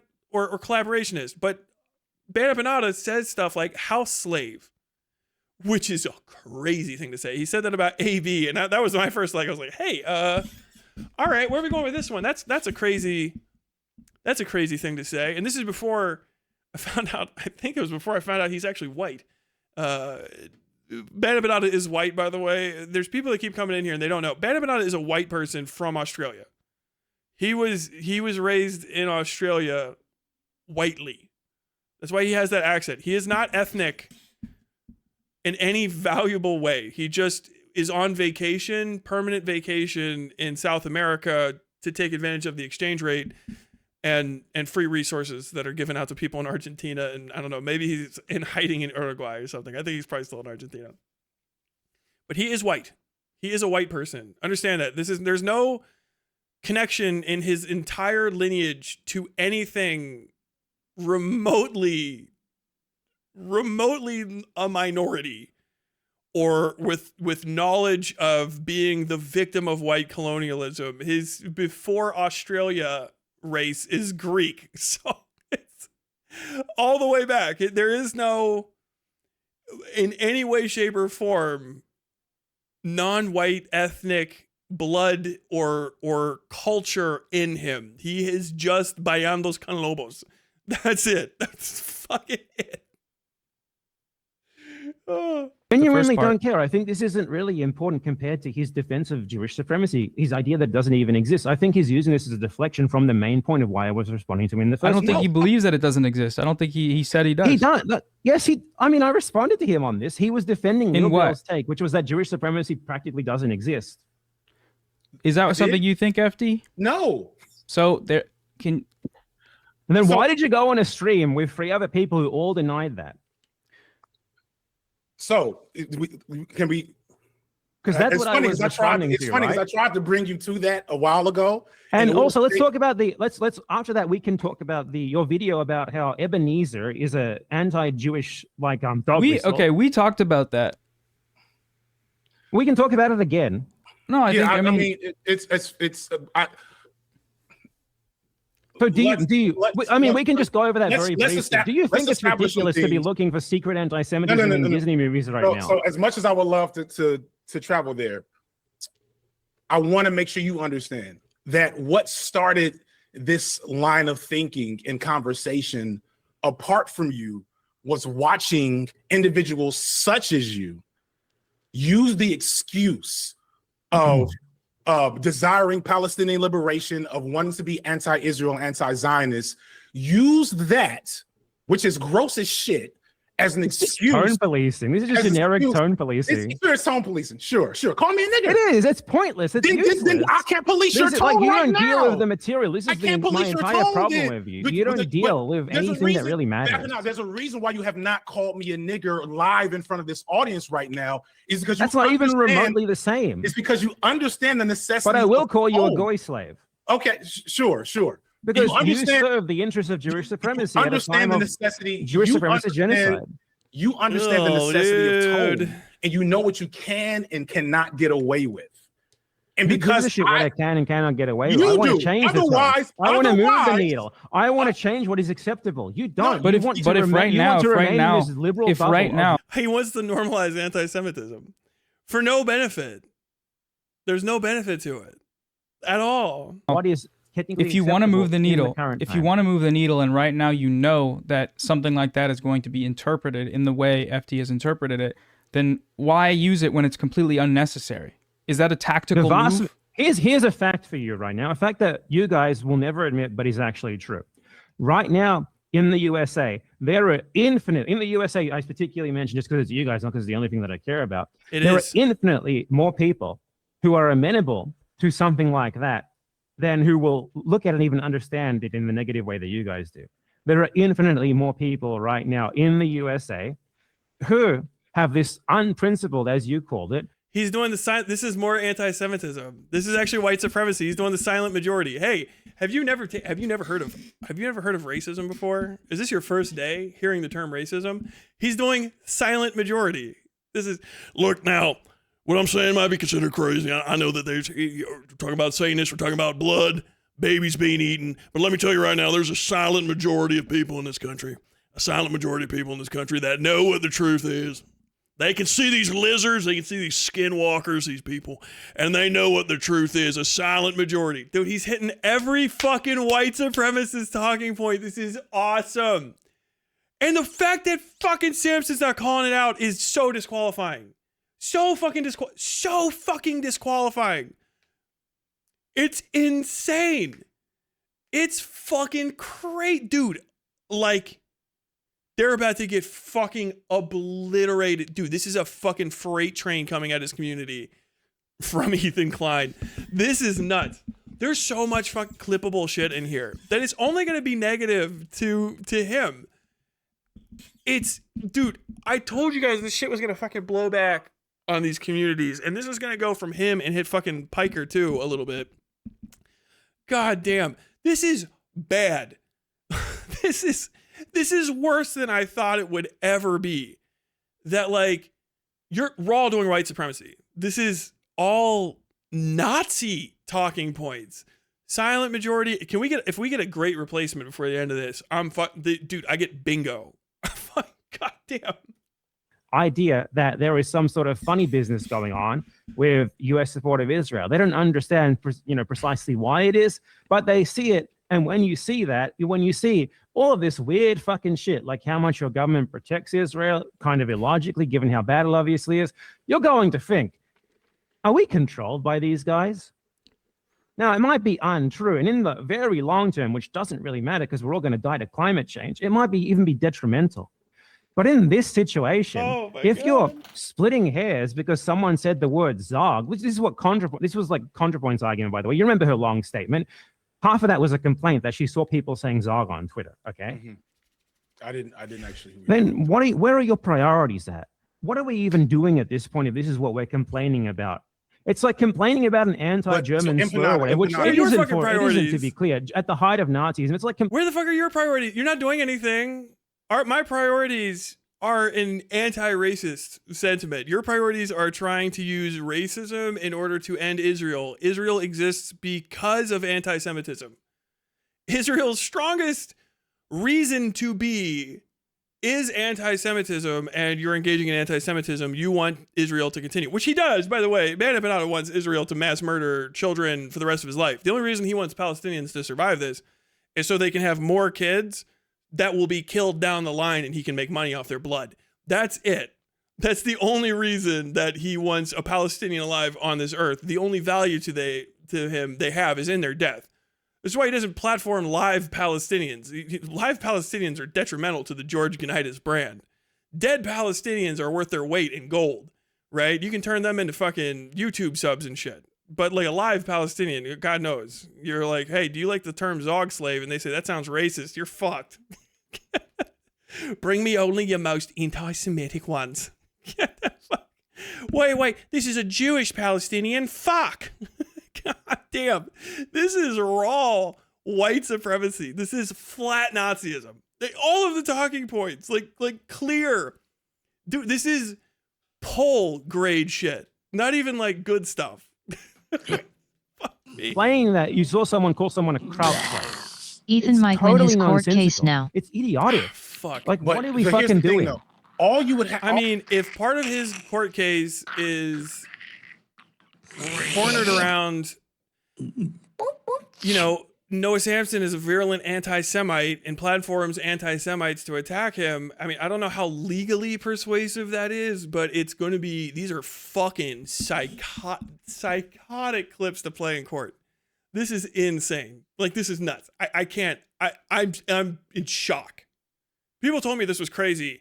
I can't even believe how insane it is. I can't believe it. This shouldn't be real at all. This should not be a thing that exists. I'm fucking shocked. All you have, so we can talk about me having to learn more about Jewish supremacy and Jewish exceptionalism. We can talk about whether or not it's valuable. I would like to talk. I've let you speak pretty much unimpeded a second ago. Can I go, please? No, you haven't. He totally just did for like 5 minutes. Okay, that time he did. Thank you so much. Finally. Thank you. So we can get to we could very easily get to other subjects and issues around this problem. There could be very good use for the perspective you bring to the table.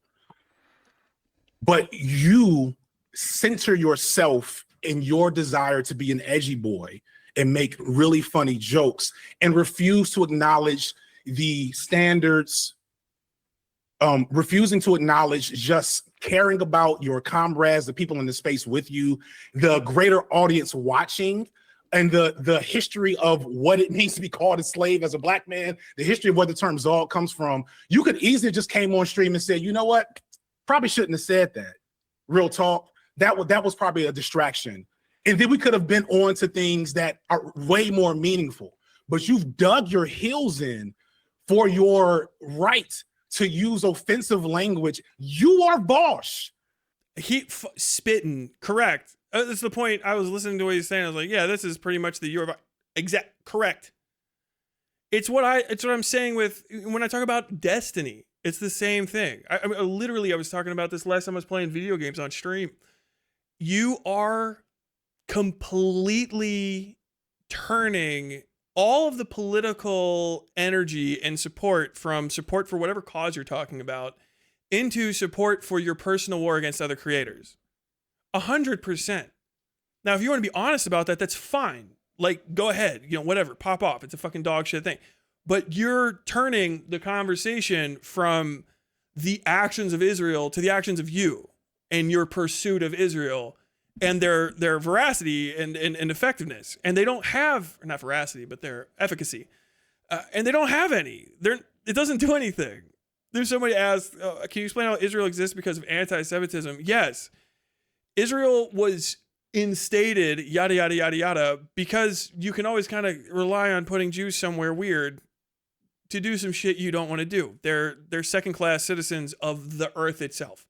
So when you want to use the De Beers Corporation, De Beers is still alive, you want to use a place to start fucking laundering blood diamonds and create a blood diamond merchant place operated by people who won't have a Christian aversion to the trade or try to edge you out of it and aren't Muslim, who have a very, very strong aversion to it. Give Jewish people a reason to be somewhere and a thing to do that is, hey, you guys are getting fucking pogromed. You're going to get fucking annihilated by the Russians at some point, okay? The Bolsheviks are going to fucking kill you, whatever the fuck. Not the Bolsheviks, the Chechens. They're going to fucking hunt you with dogs, etc. You want to go fucking down here? All you got to do is this one thing that's actually you can do to make money, which is not making any money off the land itself, essentially. You can go down here and do this. It'll be one of your little places. Okay, yeah. A belief in Jewish people being this kind of like the anti-Semitism itself of you don't have a land and you need somewhere to be and something to do that makes it so that we won't always want to fucking kill you at any given second is, first off, how you use anti-Semitism to maneuver Jewish people there.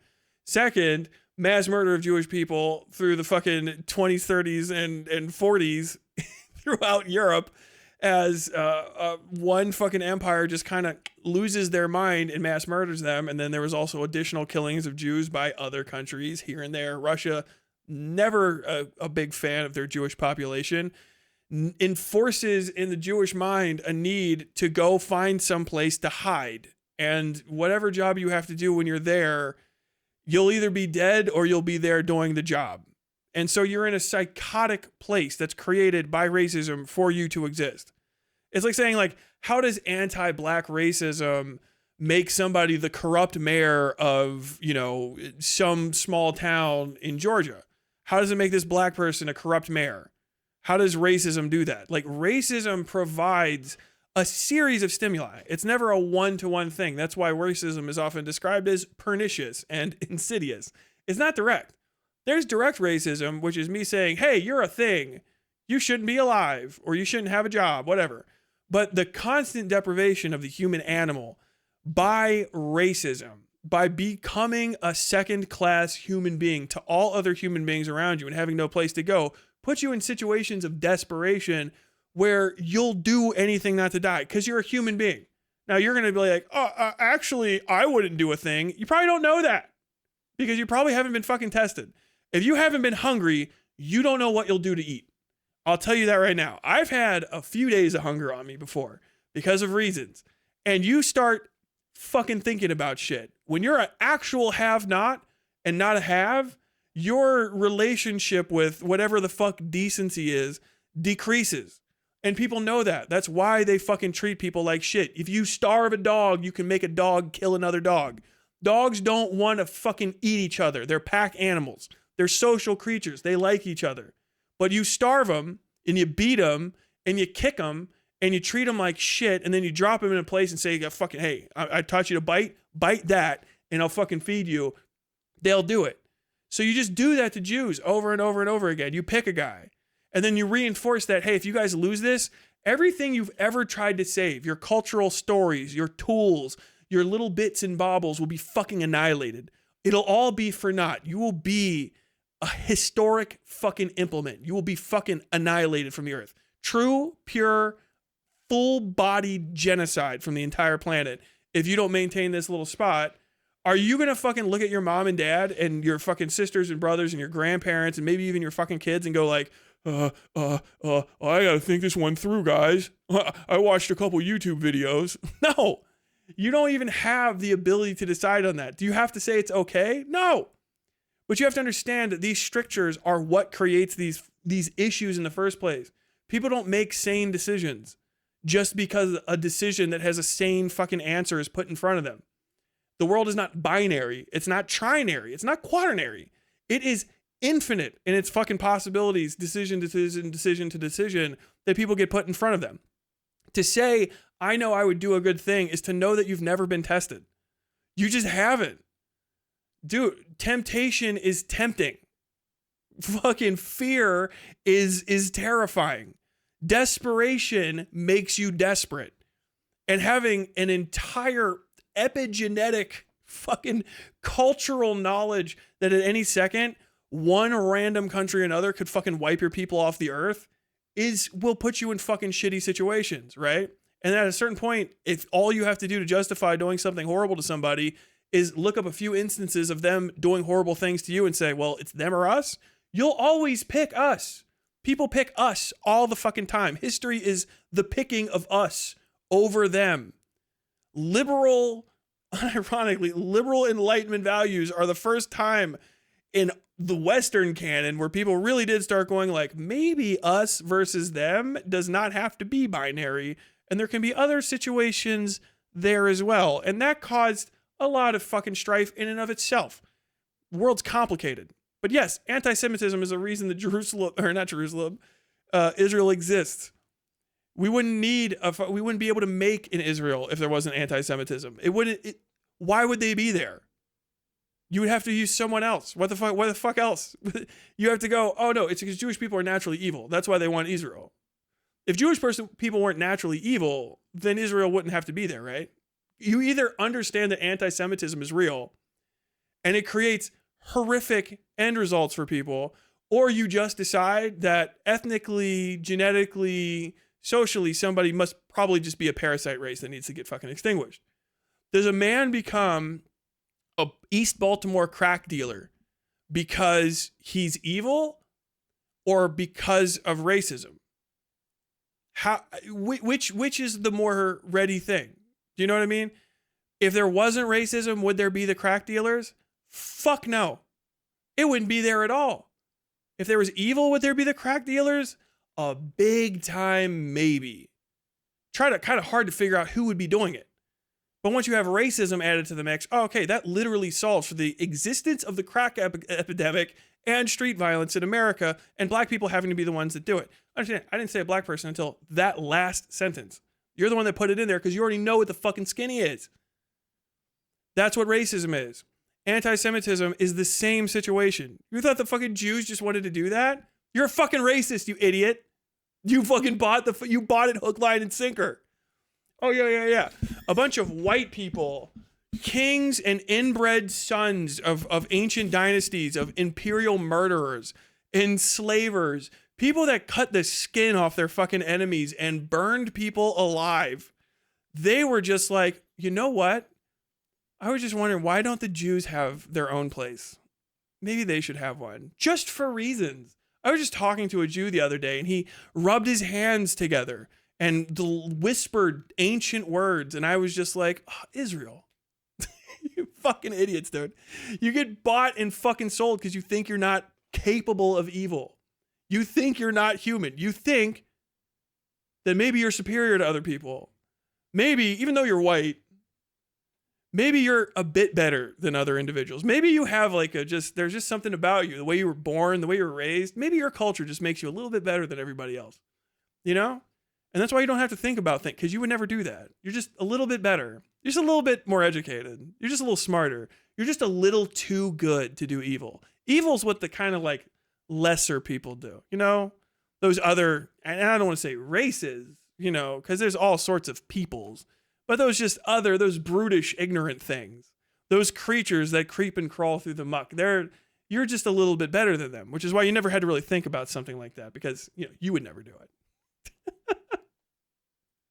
You are the new Vosh. It's so fucking funny how your full politics circle are the this same is. as Vosh. You are politics Vosh, are functionally but the your exact same tactics as are the Vosh. same as No, they're Vosh, not. and that's even more pathetic. Why is that more? Because unlike Okay, Vosh, hold like on. I said Why is before, you're not as good looking. For one, you're what not you're as saying isn't charismatic, true, but and your let's get to that racism made point. us this good. Why So do you you can't attract think- an audience, and you're Why trying do to you use think his that- tactics, and you don't know how to defend them in the same place. Why do you mean- think that rhetoric? I drop a big one in this video. Zog slave, Big Z. I did this to unnerve and unseat my opponents, and as you can see, it worked. Whether or not that was a good idea, you can comment below. Like your perception of rhetorical similarity is more important than I don't actual think that. politics being I the don't same. think that. Okay, I so think your it's bare politics are the same as minimum. Vosh. No, I don't think that. I just think that it's bare minimum as an interlocutor who says their priority is Palestinian liberation. I think it's I think not adhering to a bare minimum of not being an edgelord asshole who uses language that offends and amplifies Nazis. The fact that you won't Who does it move offend? off that. Who does It offend and how does offended it me amplify to Nazis? see. It offended me to see you say to I a don't black care if man. it offends you, just as I wouldn't I know, care if it and that's offended kind of some my random point. Yeah, Zionist that's a- Jew. you're You a care racist. more about being an edgy boy. You are Vosh. Plenty of people. you're Your Vosh without argument the here is tax I'm code. offended. I'm offended. Okay. No, I think know, the it's argument not- goes deeper into the actual practical utility of the way you act online, where No, more people dude. would take you seriously if you didn't troll. Oh my god, like fucking Noah's thing is like, hey, how do we? I dropped an N-bomb in this one, big one, hard R.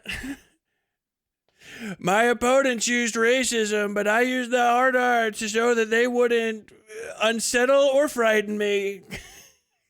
What is the utility? Fuck, dude, FD Signifier is like light years ahead of the rest of this conversation. Yes. You're doing literally the hard R N-bomb explainer, but just for a Jewish version. Like, if you were just another person and you were like, yeah, I said the S slur for fucking Mexican people. Like, why did you do it? Well, there's some Mexicans, I don't know if you know this, but some Mexicans are white, and those white Mexicans need to be reminded that they're blah, blah, blah, blah, blah, blah, blah. Like, dude, no, you're just doing racism. You don't need it. FD Signifier is also right about that. Like, yo, you can just say it without the slur. So if you're saying the slur, you're adding it for a reason. And the only reasons for slurs are hate. That's it. It is just there to increase the amount of hate and to appeal to those who hate, which I think is really what Bem's thing is. I think he's trying to appeal to the people that are most in tune with masturbating to fucking snuff films online, as he said he did, and I believe he did it because he enjoys it. He wouldn't take something like that unseriously, so he said that seriously.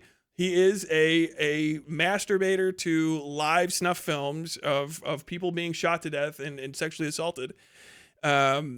He's doing this because he knows those kind of people that like that content, and racists are probably the next kind of individuals that will actually pay attention to him. You are not a leftist if you consume his content. You can't be. You can't practice solidarity if you're a racist. You can't do it. You can't. If there is a race on Earth which is so fucking repugnant in its behavior, you have to, if you understand anything about the tenets, the materialist analysis of the literal Earth that led us to having any sort of connection, that created the foundational works, varied and multitudinous, that create leftism. You have to know that race or that ethnicity or that culture will never become that because of extraneous intrinsic circumstances. They are not that because they are inherently bad. There cannot be a person on Earth who is not just simply born a person first and then nurtured into what they become. And that you can overcome nurture with re-education. Those are foundational tenets of almost every brand of leftism I can even fucking think of. That you have to know that there's people that can be educated out of it. If you engage in racism, if you value racism, then you are naturally valuing non-organization. You're valuing non-solidarity because you are placing ethnicity on the fucking map as a thing that has value in the first place. And to do it to a minority ethnicity, knowing that you're going to be appealing to non-minority individuals is fucking depravity. You are just doing Nazism. You're taking the shortcut route to people's hearts by terrifying them and telling them that there's a fucking solvable, there's just a question we have, and it's about one kind of people, and I have a big, beautiful solution for it. A final solution for it. It's camps, deportation, and for those who cannot comply, a long stay in a deep hole. Like, dude, this is fucking depravity. I cannot believe FD Signifier is being like subjected to this, but also he's handling himself swimmingly. And I really didn't think he would not necessarily, but like, goddamn, this shit is fucking insane. Troll. And you know, you joke around, right? But you troll. You know that. Right? I think what's much more important. More important isn't different politics. than also important. What's much more important is that FD Signifier's politics are exactly the same as Vosh. FD, is that true? Not even remotely. There's okay, no. Where do you differ politically from Vosh? Like, there's no way. There's no way to equivocate those two. First off, unironically, as a black man from Atlanta or from Chicago, and he sees me as a white person as more human than Vosh does, because I grew up working class, and Vosh doesn't think working class people are really human. That's not an interpretation. He has just simply said that a number of times. Like, FD Signifier has said in videos a number of times before that working class white people have their issues, and there's a lot of racists in America, but people are people. Right? There's a way to get to individuals. It's not his responsibility to educate them, but there's a way to speak to people on their terms to convince them of shit. His content is built around that. This isn't just raw glazing or anything. It's an effective way of doing stuff. I do it as well too. He talks about, Attack on Titan. What do we talk about Attack on Titan? It's about how people want to believe in something so badly sometimes that they will let themselves ignore the fact that the person they're falling in line behind is an outspokenly genocidal fascist. That runs contrapoint to fucking Vosh, who advocates for genocide against anybody who mildly irritates him on any given day. He has said people should be sent to camps. He's not kidding. I'm not kidding about this. I'm not kidding about this. People should be sent to camps. Do you know what I mean? He has called every type of person he's disliked subhuman and fucking meant it. He has advocated for mass imprisonment and genocide and re-education through violence. He is also an outspoken fucking misogynist. He has articulated, Vosh has articulated, that some women have dressed in a way where they deserve to be sexually assaulted. He has literally, one of his fucking dramas of note is him being kicked from Destiny, of all people's servers, for mass sexually harassing people. Vosh is a fucking pedophile. He is pro lolicon. He hangs out with people who have had untoward interactions with minors. These are political standpoints. Those are principled moments in his life where his first principles do not preclude him from engagement with that kind of behavior. He engages in conspicuous capitalism. He is a purchaser and a braggart about his commodity access. He shows off his commodity access while extracting resources from the poor.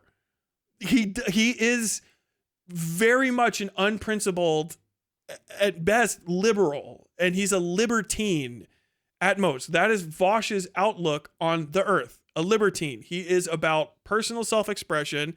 He'll say anything to make $1, and all he wants to do is cover himself in finery and have sex with people. He's basically a step down from Hassan, in my opinion. But that assignment there. FD Signifier has gotten involved in his local community. He is also simply the political existence of a black man in America, which, unfortunately, whether you like it or not, you can just get shot to death for being sometimes. Just happens. Walk or jog and be weird near a construction site. Two guys might fucking shotgun you down like it's fucking Mississippi in 1957 or Mississippi in 2026. Shit happens, okay? That's just an aspect. He has fucking gone up against Cop City. I've seen a number of videos that I've disagreed with his overall interpretation of stuff, but I've never seen him be unprincipled on anything to such an extent where he says one thing and does another in extremely different directions. This is a commonplace thing for Vosh. With fucking Bad Empanada, he has, throughout the entirety of this conversation, talked out of both sides of his mouth about something he pretends to care about, which is the Israel-Palestine genocide. It's simultaneously very serious, and you're trying to call these videos I have drama slot videos, but also it's a thing that I like to engage with by talking about how I want to be sent videos of women being sexually assaulted and murdered to masturbate to them, including babies. And I use fucking racism in order to articulate myself. He talks out of both sides of his mouth. He does not do anything concrete. He is a person that lives in a foreign country from the one he was born in order to take advantage of the post-colonial economy and its generous exchange rate so he can live above his means as a person who makes money talking about American politics on an American website as an Australian living in fucking Argentina or Uruguay or wherever the fuck he is. Speaking from what I've been highly assured of is the most dog shit Spanish, but probably pretty good for a passport, bro, which he most likely is. All right. There's no such thing as a white person that goes and lives in South America and is not an exploiter. So there's no reason for me, honestly, to believe that you're not the worst kind. Why not? It's absurd. The Vosh comparison for FD Signifier is insanity. The Vosh comparison to Genitis is new to me, but actually pretty fucking spot on. I had not thought of it until now, but I have to agree. In your end goals, in your practice, like in what you think should be done right now, where do you differ? I don't know enough about Vosh's politics to say exactly. Okay, well, he thinks that we should vote for Democratic I didn't spend Party years entries. watching Vosh's videos and reacting to him to ironically glean. Didn't you make like a 4-hour-long video about Vosh? No. You made like a really long video called Breaking Bread about Vosh. No, it was not about Vosh. It was mostly about Vosh. It has Vosh in it. Breaking Bread is about the relationship between bread tubers, their politics, and the debate sphere. I remember that. Vosh is an inciting factor in it, but the actual what the video is about those. It's the difference between a vehicle and a message. Okay, never mind. Fucking, that's probably too complicated. It was about bread too. It was about shit like this. You don't even watch me. The vast majority of them. Yeah, of course I don't. You make videos like about wrestling and like singers and stuff. I don't care about that. Why would I watch that? I make pop culture videos. I am not an expert on the history of the conflict between Israel and Palestine and the genocide and the Nakba and all that. I'm not an expert on all that. I don't know a lot of things. You know, you're a history guy, right? That's your master's in history. I think you need to know about history to get the things that I'm saying and not shit on me for saying them constantly as you do. Let me finish. No, I think you do. And I think that people need to shit on Bad Empanada more because he says it badly. I mean, that's kind of the point. I remember Bad Empanada. Oh, thank you. I got a hype train. I don't know what that means, but thank you. I remember Bad Empanada saying, well, of course, nobody's going to fucking listen to me again. I say this all the time, but nobody listens. And he doesn't understand that that is his problem. Why would anybody listen to Bad Empanada? If anything, he's a great way to hold up, like, I don't know if you know this, but maybe these people have it coming. Why? Who's their biggest supporter? Oh, it's a fucking literal Nazi. Or someone who's so fucking indiscernible in their statements and their point and their fucking conspiracizing than a Nazi that you can't tell the fucking difference. Where did he? Oh, he just went to go live in Argentina of all places. Hey. And there's another interview or a debate with him and Matt Binder where he says there's no Nazis in Argentina. No one fled there. Adolf Eichmann was abducted by I think Mossad agents from Argentina. Adolf Eichmann's fucking granddaughter, I think it is, lives there. I have a different background that lends itself to a different type of content. And You have a different background that lends itself to a different type of content. We both, I believe, have the same political goals. But I know enough to not just walk around being a shitty edgelord for the sake of my own masturbatory desire to be the edgiest boy on the online left. That's what it comes down to. I think most people, and I've heard people say this, most people respect the value of some of your essays and how they've gotten into these topics. But everybody thinks you're a gross weirdo. And it's not just because of how you behave, it's because of how you behave when you're critiqued on your behavior. And this is a perfect example. It's not even like, I can't get you to just acknowledge, hey, maybe I shouldn't, like, if not just for the fact that this non-debate,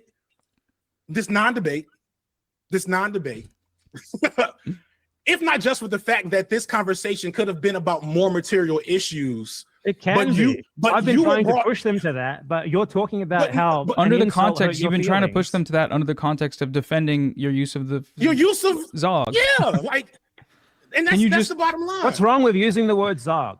Explain. You have not explained. You just said it's insulting. It's offensive. To who? Oh my God, your hair is worse than mine. I'm so sorry, man. What was that? I mean, you understand the fuck was that? What the fuck? What the fuck? Did you guys hear that attempt? Dude, I think fucking Bad Empanada is fucking butt. Not explain. You just said it's insulting. It's offensive. To who? Oh my God, your hair is worse than mine. I'm so sorry, man. Well, I mean, you understand the dude, failings of that reminds me, have you guys seen the video of the fucking MAGA guy, and then there's a dude at a city council meeting, and the MAGA guy who's like a city councilman is like, your hat says make, or like, you know, whatever, America's kind of dumb right now, but I think that your hat should say maybe you should make yourself smart again. So some absolutely whack, and the guy goes, oh, burn. The whole fucking audience laughs at him. Dude, Bad Empanada's gonna stay in his fucking pit. There's no way. I'm saying it right now. I'll eat him alive. That'll be it. Career over. Was it racism about black people hair? I don't even want it. That's too easy, probably. But he jumped on it. Interpretation of Israel controlling America, right? You don't agree with that. It's not important. It doesn't matter if I understand that. It's seriously not important. In the same way that I understand that Nazism is bad, but Nazism is also not a serious present-day political Imagine if I was in front of you compared to Zionism. Look at you. Your lip is quivering. Like, what's my lip is quivering mean?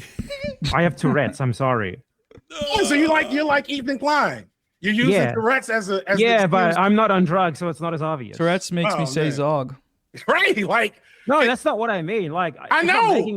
You have full capacity to not say these things. Like, you could have called me the N-word and said, "Oh, it's my Tourette's," and maybe you got away with that shit. No, I never said I had Tourette's before until now. But do you? It's irrelevant. It doesn't really manifest in you know. It makes my face twitch every now and again. It's not that big of a deal. Wait, do you actually have Tourette's? Yes, but it's irrelevant. That's a fucking lie. That's a lie, dude. That is a fucking lie. That dude, he was trying to make a fucking Ethan Klein joke, and now people are giving him a bit of a headway, and he's making it up. Holy dude, that yes. What the fuck? No way. No fucking way. No fucking way, dude.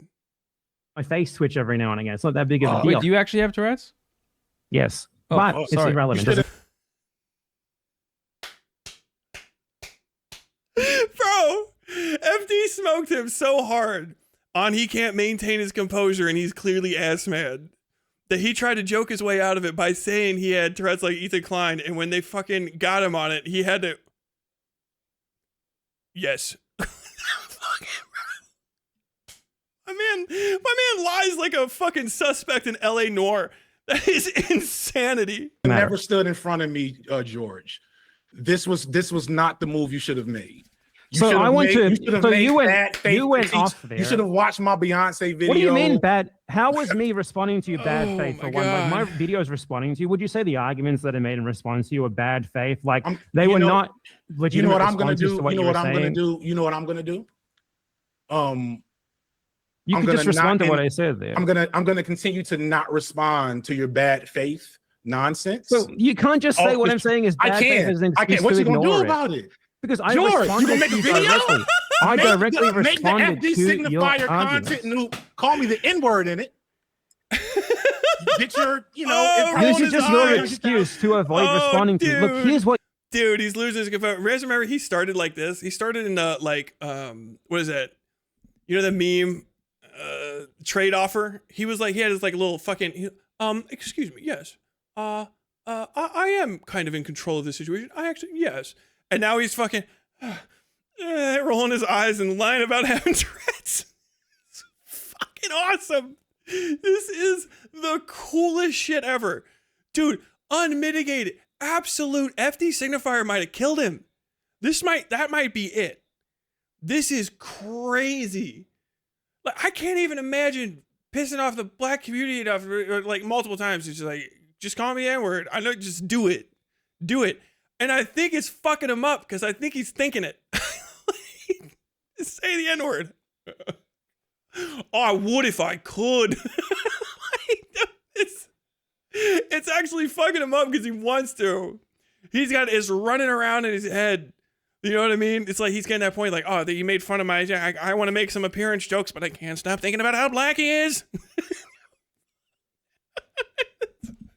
This is fucking awesome, bro. You said, right? No. Here's what you said in my comments. I'll respond on my platform. Thank you, on my so terms. you have me right here. I don't give a shit about you though. Because you said that there are secret anti-Semitism, dog whistles in I let him Disney. bring you in here because deep down I was like, you know what? I'm pretty sure this motherfucker's a paper tiger. I'm pretty sure that if he stands in front of somebody, you're pretty sure that if you avoid actually talking about the issues, I'm here to talk about the fucking issues. But I'm not here to insult you. I'm not here to insult your content, even though I might do it as an aside. I'm here to talk about the Dude, I let you in the ring because I wanted to see if you were a bitch. Is nuts. I'm real. I mean, he's not fucking around. That's FD Signifier's motivation, but that's a crazy thing to say. You're a paper tiger. That's all anyone needed to say to him the whole time, too. And for him to get hit by somebody at fucking FD Signifier size, where he can't do the fucking brigade shit. You know what I mean? Like, oh, I'm going to fucking ratio you and ignore you. I'm going to keep my sock puppets on my Reddit to ignore you. Somebody that size just be like, I think you're kind of a bitch. And I don't think you got anything. And for it to be on the end of this is nuts. Bro, fight, Bad Empanada, come in here, get in here, the baby. It's time. Come in here and catch your fucking licking, son. It's time for you to get fucking wailed on. I need that. Come on, hold the Imperial Core accountable. I'm fucking ready. God damn. Actual issues, but you're making it about like my motivations, about like, like tone policing shit. But if you want to make it about that, why didn't I read off the comment that you left on my video where you basically said that you were in it to like form parasocial relationships with your audience, and that according to you, I'm not as good at that. Did I basically say that? What is the term? I'll read it off. I'll read it off. Actually, I would like to read it. Can I read it? Here's what you said.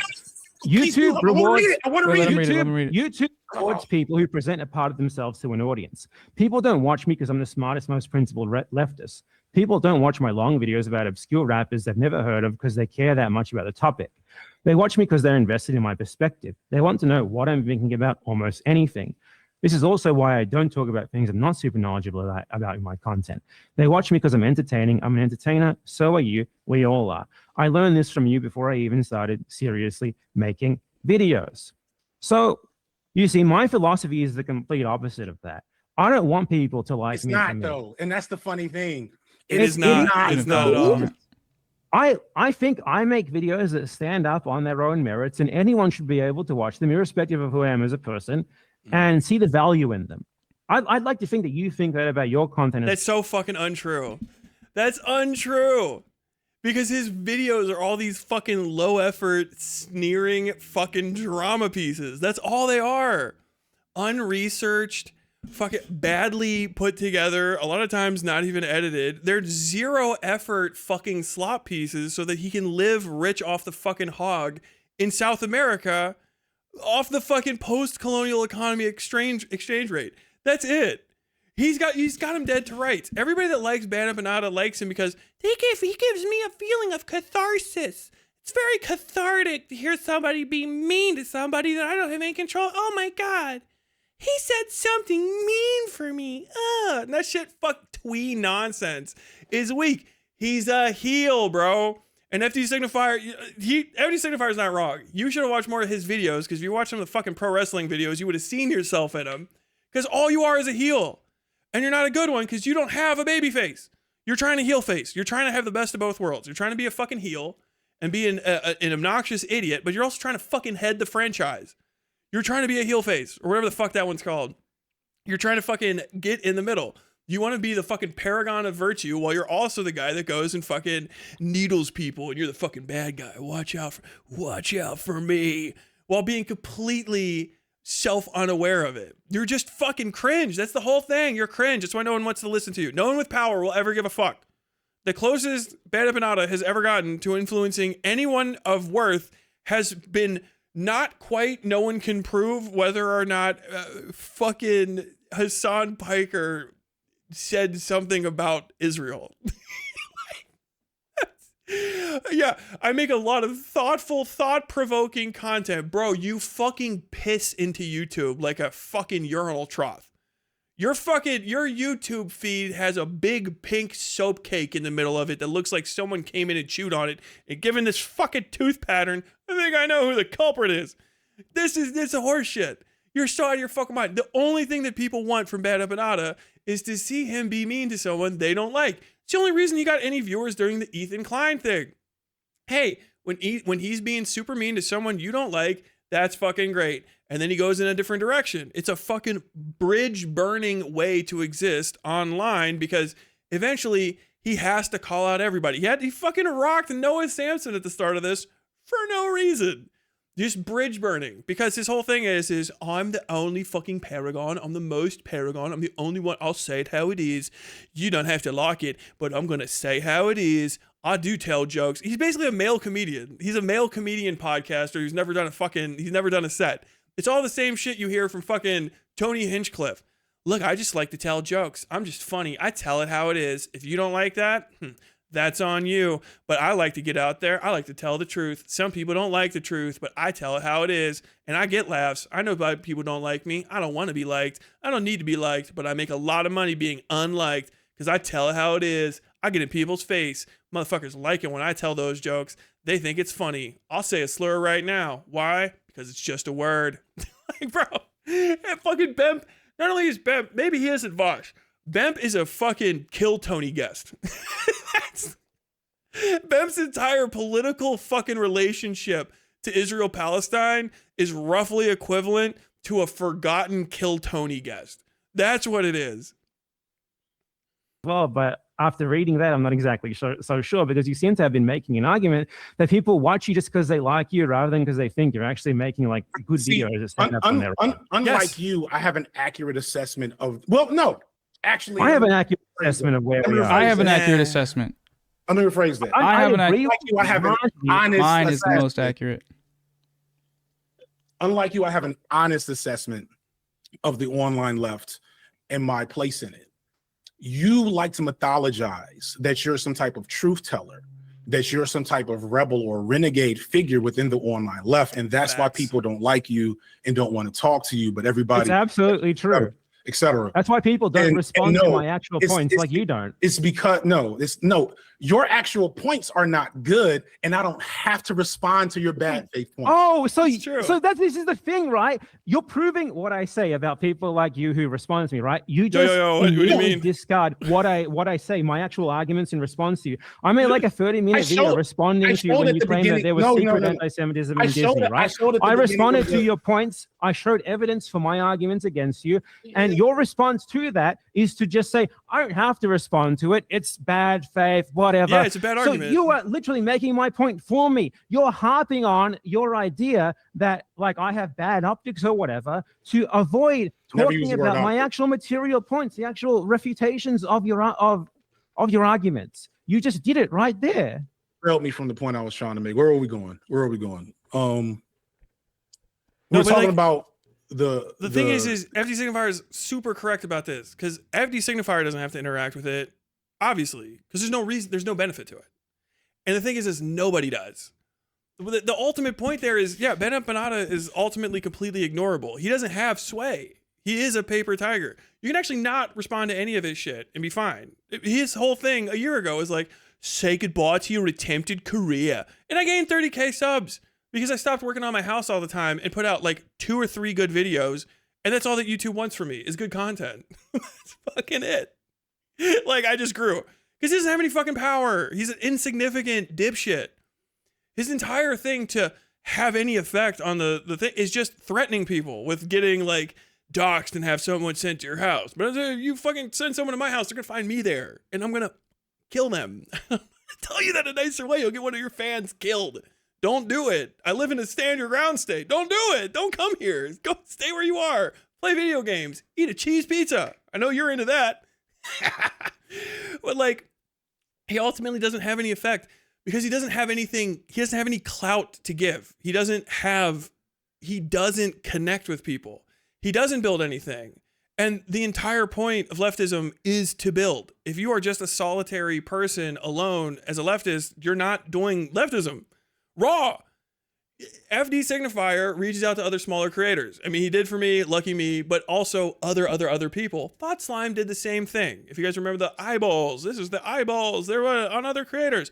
That is an inherently leftist thing to do, is to build up other people that are around you. Whereas Ben Empanada doesn't do that. Vosh also doesn't do that. Hassan does to a degree, but he's more focused on high level clout shit. But really, that's what you need to be doing. Building a sense of community. Ben Empanada is anti all community. He's reprehensible not just to be around, but even to hear out. He poisons good ideas by being the one to say them because he's just so gross. He's unpleasant to look at. He's unpleasant to listen to. And his behavior is that of a racist. He's a racist internet troll that's on the left. So he can't even hang out with them eventually because they'll just call him gay. And then he won't have any friends. His whole people is like, wait, who hangs out with him and likes him at this point? That's relevant other than Noah. Maybe Cavernacle, and I think he was calling out Cavernacle the other day. And then that's going to be over. He's basically just a fucking President Sunday that got lucky. That's fucking sad. Comment I left. Yeah. And then you said that the reason why you don't respond to what I actually say to you on the issues is because what's funny. You just don't have to. Okay. What's funny. Well, then you don't care about the issues. What's funny is that I linked an old video of yours. Yeah, you linked an old video of yours where, what did I say in that video? That this shit isn't that important, right? That try as we might, we might not have as big of an effect as we think we do as internet creators, right? So what should we do? I agree with you completely on that. But that's the thing. You aren't just saying that. You were also saying that your strategy is to like basically build a parasocial connection with people. Right. Let's go find the video. Like you were giving me advice, and it was like I should make people. I was just trolling so back. They watch me more. I was trolling back because I know deep down inside the biggest. I wasn't issue, trolling you, dude. I was responding to a video that you. No. I was trolling. That was wrong. I was trolling you back. No, you said you were trolling me back. You. I was never trolling you. I was responding to your. So you do respect me. Why does Ben Empanada have his mic set up? Because he's actually so short, he can't get the mic to go upward like mine does. He has to be underneath it. I think I've heard, and until he proves me wrong, I've heard that Ben Empanada is 4'8", right? 4 foot 8 inches tall, which makes him about the size of like a, what do they call those? American dolls, which is a crazy thing that Ben Empanada is the size of a large American doll, or a Barbie Playmate. Whatever you call it. Remember Dress Me Barbie, My Size Barbie? That's exactly how tall he is. His head's actually not that big. It's just, if you look at his shoulders, he doesn't have a whole single head between the side of his neck and his shoulder, which is crazy. I mean, look at me.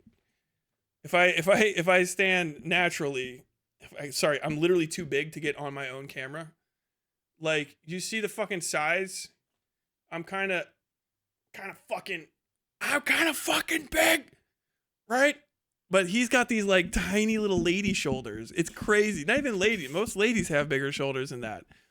It must take him forever to stand up. Like, if he falls down, that might be it for him.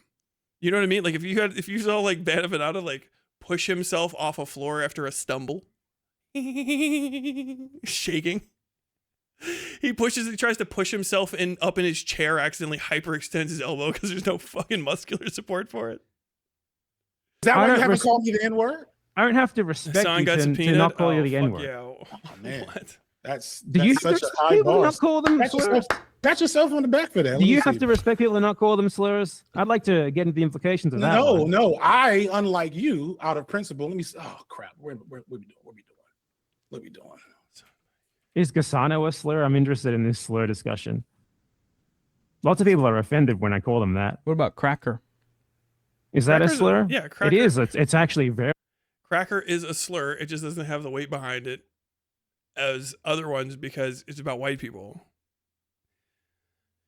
No one's ever been able to say, I'm going to get that cracker arrested.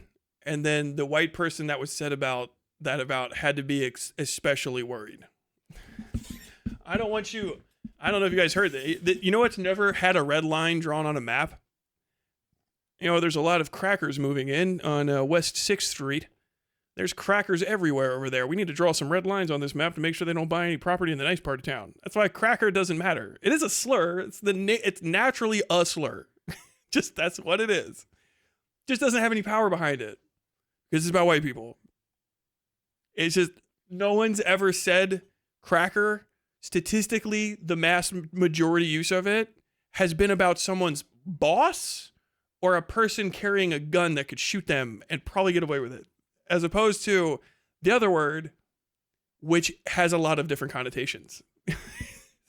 Yeah, it's a slur. It doesn't have as much juice. You have to know about racism. Oh, I'm sorry. Are we talking about racial politics? Yes, it is a slur. It's not that big of a deal. It is a slur. It's not that big of a deal. Very, very racist. Very offensive to the white people like myself. Why is this not working? It's almost like you guys can understand that actually certain supposed slurs are not at all offensive or at all something to get up in arms about. Yeah, if you don't. So again, this is a Vosh talking.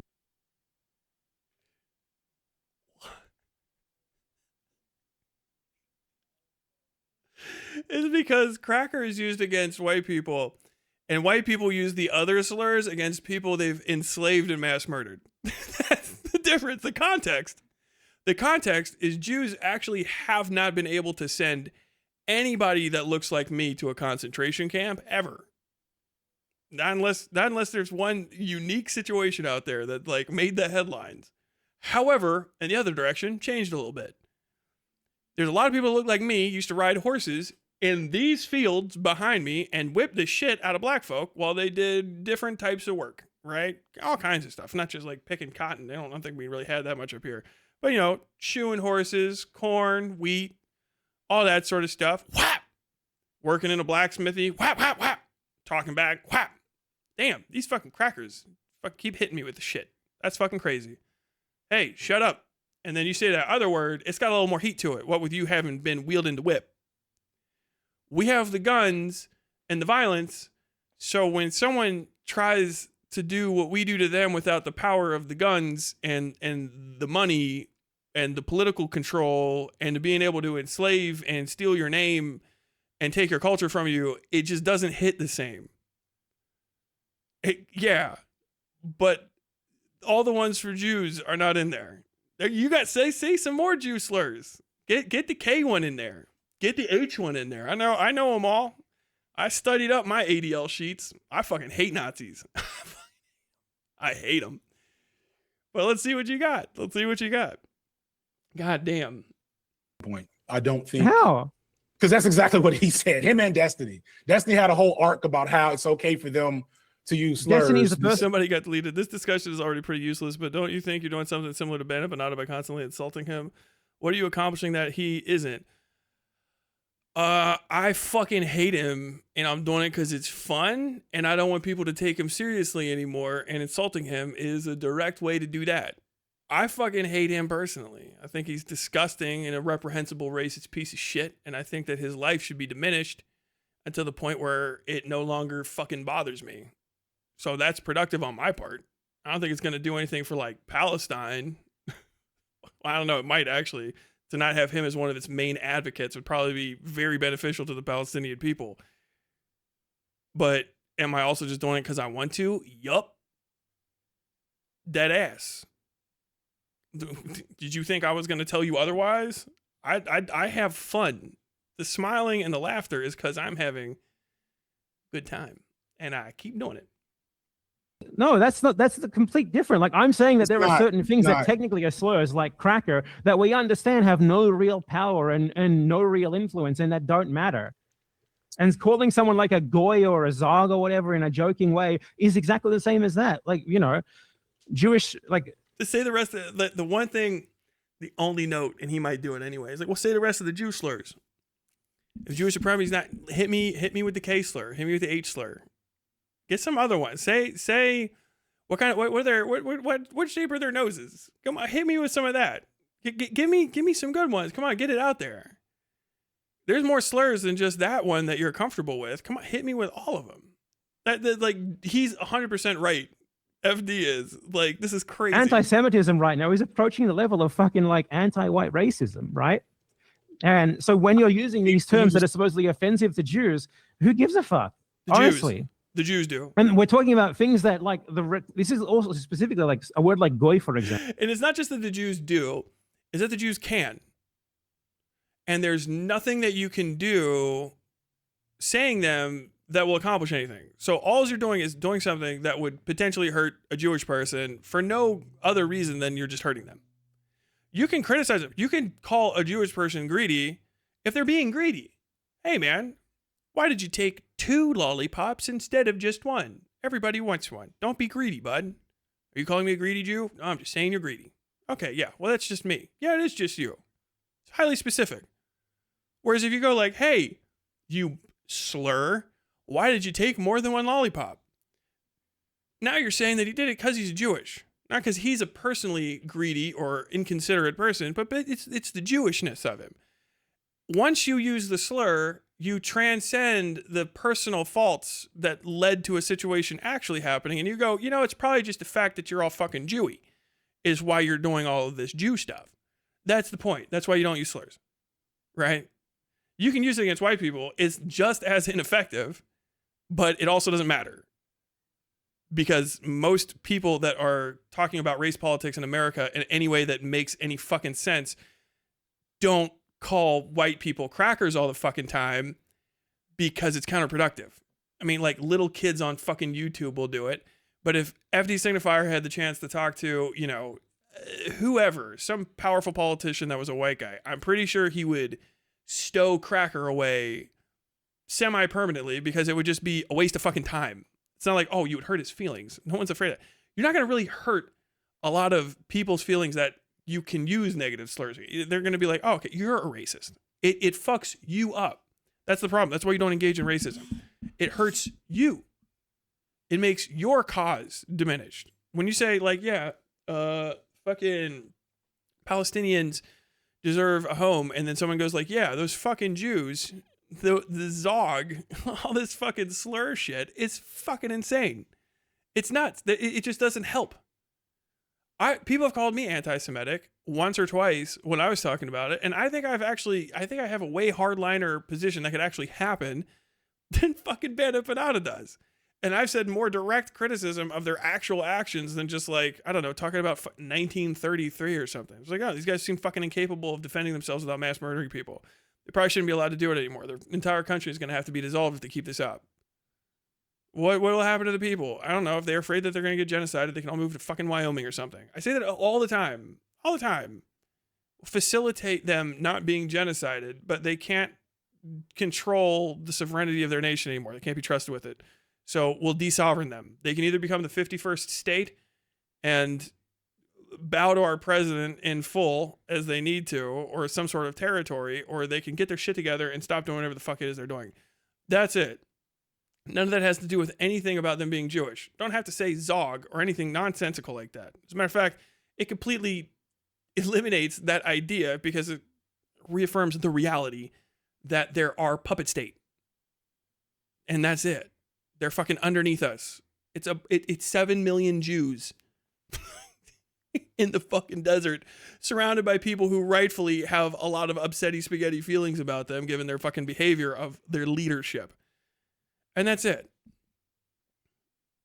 Example, this is a slur that Jews use against non-Jews, so it doesn't even really apply. And Zog means Zionist occupied government, right? That's not a slur. That's a fucking abbreviation for a term. How on earth is that a slur? Like, I'll give you that I probably should have thought a bit about calling him a slave. But apart from that, the Zog part isn't offensive at all. It is. In fact, if anything, it's an accurate description of the way that people like that act, where they're just obsessed with like defending the honor of Jewish people, as if that's something that pro-Palestine people should all be concerned with. Wow. I don't give a fuck about pro-Palestine people either. That's just that's a non-group. Pro-Palestine people don't deserve some sort of special consideration or rights. You're just people that have the right view on. You're not special. Palestinians should be the focus, not pro-Palestine people. That's so fucking irritating. And that is Noah Samsen and fucking Hassan's fault for trying to excuse various bits of bad behavior and mistakes on their parts with, I don't know if you know this, but I'm part of a new protected class, white people who care about Palestine. It's so fucking irritating. We're coming in here, we're like, actually, I don't know if you know this, but I'm the one that's discriminated against. I'm a white person that's for Palestine. No one's discriminated against white people that are, or more than white people that are for Palestine, not even Palestinians. Why isn't this working? How do I delete I'll link this? it to you. No. I'm trying to, because the irony of all of this is, I remember before, right around when I started, I can't find it, and it's fine. Right around when I started percolating on the online left and getting attention, I saw that video of yours. He's actually using the clerk too. Where defense. I think I it might have been about that. somewhat influential to Break Bread, which X for life swears a Vosh takedown video. And you said something along the lines, and you just agreed to it just now, that the actual real nature of this type of engagement of this platform is for micro celebrities to entertain an audience. That it does not contribute meaningfully to any type of true material change in the world, and that anybody that's telling you that they are is a liar, and anybody that positions themselves as some type of vanguard figure in their content is a grifter. I don't think I said that last part at all. Okay. I do agree with what you're saying there. Obviously, I said that. So right. That I don't think this is nearly as important as many people think it is, does not mean that I don't believe in what I'm saying. Does not mean I'm not saying you don't believe in what you're saying. Yeah, but you're implying that I'm doing it for money, right? To entertain. Like, I say the things that I say because I do believe in them, and people happen to find that entertaining, or they happen to find it insightful. That's fucking great, right? Like, I don't make videos seeking an audience. I make videos based, on my main channel, I make videos on whatever's interesting. That's a lie. It's raw a lie, because he brags about his audience size and the amount of money he makes all the time. Follow. The guy probably won't like me, but follow Full Slack on Twitter, at Twitter. All Full Slack does all day is post fucking George Ganitis clips and fucking clips and tweets. And yeah, he's hyper fixated on this. This is a lie. Raw a lie. He's hyper fixated on numbers. He's hyper fixated on growth. That's why he talks to people like me, where he's like, I'm going to destroy your attempted career. Because he knows he's trying to take something that he values himself away from me. This is a lie. It's raw a lie. He's trying to position himself as like fucking, this is the Bayandos con Lobos shit, but like, goddamn. to me in the moment. Right now, I'm making a video about the Bosnian War. It's going to get like 20,000 views. No one's going to fucking watch it because that's just what I wanted to talk about. But right you can now. supplement it. You can supplement it with drama slop on Bad Empanada Live. Yeah. What do you think of the videos that you're talking about you are drama slop? Because it's drama. Because I was slop. responding to your argument. So first off, the first thing because it's about interpersonal drama and is badly researched, off the fucking dome, filler content. It's slop. It is just raw slop. There's no effort put into it. It's as much as this. It's like any fucking stream clip. All stream clips essentially are slop. It's a stream clip. The stream was the first fucking use of it. Now you've chopped up the original content and you've remarketed and repackaged it so that you can sell it again. You're reselling fucking reheated content. It's slop. It's okay, but that's what it is. And it's drama because you're just calling out other creators. That's what drama is. No one's not aware of that definition. That's insane. That's like, it's a foundational principle of the fucking platform you're on. Drama, people talking shit about each other. All right. I think that you're not a good person. I think I am a good person. Okay, well, why did you do bad people things? That's drama. And if it's low effort, fucking repaste it. Like he churns it out literally. He just chops up his Sunday streams into a bunch of that's slop. There's nothing wrong with it. It is what it is. But the only thing that's bad is when you fucking lie about it, as he is very wont to do, being some sort of high effort, important content. Like, dude, it's slop. You sold out, all right? If you think you're some sort of intellectual, yeah, your videos where you try hard and put effort in, no one's going to watch because no one cares about what you have to say because you're not good at presenting it. You're not very entertaining outside of when you're doing mean boy, bad empanada stuff. If you're not being a catty little drama queen, no one cares what you have to say. Yeah, you're realizing the truth of the matter. That's what it is. You're a person that's like, oh, no, there's a lot of there's learning content on TLC still. Like, no, bro, we're here for Honey Boo Boo. You are the Honey Boo Boo. Literally, he is the Here Comes Honey Boo Boo of Palestine-Israel commentary. That's it. His audience is the same grade of person that's like starts clapping and hee-hawing when they hear, I want my skitty. That's it. His you are a Zionist is the Bart. He's going to say that. He's going to say the line. Hey, say the line. You're a liberal Zionist. I want my skitty. It's the same thing. Why do you think it's different? I thought he embraced it. This fucking self-conscious shit is fucking amazing. Pointed out was that you clipped an out of context conversation that where nothing of what I said in that moment made much sense at all, and labeled it as the short that has 71,000 views. That's like the most viewed short you posted. Well, yeah, you said Zionist is a Nazi dog whisperer. Did I? I mean, I posted he didn't. Let's roll the He didn't. I didn't he say did. He didn't in say that clip. That's what he said. No, we watched the clip. In that watched clip, the clip. that's what he said. He didn't say it. We watched that live just now. We watched it. You labeled it as such. You didn't say you that. Applied as such, but I did not say that. Man, what did you say in that clip? No. How about Bad Empanada? How about say, oops, my bad, I'm sorry? How about saying that's what you said. You said no, it's not what he said. It's not what he said. They are a Nazi dog. That's not what he said. I've been yelling my kids. I've been ignoring my kids. I've been ignoring my wife, and I've been here for 2.5 hours. If you cannot just objectively own up to the fact that you clipped something out of context and labeled it with quotes that I said. So is that short the only thing that you have a problem with? Because that short is from after you posted that comment and started complaining about me. And you're changing the subject now. That short this just sounds like you're looking for a roundabout way to get around actually responding to my substantive criticisms of you. Because I made a 30-minute long video responding to you and others. It wasn't just you; it was other people as well. On Jewish supremacy. And then on he didn't make like a 30-minute video. That infers that it was like thought out. He rambled on a live stream about black guys for way more than 30 minutes, and that's what he cut it down to. Now, he doesn't keep any of those VODs up, so I'm just going to assume he probably said the N-word a few times and got rid of it. Who knows? Guess, ask him if the N-word's in the original one. No.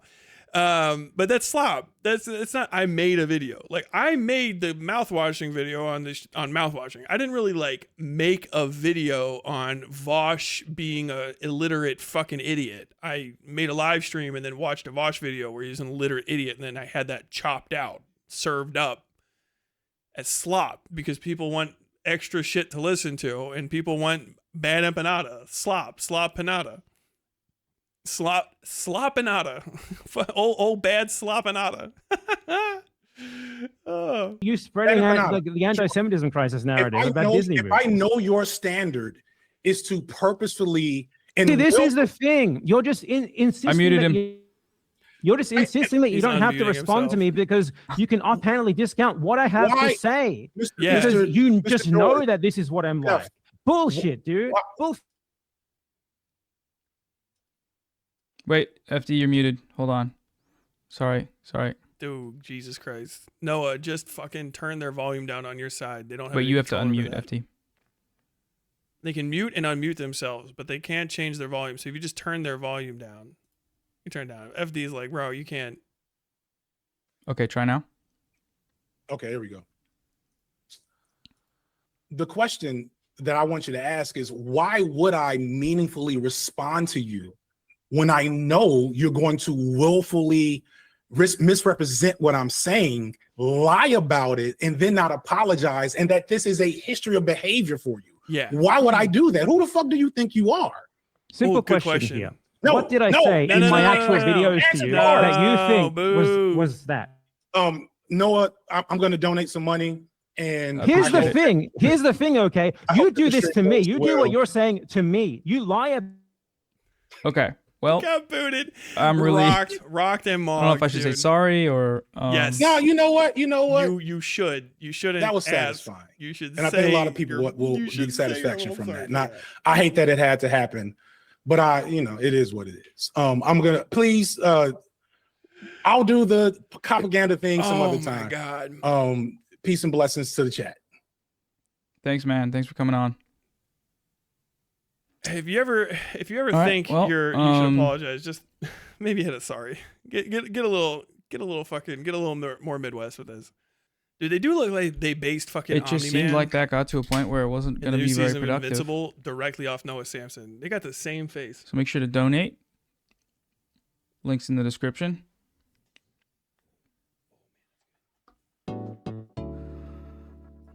I got these fake Belgian beers. They're pretty What did good. you guys think? Who won? Drop ones in the chat for FD. Drop twos for Bad Empanada. It is interesting. It's completely split. Bruh.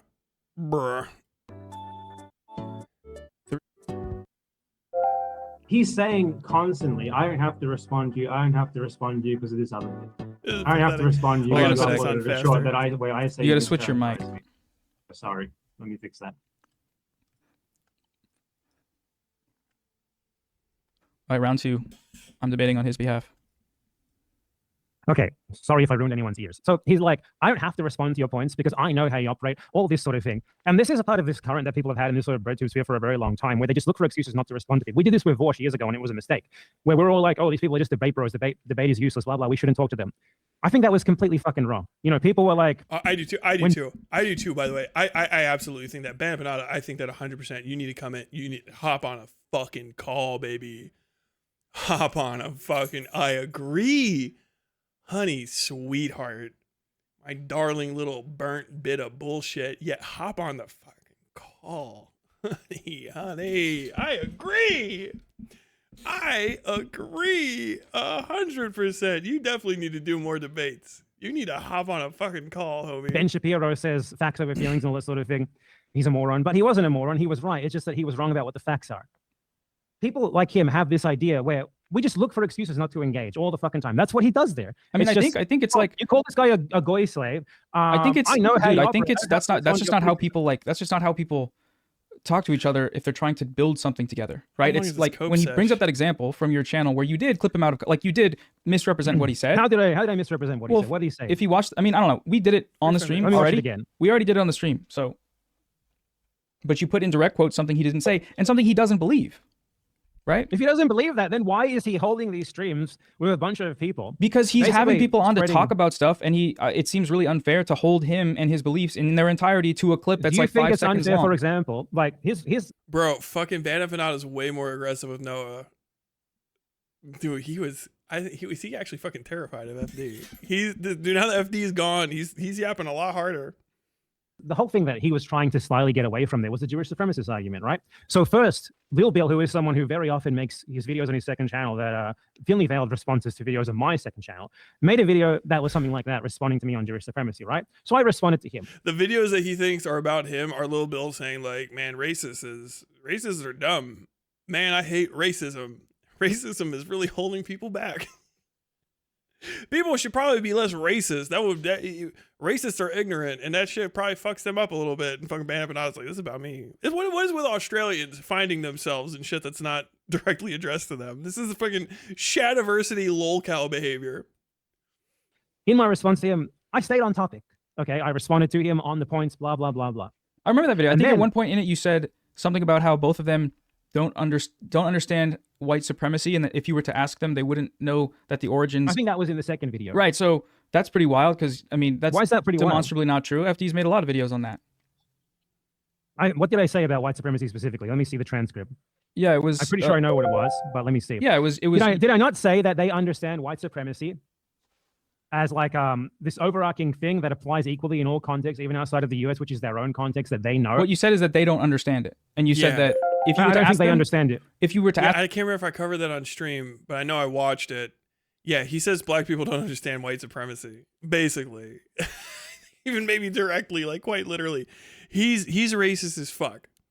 Empanada's a fucking racist. Like it's like you're bad. You're cooked. You have to be racist when you're talking about how racist you are instead of any of the shit you're supposed to be having conversations about ever.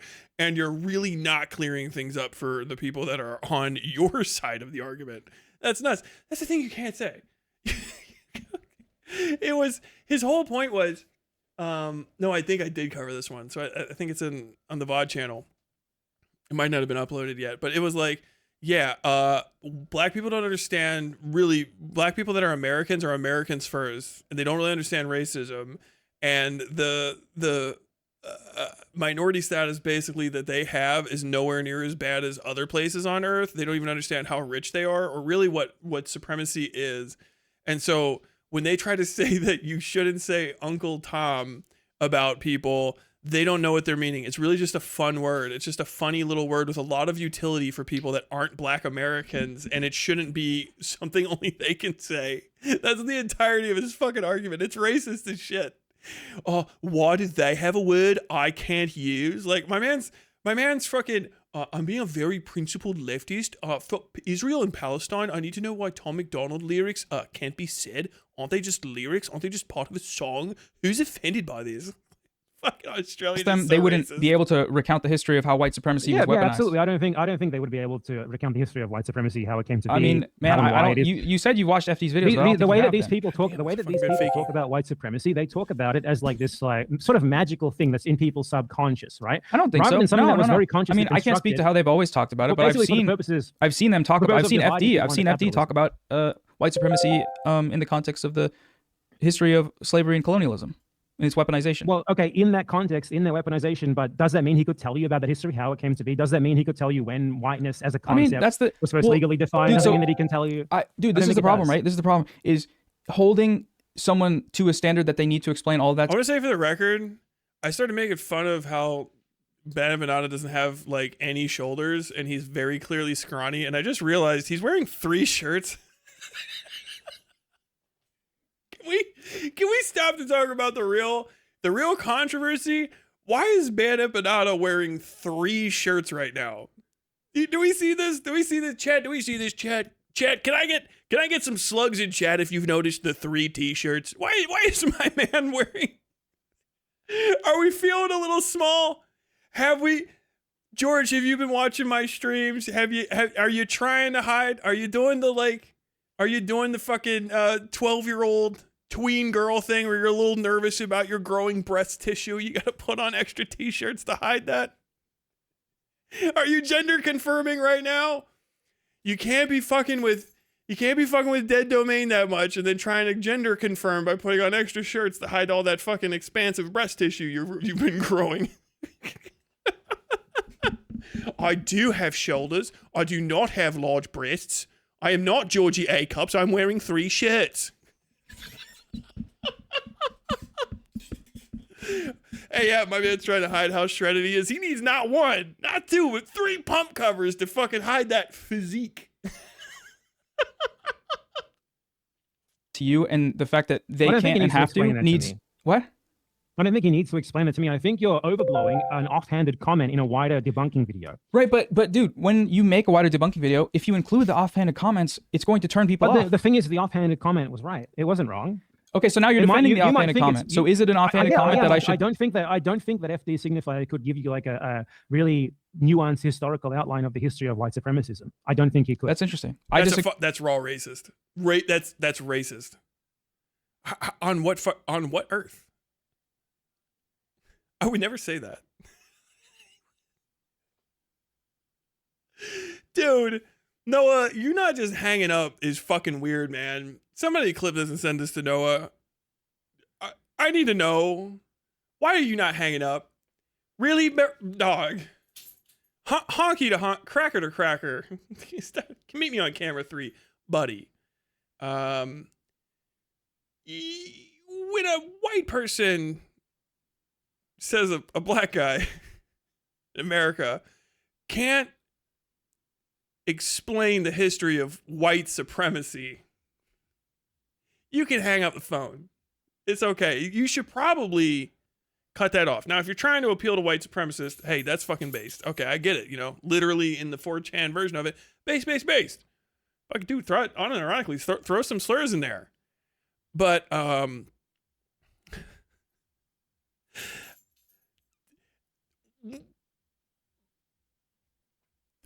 don't know how to articulate this additionally. That is an insane thing to say.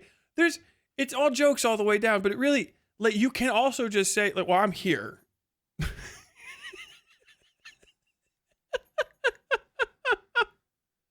like, I don't know if I want to hear Ban Empanada. Maybe Noah will give you the base response. Articulate the entire history of white supremacy in America. Oh, is he going to do the thing where, like, there's no such thing as, he's going to do the is he going to do Irish slaves and sugar plantations? Okay, hold on. Let's see.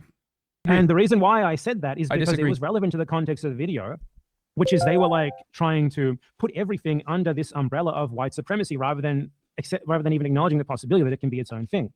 That something that Jewish supremacy can exist as something above white supremacy in a certain context like that of Israel. It can't. Literally impossible. It can't. Because Israel can't even exist without a white supremacist state supporting it. We know that. That's why you're mad at America. None of these would be happening if America didn't support it. Okay, so Jewish supremacy is not real, idiot. If you first need a white supremacist state to make whatever hookadoo 7 million people race you have, a supremacist race in that area, then you don't have that race supremacy. The supreme race will be the one that's paying for you to fucking exist. It's insanity. Like, it's such a psychotically fucking stupid thing to say. Would Ryan Beard leave? I need that motherfucker to come in here again. That's crazy. I think Jewish supremacy is a real problem. Why? Watch out. They're on their first genocide that we're paying them to do for us so that a white guy can build condos in Gaza. Yeah, so that was an offhanded comment based on our understanding of white supremacy. Right, but when you make the video and make an offhanded comment... And I was responding as well to a stream where they were insulting me every 2 seconds, so I didn't understand how this is so out of line with that. Yeah, I didn't watch the full stream, so did you show any of that in the video? Yeah, I mean, they were calling me like a white supremacist, and they said that I'm a fake Argentine and such, and the host implied that because I'm not actually from Argentina, now he thinks less of me. So it was full of that sort of ad hominem shit. What's wrong with me, Clav? Like, I don't want to use... That's not ad hominem. That's just making fun of you. You're just a weird fucking dude. That's noticing. You've been doing that. It's okay to do it to you too. I'm clapping back because then I'm talking like a child, but it is apt clapping back against that in a video where even though I do that, I do address their points. Not really. My thing is just like, has there ever been an interaction when you've made a video and there's been some kind of productive dialogue between you and another creator? Has there ever been any real productive dialogue in any sort of political argument between anyone on any platform? Yes. I mean, yeah, that's a fair point. So what's the point in doing it, right? There's an audience to convince. That's the point. No, what?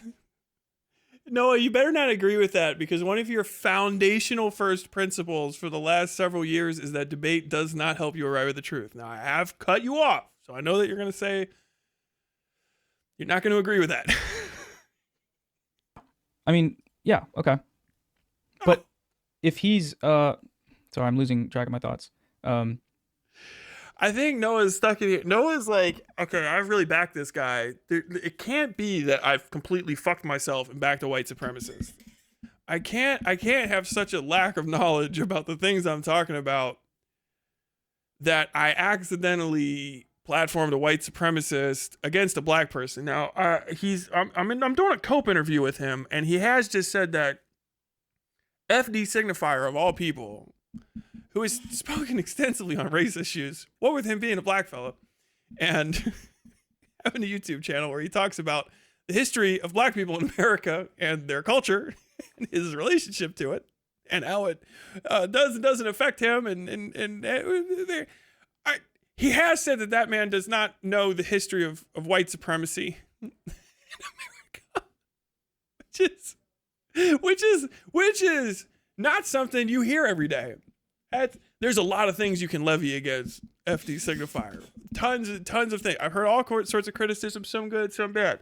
I don't think I would ever try to lean on FD Signifier does not know black people. I said white supremacy, not black history in America. The existence of white supremacy in America is to create black people so they can get free labor. That's it. That's the entirety of it. And execute Native Americans kind of semi-relentlessly against God's will by pretending they're not really human and that you're doing them a favor via manifest destiny. Yeah, I don't know, man. I don't know. I just think like I've told you, I like your videos and I think you're right about a lot of stuff, but the fact that really few people, other creators, there's never been, it seems like, a productive dialogue to come out of it, and you're swaying an audience online. To what end, though, right? Because you said yourself. I've very much changed my opinion on that recently, because I've seen some of the effects of the stuff that I say. I've seen people slowly over the last year start talking about things that I wasn't one of. I obviously was basically never the real first person to talk about these things, but things that I've been helping to popularize, things that I've been really harping on, like the Jewish exceptionalism, Jewish supremacist stuff. I obviously wasn't the first person to ever talk about these sorts of things that. No, you were definitely. I think there was a pretty popular book called Mein Kampf written about Jewish supremacy and the issues about it. I think that kind of led you in this conversation by a bit.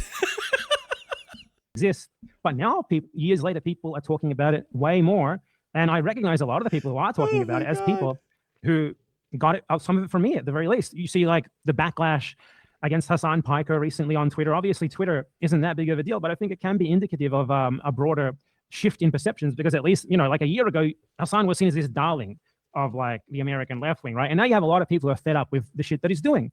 And I absolutely... No, what are you talking about? A year ago, he was just like embroiled in a failed hit piece. Hassan is 2 years ago was the election, and people were like, damn, this guy's really fucking it up. I was like, he's really fucking it up. I consider myself pretty moderate. There's a lot of leftists online. There's a lot of Hassan fans, and there's a lot of people that think Hassan is an idiot or is mid or don't care at all. The amount of people that think he has a sterling and starring reputation is mostly just sycophants. And it doesn't go outside that much. He doesn't have that high of a Q rating. He's not a super celebrity. He's also low value ultimately. Like, even I have to go like, dude, do I need to make... I said it to myself, literally, should I make another fucking Hassan video in the middle of like, what? No, I didn't need to. I re-released one of them that I wanted on my channel because it's got good information on it. And in general, it's like, what else can I say? There's no value in it. There's not, the people that are following him aren't even following him because of political principles. He knows that. They're following him because he fucking has a bunch of foot and armpit porn out there for them, and they want to fucking crack off to it. And a lot of them are ugly reprobates, kind of like you, who want to see their ideals portrayed by somebody who's physically attractive. And that's it. That's it. By an aging Turkish man who's rapidly going to be turning into, over the next 3 or 4 years, into that guy that's too old to be talking about that stuff that way. He's simultaneously, he's fucking irritating because he is an anti-radicalization force, because like you and the rest of you idiots, he gets everybody to hyperfixate on him instead of the issues. And so you spend a lot of time doing stuff with him. But all last year was him shocking his dog, failing to support Casey Tron and the rest of them in those fucking subpoenas that are now going even worse. Literally a year ago is the fucking Lowell overruled stuff, which you fucking hand waved at the time. I remember that. There was no like, hey, he needs to be like, you can hit him on his principles. He's been very, very far left on Israel, to the point of parody of a good leftist standpoint on Israel-Palestine. But like, you're not doing anything to him. You irritated him. You got to be on a call with him one time, and then you burned that bridge, and now no one gives a fuck. And now his sycophants have found ways to attack you, and they're going to do so relentlessly because you're fucking annoying, and they can build their careers off attacking you the same way that you built your career off attacking other people. You're part of the slop cycle. You're a drama creator. You're like, oh, I've changed Hassan Piker. Yeah, you did drama content. I've done drama content about Hassan. I did. Like, yeah, the dog shot collar is fucking drama content. The Lowell overruled thing is ultimately drama content. I stand by principled things that I said in it, but I can't pretend that the main aspect of it and the draw of it isn't drama. You can have all of that together. The presence of one thing does not deteriorate or eliminate the presence of another, but this pretending like you're some intellectual fucking like principled guy that's above and somehow successful on this platform despite not participating in its worst aspects is absurd. It's so stupid. You do slop content. Hassan Piker doesn't care about you. He doesn't care about me. He fucking ignores you. People can get the same amount of effect on Hassan. I've had people in my community go and say, you know, it's easy to get him tilted, right? And I go, no, it's not. And they're like, yeah, he reads like all of his chat despite how fast it is, and he'll get pissed off at his chat. And then they went and they were like, look, watch, I'll tell him, hey, you shocked your dog. And then he fucking, or something, whatever it was. And then he responded to them. And I went, wow, that's fucking crazy. They're like, yeah, I got banned, like, but yeah, it's really easy to get a response from him. Oh, that's neat. That's the entirety of it. Like, you have the same effect on Hassan as any anonymous asshole who wants to go into his chat and say, notice me, senpai. Senpai will notice you. And then you'll probably get banned. And maybe you said something irritating enough to him that he'll go, any other black people want to fucking talk to me? But it's fucking absurd. So we'll go, what's up, third shift for life? Base, third shift. I hate third shift. I used to work third shift. $5. Animals by animals. Number of people I still see coping with the dog collar pisses me off. The dog collar thing is stupid because it's so obviously he did it. He should just say he did it. He jokes about it now, but also pretends like it wasn't a shock collar. It just was. Just be like, oh, I didn't know that was bad. He could have literally said like, yeah, I have a shock collar. I've never seen her jump before. I didn't know it was that bad. And then he could have shocked himself on stream or something, and everyone gone like, oh my God, wow. He learned. Instead, he just got everybody to lie for no good reason for months. It's so stupid. You see people, you know, like for example, like posting clips of stuff that he said that I've refuted in my videos that I brought attention to. I see people using talking points that it seems like they got them from me, stuff like that. So I'm not saying this to play myself up or anything, because I'd be making my videos even if this wasn't happening, okay? Because I think the mere possibility that it can at least makes it worth doing. But I am seeing this sort of thing result in changes in perceptions. I have contact. That's also a lie, because then in the debate, the last time he talked to fucking Hassan, well, the only time maybe, on fucking Noah Samson's platform, he said he's in it for the money. He said that to Hassan. What are you doing this? I like the money. That's why you do things that make you money. That's why I make videos. That's why I'm streaming like this. I find this very entertaining, but I also know I'm making some cash off of it. I'm not gonna lie to you. You can have everything. You can. I don't think he would be making videos. I think he would do something else. Behind the scenes with a lot of people who are, I would say, are actual real political activists, way better than I am. Way more involved than I am. Like who who? have been influenced by me. Like who? I don't want to say because they can get in trouble. Okay. Ali Abunimah, for example. Who? Ali Abunimah? He's the yeah, electronic intifada. Have you said you've pushed him in directions on? I haven't pushed him, right? But he's told me like he values my work and stuff like that. And to me, that someone like that is getting. Someone said, "Oh, that's not bad." What the fuck? He said, actually, somebody said, I kind of like your work. Well, that means everything to me. Okay, so you got plaudits. That's the. I would actually just do this for a pat on the head. It's crazy. Really out there doing stuff in the real world indicates that it might have a bit more of at least a potential for an effect than what I used to think it does. Now, does that mean I don't think it's primarily entertainment? No, obviously. I mean, I've been saying recently that I don't think like art has a massive political effect as many of us take for granted that it does, which I absolutely stand by as well. And I think it's in the same sort of realm. But I think talking directly about a topic as we do on YouTube has much more potential for real political effect than a painting does or than a comic book does. Because dealing with something directly, putting it in people's face, I think they're way more likely to be influenced politically by that and potentially take action than they would by something that's more abstract, more subtle. But like the point that I'm trying to make with all of this, basically. All right, hold on. I need to pause this. Okay, so I guess I'll cover. This is on Fox News, so I don't know. This is. I guess they would have been told. Cash told them first. Fed subpoena Hassan Piker, Medea Benjamin over Cuba trips. Investigation part of a broader dragnet involving Middle 40 American citizens who joined Marxist convoy to Havana by Asra Q. Nomani.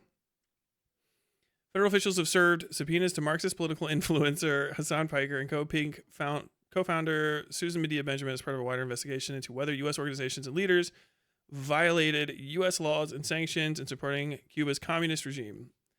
They're Office of Foreign Control, Minister of Subpoenas, request for information. Okay, this is who gives a shit.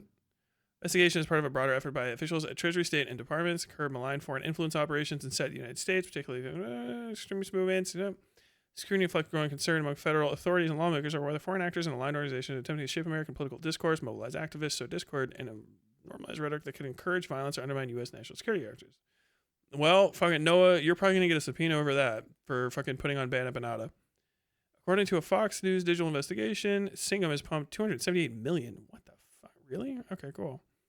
Push Progo, Jody Evans, mid-March, Singham Network from this to this. Okay, Sunpiker.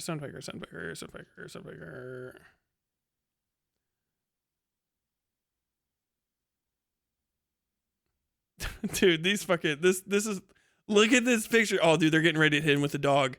They're setting him up. They're setting him up to hit him with the dog. Look at this. This is the picture, and it says Marxist political influencer Hassan Piker stands outside his home in West Hollywood, California, pointing silently to his dog Kaya to direct her back into his home. Oh my God, bro.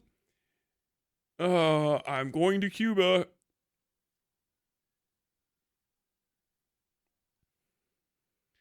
Oh God, yep, there it is.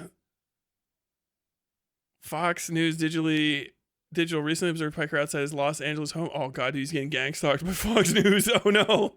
Kaya, a large breed dog that is a mix of Tibetan Mastiff, Chow Chow, and St. Bernard, has been the beloved subject of an online campaign dubbed Free Kaya over allegations Piker trained Kaya with a shock collar that transmits painful stimuli as part of behavior training. At one moment, Piker silently stood over Kaya and gestured with a finger for her to return to the house after relieving herself. Later, Kaya was observed being walked and driven by a woman leaving Piker's home. Oh no. This is the beginning of it. Oh my God. Okay.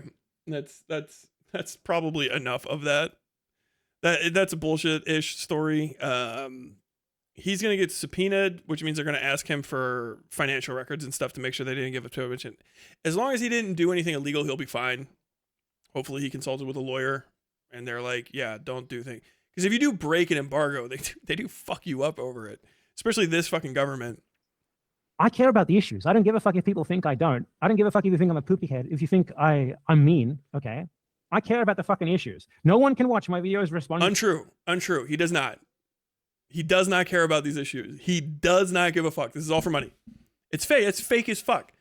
If he cared, he would not fucking act like a self-absorbed child and do drama relative to Palestine. He would not be making smirking, smarmy fucking comments about this stuff. He wouldn't be constantly getting kicked off of platforms. He would be trying to build them so he has more influence. But all he does is harass smaller creators. Like, what part of the Palestinian resistance is like harassing trans people for not being fucking anti-Zionist enough? Like, dude, that's so bullshit. That's cope, dude. Cope and a half. People and say I'm not responding to the points they're making. I always do. But FD Signifier wanted to avoid that because you're just like, oh, I know how you operate. Like, let's say that I did. Let's say I don't agree with this because I don't remember exactly what was said in the short, but I certainly saw it as him saying that Zionist counts as a Nazi dog whistle. Okay? But let's say I did do that. Let's say I did take him out of context there. People take me out of context all the time. Hassan Piker, for example. But does that make it okay? Right? Maybe it doesn't. It doesn't make it okay. Let's say it doesn't make it okay. Yeah. 100% I agree with you. Okay. But then using that as an excuse to discount the times where those people did actually refute you on the points that you're making and such is a massive cop-out. And that's what he was doing. Not really. I mean, yeah, I think like if I was like him, for example. No, it's actually fine to ignore somebody that's mean to you. I'm mean to people and they ignore me. He's never responded to any of my points. He posts videos that he got from a community of pedophiles and necrophilia enthusiasts about me. He's constantly platformed a guy who talks repeatedly about fucking dogs and has unironically solicited a minor for sex online. Like, dude, what are you talking about? That's crazy. Well, I would just be like, I should never engage with Hassan Piker because he's talked shit about me. He said untrue things about me. He's slandered me, which he has done.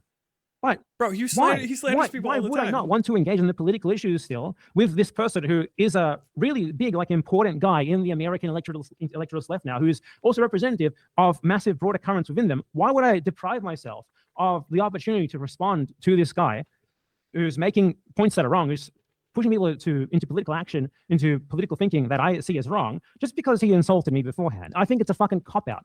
I think, like, even if I had said, oh man, I'm sorry, he wouldn't have known what to do. Maybe I should have just said that, right? But I mean, yeah, for the purpose of the like, if you were to want to talk about the actual issue at hand in his short, whatever you actually disagreed with, you don't need to defend taking it out of context. Like, we watched it on the stream. It's less about, like, I don't know, right and wrong, and more like how people talk with one another. If I come on stream and say, hey, and you say, you took me out of context on this stream, on this short, and then you want to immediately go into a debate about the merits of that rather than go talk about the issue, when we had already watched it on the stream. Like, this already, so the fact that we're talking about this. So many people waiting in the weeds to, label you a Zionist and a Jewish supremacist and insert Nazi dog whistle here. He compared calling someone a Zionist or a Jewish supremacist for their opinions on Israel to a Nazi dog whistle. That's no. He said Zog slave. You're changing it again, dude. He's a fucking liar, bro. That is crazy. He's such a dude. Samson, you're cucked. This is pathetic. I have to, like. Dude. You cannot. Hopefully he fucking pushes back, but it's not even a pushback at this point. It's like, dude, boot him off the fucking stream.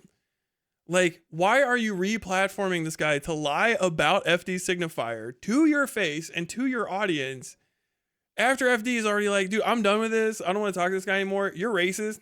Like, I don't know how you could fucking entertain this dude after he got into a fucking heated argument where he's defending calling a black person a goy slave. Like, why are you talking to this guy? How are you gonna flip him? You better fight. Yeah, dude, I'm gonna bug fucking Samson in chat. Probably like Monday or something. I'm gonna try to get on that fucking show. Hey, when's my fucking time? You brought on fucking old fuck teeth. All right, fuck teeth 3 shirts. I want my time. Read the transcript what again. I said about that. Okay, I mean, you could just play it, but I'll read it. Okay, what he said was, there are so many people waiting in the weeds, to label you a Zionist and a Jewish supremacist, and they insert Nazi dog whistle here, just for being like, this sounds weird. Yeah, I mean, I don't think that. I think my interpretation of that is completely fair. Well, he didn't. And then when you guys could have talked about the issue, right, of what he actually I wanted thinks. to talk about Jewish supremacism with him. He wanted to talk about optics. Yeah, but like, you know, if there's a chance to talk about something you guys maybe disagree on, but was misinterpreted by, you know, mislabeled by putting in quotes, like he said. God, look at that fucking stink face. Yeah, but dude, George, you are so fucking ugly, man. You are a hideous fucking creature, bro. Oh, does he have smoothing on, by the way? Wait, he's got like no pores in this. Has my man turned on some fucking AI smoothing for that fucking mug of his? That would be hilarious, by the way. Me, I like being ugly. I got a high definition camera on these fucking pockmarks, baby. Oh my God. You put in quotes, right? The title of the Well, short. he did say insert Nazi dog whistle here. Like he compared Zionists, Jewish supremacists. Well, I don't think it's a comparison. Nazi It's like dog whistle. it's like a anti-Semites do use Zionists as a No, he slur. wasn't talking about anti-Semites. He was talking about people like me who call out people as anti-Semites. Zionists, for example. Uh-huh. He was talking about Anti-Semites. anti-Zionists. Anti-Semites. The context of that clip is he was saying like there are so Anti-Semites. many people. I mean, he was implying. I mean, this isn't a direct quote. He was sort of trying to imply that there are lots of people who are just waiting to jump at you and call you a Zionist or a Jewish supremacist, you know, because you're not pro-Palestine enough. And he threw in there, insert Nazi dog whistle here, after saying Zionist and Jewish supremacists. Now, to me, that seems pretty clear that he was at the very least claiming that pro-Palestine people are just sort of waiting Is to there call you not a Nazi dog transcript whistles. clip And he of was that? directly comparing that to the term Zionist. It might seem that way, but then when you get a chance to come on and ask him and actually know Well, what I he didn't have a thinks. chance. I didn't have a chance because I told him, you know, let's bring that up and let's watch the clip and I can explain my interpretation of what I heard there. And he didn't want to. And then he said, like, oh, I don't need to engage with you. I don't need to engage with the things that you actually say because basically, I think you're a bad person. I don't like who you are as a person. That's true. You don't. That's actually a fact. Actually, yeah. You're not owed anything, and you completely fuck your ability to have a conversation with a guy by being a reprehensible fucking piece of shit gremlin man. Like, yeah, no, that's fine. Yeah, no, actually, fuck you and your cause. Oh, you saying fuck the cause? No, fuck your cause. Whatever the fuck you're for, fuck that. Don't say it. How about keep that shit to yourself?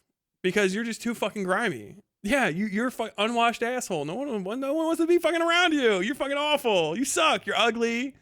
You have a horrible voice. You're terrible at explaining yourself, and you're a fucking racist. On top of it all, you're a fucking white supremacist who wanted to go live in fucking Argentina. You're just a piece of shit. Yeah, people reasonably don't want to talk to you. Yep. Yeah, you fuck your cause by being associated with it. You should stop being openly pro-Israel. Or, well, I mean, openly pro-Palestine because you're fucking over Palestinian people by associating your disgusting body, face, words, and conduct with the pro-Palestine movement. Yeah. No, that's actually true. Yes. Based FD signifier. Yeah, you're a gremlin. No. Yeah, actually, your cause does not justify your behavior. That is probably a core tenet of your existence that's getting fucked up right now, and it's hard to deal with. Which Yeah, is I mean, great. look, you don't have to like who I am as a I wish person, people but you I do wish actually people need to were respond able to to what I say. I wish if people you were able disagree to with just go in, address the points robotically. His idea is that I'm self-evidently wrong. Huh? I'm just self-evidently wrong. That was basically his thesis. I'm self-evidently wrong. He doesn't need to engage with anything that I've said in response to his videos.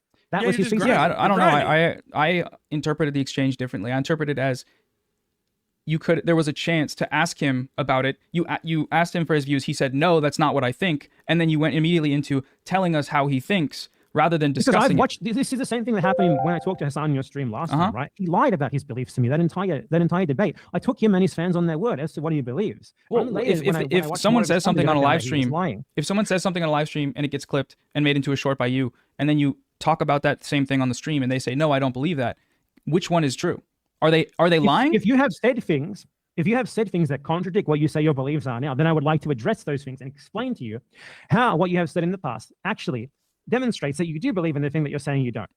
So, for example, before that Hassan debate, if I had seen like his massive support of Bernie Sanders, for example, before that debate, if I had really seen the extent of what he said regarding electoral strategy, this is also irregardless of the word. That's so fucking cringe. Like, regardless of the fact that after that, like, he really revealed himself a lot more. He became a lot more directly involved with the DNC. Like, if I had known that, I would have asked him about it. I would have asked him way more. I would have pressed him about it way more. I would have been way more hostile to him, in fact.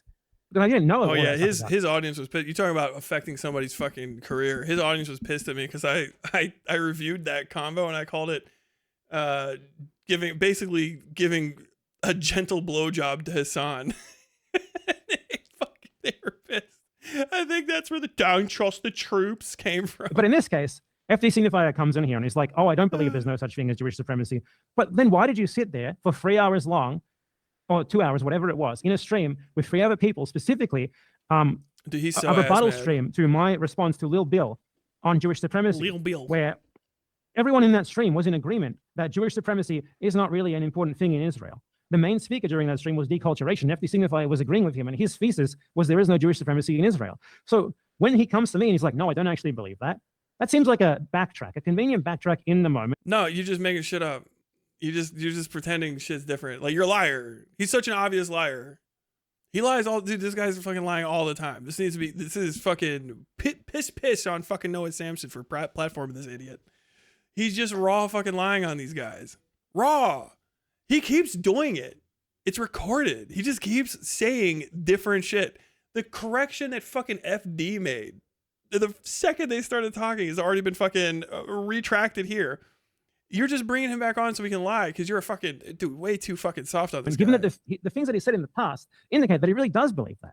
I wanted to let him. You didn't let him. He said, no, that's not what I believe. And I said, let him explain. He was talking about other stuff. Huh? He was talking about everything but that. He was talking about goy slave. He was talking about being too mean, the optics. The way I experienced that exchange was that I wouldn't even say being too mean. I think you're just fucking cringe.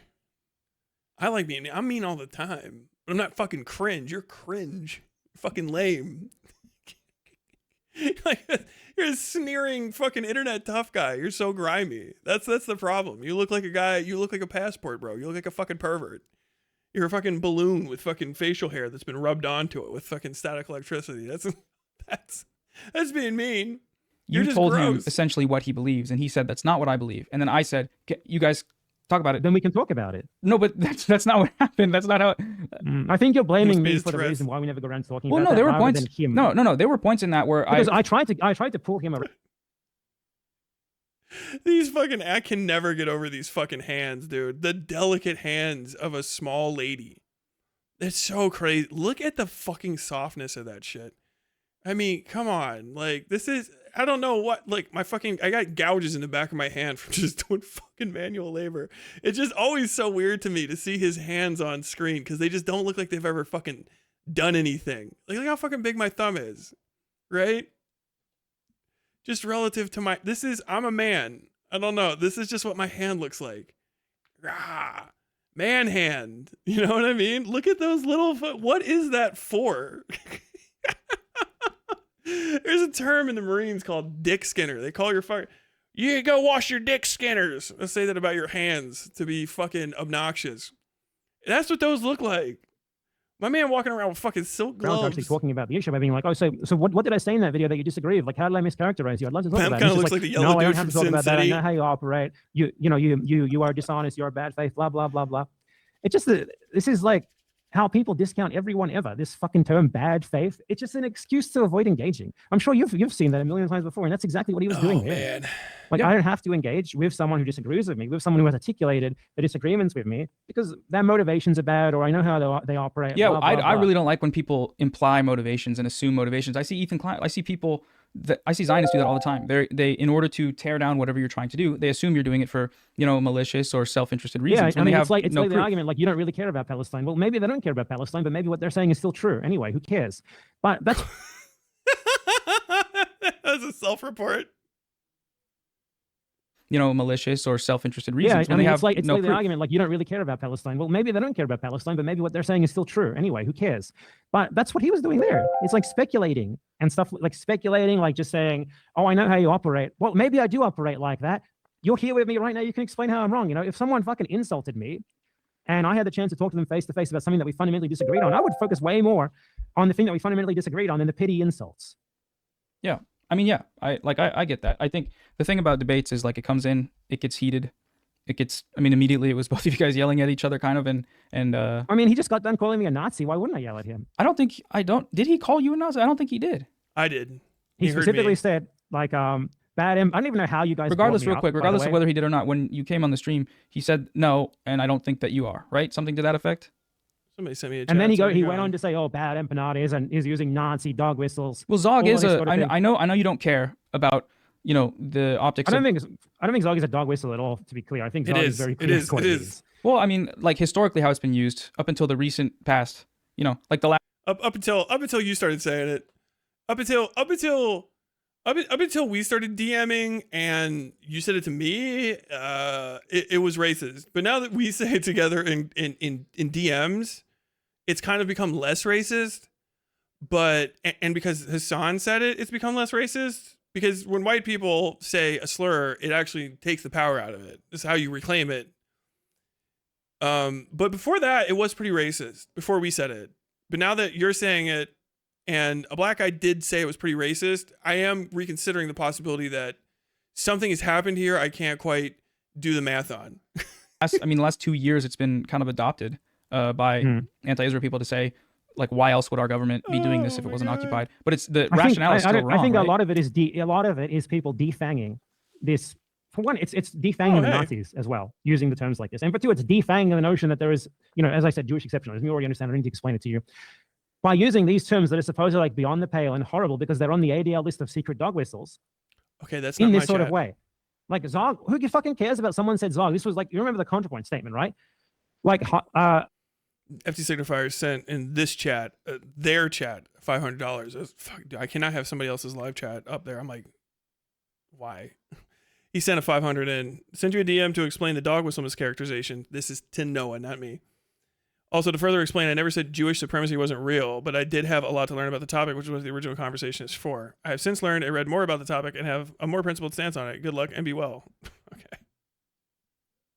a good paragraph or so of her argument was that it was a Nazi dog whistle she is until I worried started about kind the of like, Gaza genocide because she's seeing more people on Twitter saying it was a Nazi dog whistle until quirked up white boys started using it. Yeah, that's crazy, right? That's totally crazy. I agree. Like, why do you care about someone saying Zog or Goy right now? That's crazy, but I think matter. That's crazy, but I think like it does because it fucking invigorates Jewish people's need to feel safe because more people are increasingly being anti-Semitic because they are, which is why the Trump administration is hyperfixating on anti-Semitism. Why? Because those scared Jewish people don't want to get killed, so they want to have a good runaway place, and they're like, hey, yeah, please let Israel still exist. I think that everything they've done there is horrible, but also gas chambers are fucking rough, and I don't want to get gassed to death. Until if you were to make a piece, explaining why, whatever, like your rationale for why these kinds of terms. I don't think I need a rationale for why I threw a random insult on a guy on Twitter once. No, you do. I think random, casual, social media interactions don't have to be overanalyzed from a political justification perspective. And I think that someone is focusing on something like that rather than the actual main problem that we had with each other, which was the Jewish supremacy talking point, and also his spreading of the sort of this secret anti-Semitism and everything idea with the Disney movie critique. I think that was the actual, really important thing that we should have talked about, but he clearly didn't want to. Well, yeah, I mean, I don't know how much of the stream when we were talking. He was making excuses to get out of talking about it as well. Yeah, that face, dude. Ugh. What is this? What is this expression he keeps reverting to? Why does his face look like that? What is this, dude? That looks like a fucking. This is what the fucking Nazis in the crowd looked like when fucking Max Baer won that fucking boxing match. How do you even get your face? How do you set your mouth like that? Dude, you know how I tell people I'm not 100% white? I can't do whatever that is. I can't. I've smiled too much and I've worked too hard in my life to replicate that facial expression. What in the fuck is that? The disdain. My man can't take it. You know what the closest I've ever seen to this is? You guys ever seen the slap heard around the world?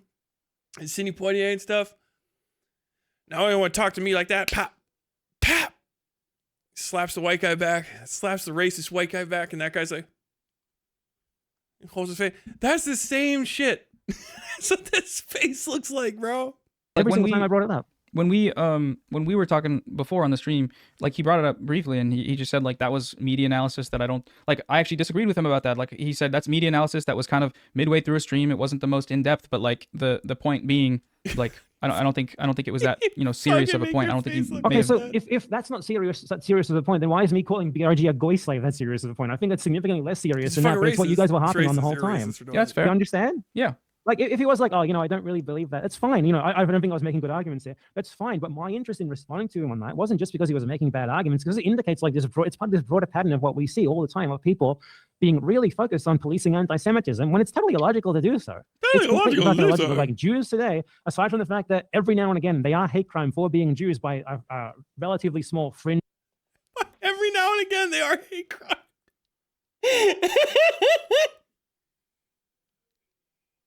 Dude,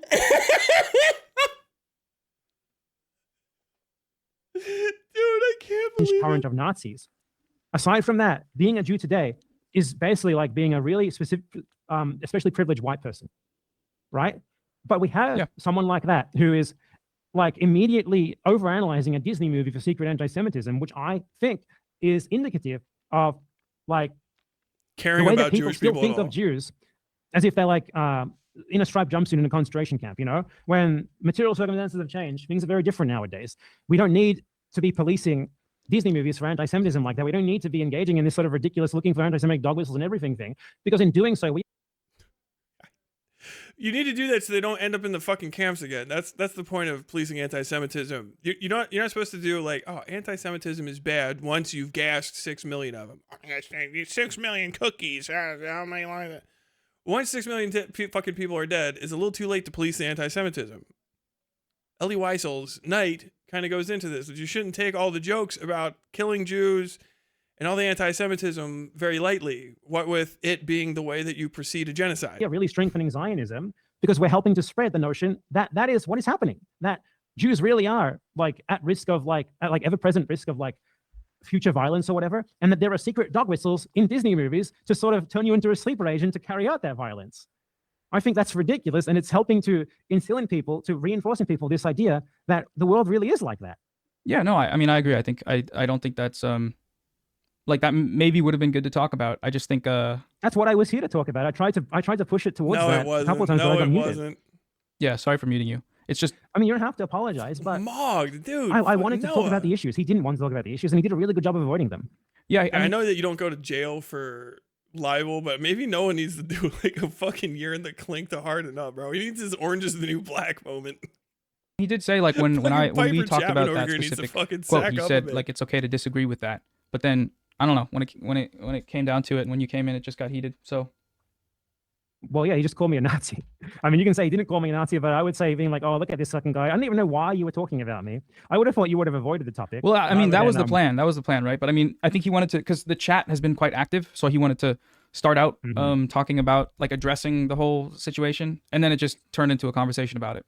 And it's interesting how he never wanted to address the situation with me.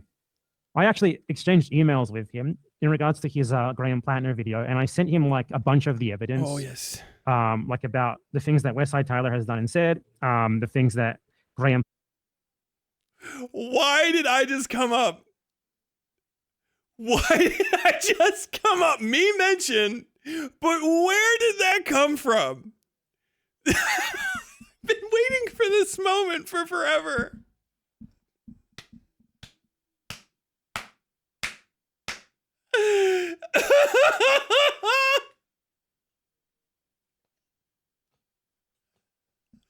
How did that come up? Okay, now Noah, I'm coming on this fucking show. I'm gonna be fucking bugging the fuck out of you in chat now. Now you're getting it. My name was invoked.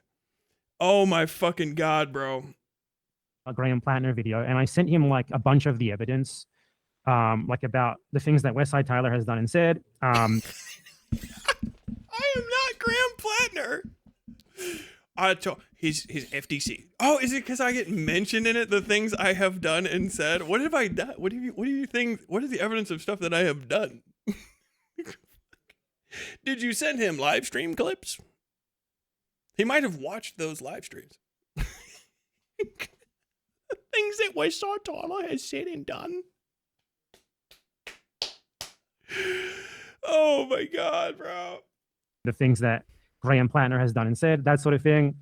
And he just didn't really respond to it at all. Like, what he did he didn't say? really seem to care. Let me see if I can find the email. So I sent him a bunch of screenshots of Plattner's Reddit post of like the news article where Plattner talks about how he likes to wear the Blackwater cap, of Plattner with the Blackwater sticker on his fridge, of Plattner saying that he like he would still be in the military if they would let him, that he joined up to kill people. I sent him a video, a clip of Westside Tyler saying that he wanted to kill Rashid. Probably the worst thing out of all of it. Yeah. And his response was,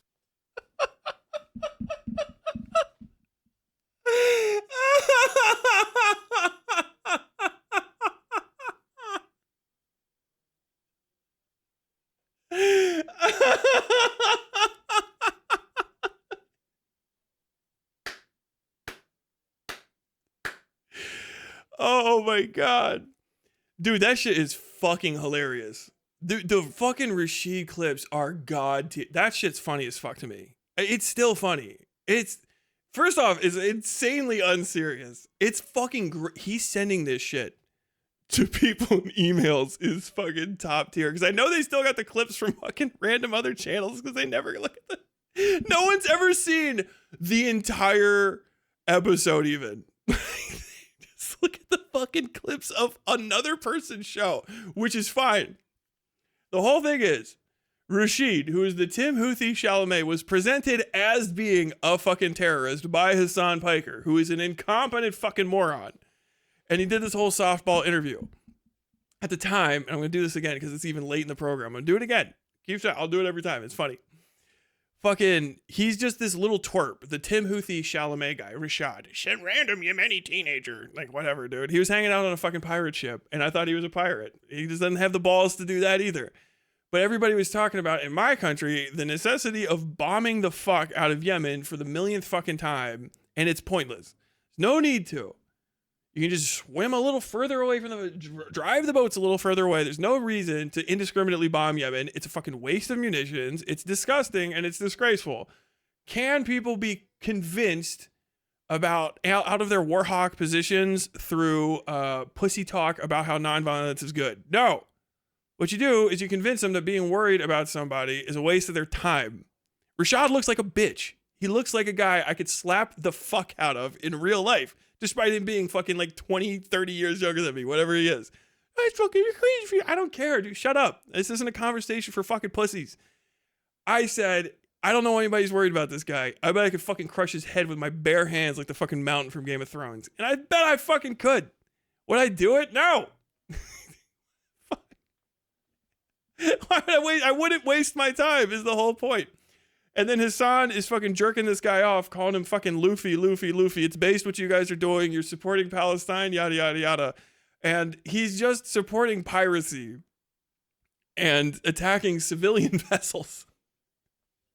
Whatever. Hassan's understanding of combat is tenuous at best. About as good as his understanding of fashion. He can involve himself in it, but he can't do it well. He was talking about this kid, whatever, yada yada, base for being a pirate. I said, yeah, watch him fucking complain like a motherfucker though when this kid gets his fucking head unzipped by one of the fucking snipers they hired to fucking protect these boats. Which would fucking happen if he was even a fucking goddamn terrorist. But he's not. He's not even a pirate. He's a fucking social media fucking LARPer that wouldn't hung out on a boat and had his fucking life ruined, and now he's trying to fucking do a GoFundMe to sue Ethan Klein, which is fucking hilarious. And I don't fucking feel bad about any of it. It literally, over my head, Bad Empanada's fucking audience is always infuriated about it. Oh my God, you just laughing off and you say cuss words about it. Like, hey, we can tell that you're triggered. You're in denial. No, I don't fucking care that I said it. That's why I said it. I had a whole reason. It's very funny that you guys keep sharing it. Keep doing it. You're never going to scare away anyone I find valuable. Nobody that watches a single fucking decontextualized clip from me and goes, oh God, if I had only known this about him sooner, is going to be a valuable part of my audience. Because you're a fucking rube. You're an idiot. I don't care. Go away. Fuck off. Go watch Hassan stuff. And then just constantly get mad about whatever the fuck he's saying. Cycle in and out of people who are betraying you. Until one day you're like, oh yeah, I just wish one person would just be perfect like I am. A useless fucking worm. I'm always mad about shit. Dude, I don't give a fuck. As far as Iraq, no. So still, to this day, good kill. I would feel bad about it if it wasn't. The way that's characterized. He was just an Iraqi trying to defend his home. He was a freedom fighter. Like, at best, the guy was Al-Qaeda, which means, statistically speaking, he was not actually from maybe even Iraq. I don't know that. We didn't ask him. Couldn't, because of the situation. Fucking, you don't approach a guy to arrest him when he's got a bunch of fucking high explosives. That's that. I don't feel bad about it at all. He's a combatant. I was a combatant. People say the stupidest shit. What if somebody invaded America and you were trying to defend it and they killed you? Would they be justified? Yes. Idiot. That's how war works. with the fucking political machine that fucking, it doesn't matter. Hey man, it's combat time. There's people going out and you're one of them. If you don't kill, you're going to die. Okay, cool. I'm going to kill. That's it. That's the whole thing. You're a psycho. You're a freak. Dude, I'm the person that does the stuff that you want to see done in the world. You guys don't have the fucking balls to do this shit. You're not built that way. So he's Grand Platinum guy. He just maybe wants to fight. He's like a killer. Yeah, he's one of the most valuable types of people on earth. A natural soldier. You know why you have the fucking USSR, right? Soviet Russia? Because some people were like, nah, I'll fucking kill the Tsar. I'll shoot him right now. I will shoot royalty today. I'll fight their guards too. That's why you have Soviet Russia. Why do you have Maoist China? Because there was Chinese people that were like, yeah, fucking emperor. Fuck all this bullshit. I'll fight for you. I will kill some motherfuckers right now. You know why you have Vietnam? Because Vietnamese were like, yeah, I'll fight. I'll fucking win. I want to go kill some people. I want to smoke these motherfuckers. Fuck these guys. And then they did it and they won. Natural soldiers are rare. Natural fighters are a rare fucking thing. We celebrate them because you want them on your side. That's it. If you can't fight, your political aspirations aren't worth shit. Oh, you want to feel good? No, bro. That's not what unifies the world. Eventually you're going to come across someone that says, no, I like what's mine. And you can't have it. We're going to make a Twitter post about it? No. You get a guy that's built like me to go do the things you can't do for yourself to that person until they're not there anymore. And then you get to do your little fucking leadership roundabout, as long as we all get fucking taken care of afterwards, which is why you have the VA. Care for the veteran and his widow in times of loss. That's it. I'm sorry to break it to you, but that's the nature of history. I don't know how you can be a historian and understand how fucking war works. Soldiers are very, very important.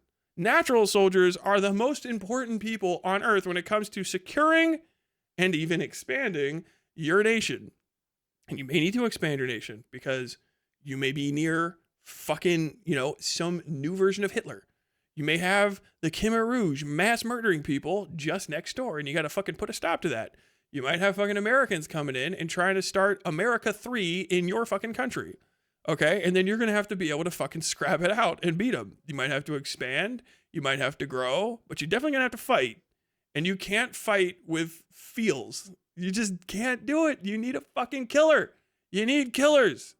It's the worst thing to find out about. Oh, it's hard. Oh, what do you mean? Violence? Yes. Do you know why your ancestors weren't mauled to death by bears? Because somebody was out there killing bears. That's it. Somebody after that was like, hey, I figured out how to make it so we don't have to kill the bears. Hey, sick. We've been doing that for a long time. That guy's name is John Bear Killer. He's very famous for it. He's one of the reasons we're not all dead. Because the bears are actually that dangerous. That's Billy Wolf Killer. Oh yeah? That's a real name? It's a real name. He killed the wolves so that we can eat our lambs. Damn, that's nice. How about this dude? Oh, that's Jerry Saxon Slayer. Yeah, he's from the Saxon Slayer line. Soldiers going back forever. What do? They kill the fuck out of Saxons so that we don't have them here in Anglo. Yet. Or vice versa. It's such a weird way to ignore the history of the earth. Like, yeah, did you think that they're all fucking like crying about it? No, motherfuckers like to fight. And if you find a piece of shit, you want to fucking fight them. Fucking Patton said it. Those motherfuckers are real low pieces of shit. Hun bastards. Talking about Germans. Bullies. Now layabouts. I like killing the hell out of them. Okay, yeah, that's pretty fucking sick. All right, based. Sorry. Did you not want the world to be like that? Well, I'll tell you what, if you really think about it, having some pretty decent killers would keep the fucking Palestinians from getting rocked, wouldn't it? That's why you're supporting Hamas. They don't have a lot of natural soldier there, I'm going to guess, because they can't fight for fuck all. Whatever Plattner was talking about, I didn't see that shit. Although the one guy that planted that fucking bomb into that tank was fucking brass fucking balls, mad respect. It's an aspect of the world. It just is. It's why we have sports. It's why the Native Americans invented lacrosse. God damn. My problem with Plattner is, sadly, I think a better option than Collins for my state, but I still thank God Mills dropped out. Tasering a guy with an IED does not seem like a good idea. No, a guy with a stack of South African 155 fucking artillery rounds. Hey, bud, can you just come here and we can talk it out real quick? By the time you're close enough to hear the guy, he's in fucking boom range. No, thank you. Absolutely not. I'm not doing that at all. How the fuck is this what they keep coming back to after all this time? Lazy. That's it. So are we talking like normal people or nah? Do you actually care about my opinion or stuff? Do you really think I'm a Plattner fan? Is this engagement for clicks or clarity? So I sent him like a bunch of evidence, right? As to, what he was. He seemed to be taking for granted this idea that Graham Plattner is like some lesser evil. Yes. And I responded to him with a bunch of stuff about Graham Plattner. Because, maybe he hasn't actually seen the stuff about him, though I would like it if people would do their due diligence. What did he say? Real quick, is it okay if you read the lesser evil response? Which lesser evil response? Are we leaking Graham emails? Plattner? About Graham Plattner. Emails? So he made a video about Graham Plattner. It's a long video, so I obviously can't read all of it for you. But I responded to it.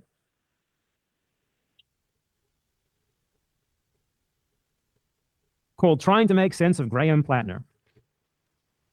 And his conclusion was basically, I'm suspicious of him, but it's better than another Republican senator, so I support him. True. Yeah. The exact quote.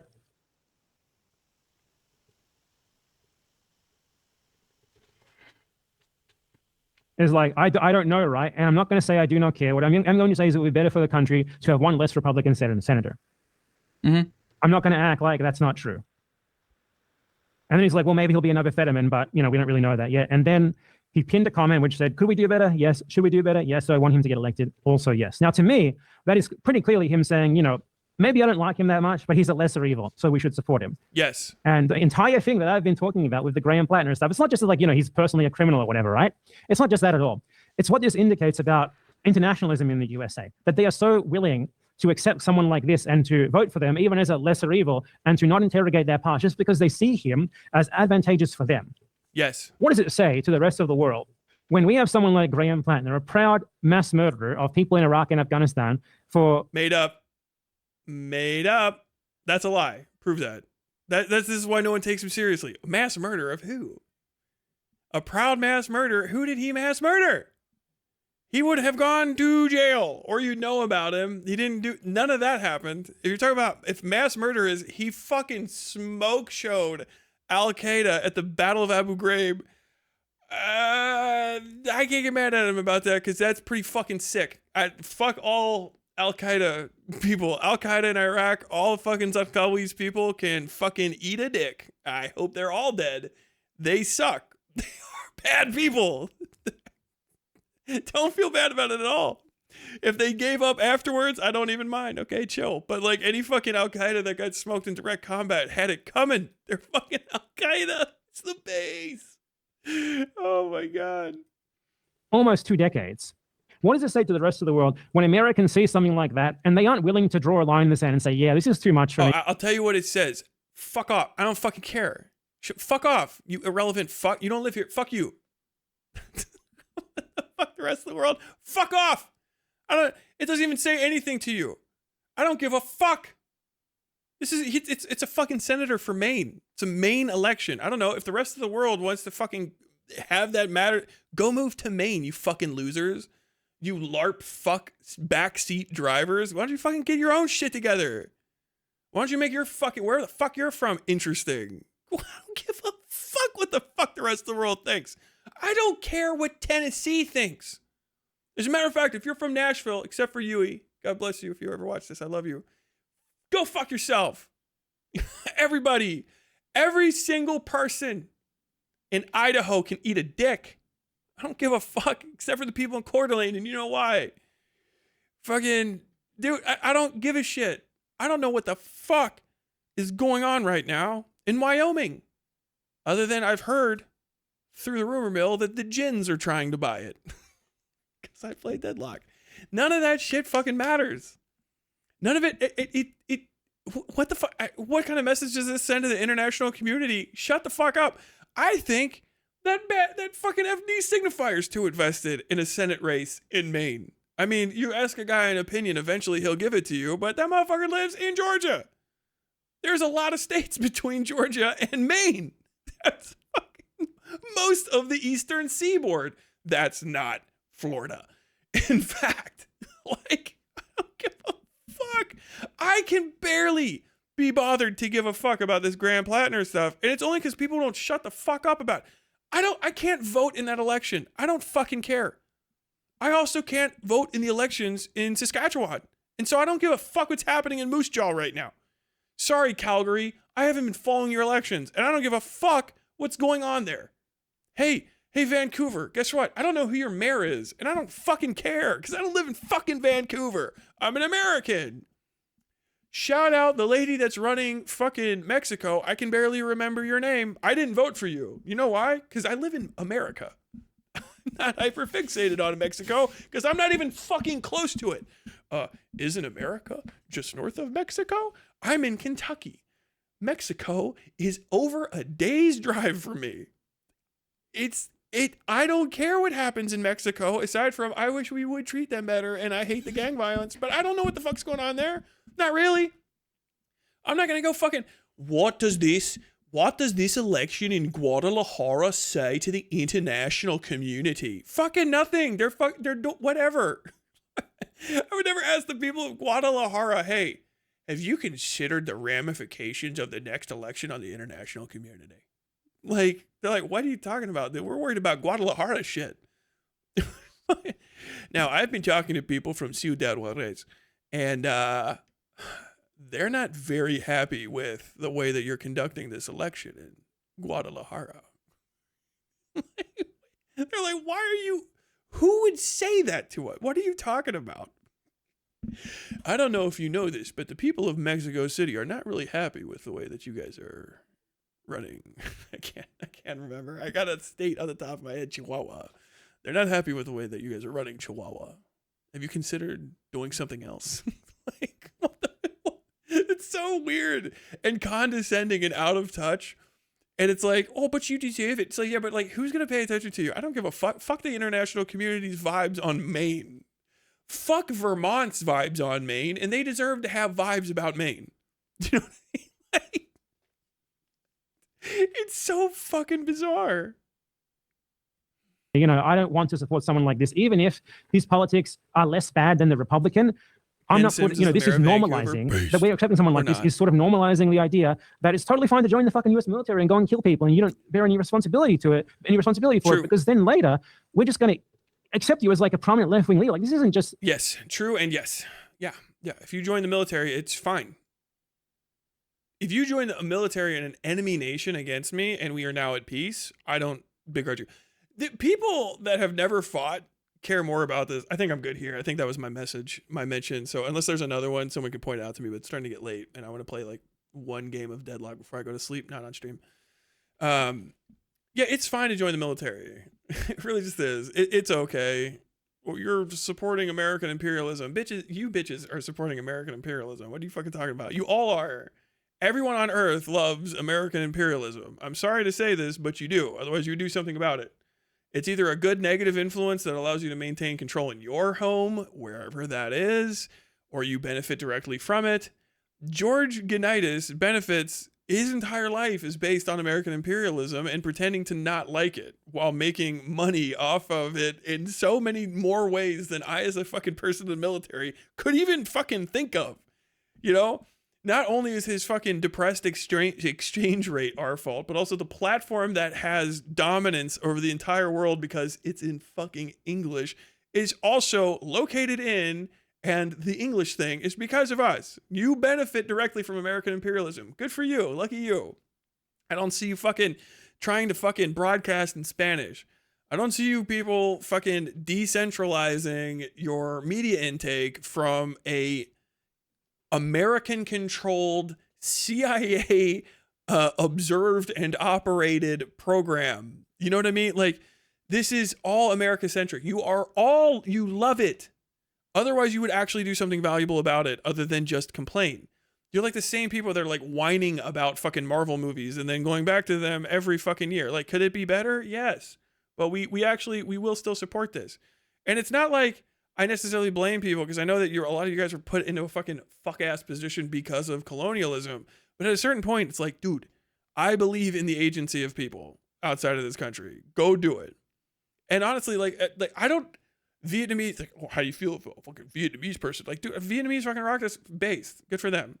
If you're a fucking Al-Qaeda fighter and you're done now, which I, like the guy that runs Syria now, I don't know if he's going to be a good person or not, but apparently he was an Al-Qaeda boss. He's moved on from that and doesn't do Al-Qaeda shit anymore. I don't have a fucking problem with him. We moved on. Don't you want a fucking 10 billion years of fucking court cases and shit? It's like, dude, we are fucking scrappers. If you're a fucking scrapper and you're out there, as long as you don't fucking debase yourself and do fucking horrific things, you do them. I don't fucking begrudge you for the shit that your fucking military did. As long as you're not covering it up and specifically doing it, which generally just doesn't fucking happen. I don't know how to break it to you guys, but it's just not that way.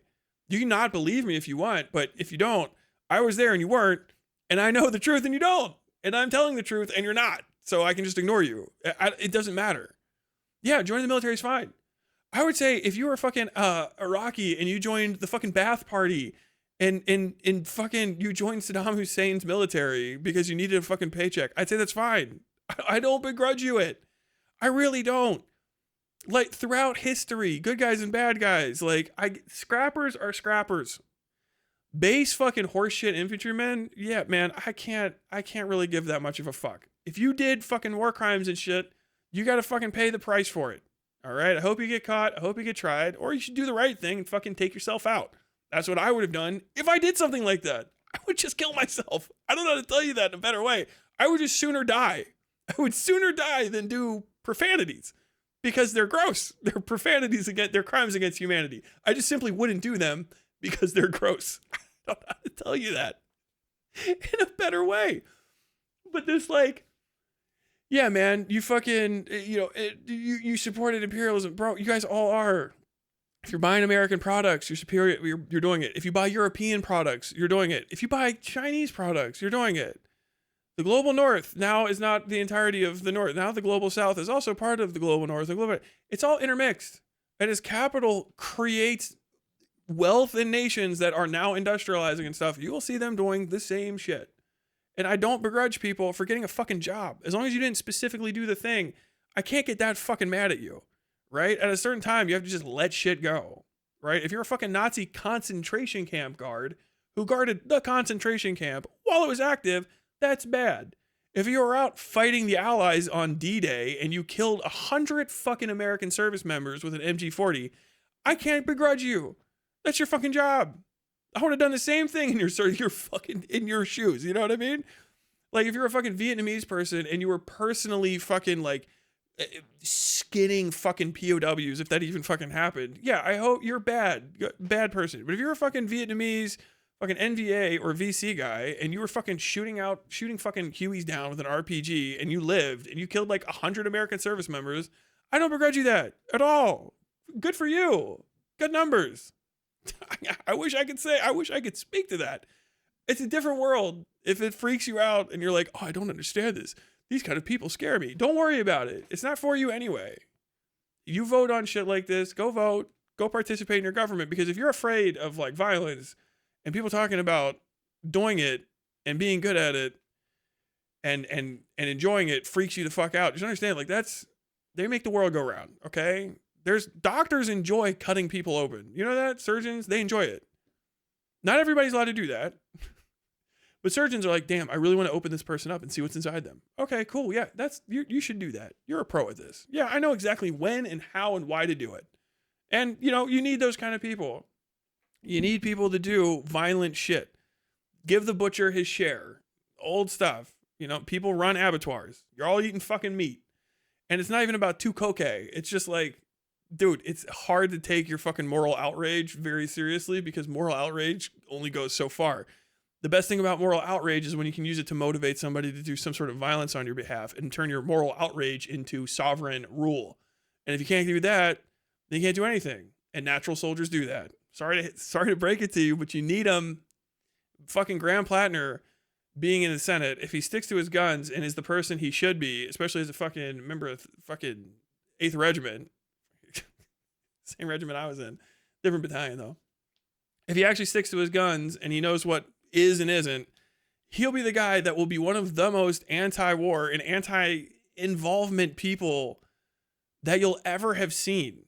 You'll have a guy there that sticks to his guns if he's that guy. Now, he might lie to you. That's politics. Get dunked on. But that's the same for every kind of politician that exists. Do you know what I mean? Like, people talk about him and John Fetterman, but like, dude, what about Kirsten Sinema? Like, or are you just going to ignore the fact that, like, I don't know, denims basically, it's the only equivalent I can think of on the online right, was just spitting what denims would say and then turned into fucking full right-wing demon overnight. As far as the international community and outside observers were concerned, was I betrayed? No, because I don't fucking live where Kristen Sinema's from. I don't give a fuck. That's her voters' problem. They're fucking idiots. They should have looked into her harder. If Maine votes in a Fetterman, that's on Maine. It's not on me. It's not on FD Signifier. He lives in fucking Georgia. He can't even go talk to Graham Plattner unless he like asks, but he won't bump into him. I can accidentally, and probably have accidentally, bumped into politicians where I live all the time because they live here. They're from here. Mitch McConnell used to eat sad lunches at the fucking Kroger I shopped at. I never saw him there, but a friend of mine did.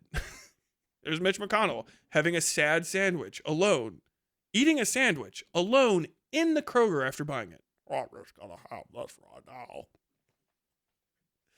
Dude, focus on where you are and build that up and then expand from there. Like, it's fundamentals. I can only say the same thing so many times. Why? Because I'll die eventually. So figure it out, internalize it, and share it before I croak. But I think that's it. Noah Samson sus. Very weird overall. I don't judge FD Signifier at all for hopping into that one or even taking it. I think he did fucking great.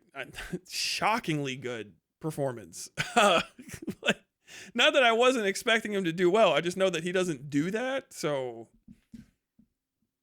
you never know how it's gonna be when somebody, you know, if you're not used to confrontational one-on-one conversations like that. But I mean, honestly, like I've seen him do some work with other people, but that was definitely the most hostile, you know, situation he's ever been in, and dropped into it. He did swimmingly. So fucking all props to him. And very, very side eye to the whole Samson sphere. AI Empanada, definitely fucking feeling bad about his looks. That's very funny. But yeah, I'm gonna say hi to chat for just a second, and then I'm gonna hop out of here. Okay. How you guys doing?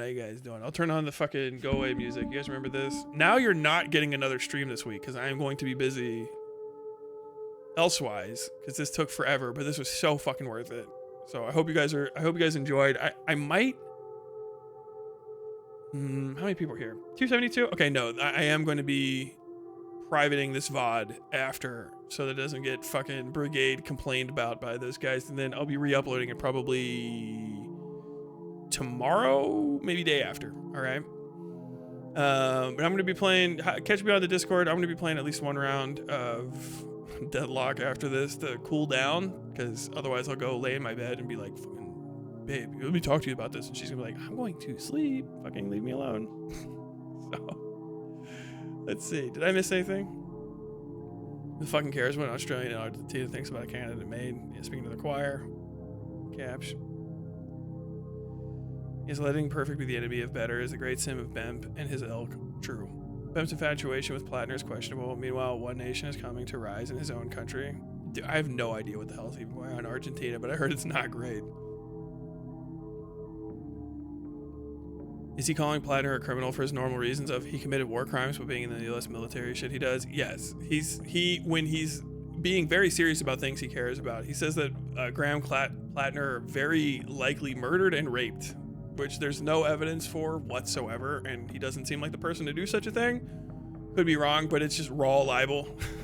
raw libel. Also, tortious interference on his part regarding me, but who gives a fuck? Don't tell people to come here, Tyler, please. All good then. I draw my line in the sand before anti-Semitic slurs. It's very easy to just not say. Dude, Noah Samson fucked that one up so bad. I cannot even. My man is an L absorber, like fucking radiation.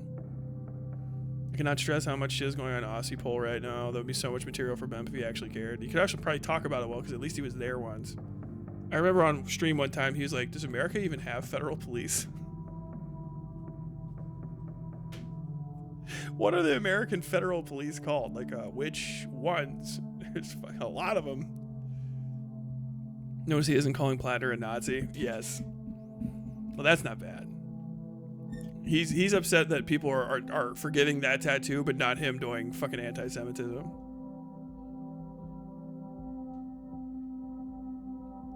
In Australia and Argentina, telling Americans not to participate in their political process. Yeah, it's fucking wrecker shit.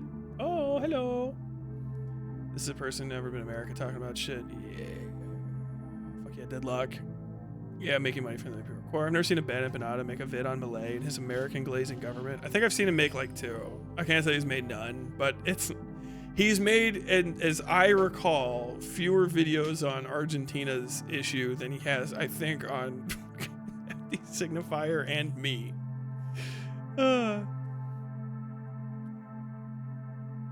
Kyle Kalinske and other Assadists are calling the Syria dude a jihadist, even though he isn't Al Qaeda anymore. He might still be a jihadist, but like, you know, that's a Muslim term.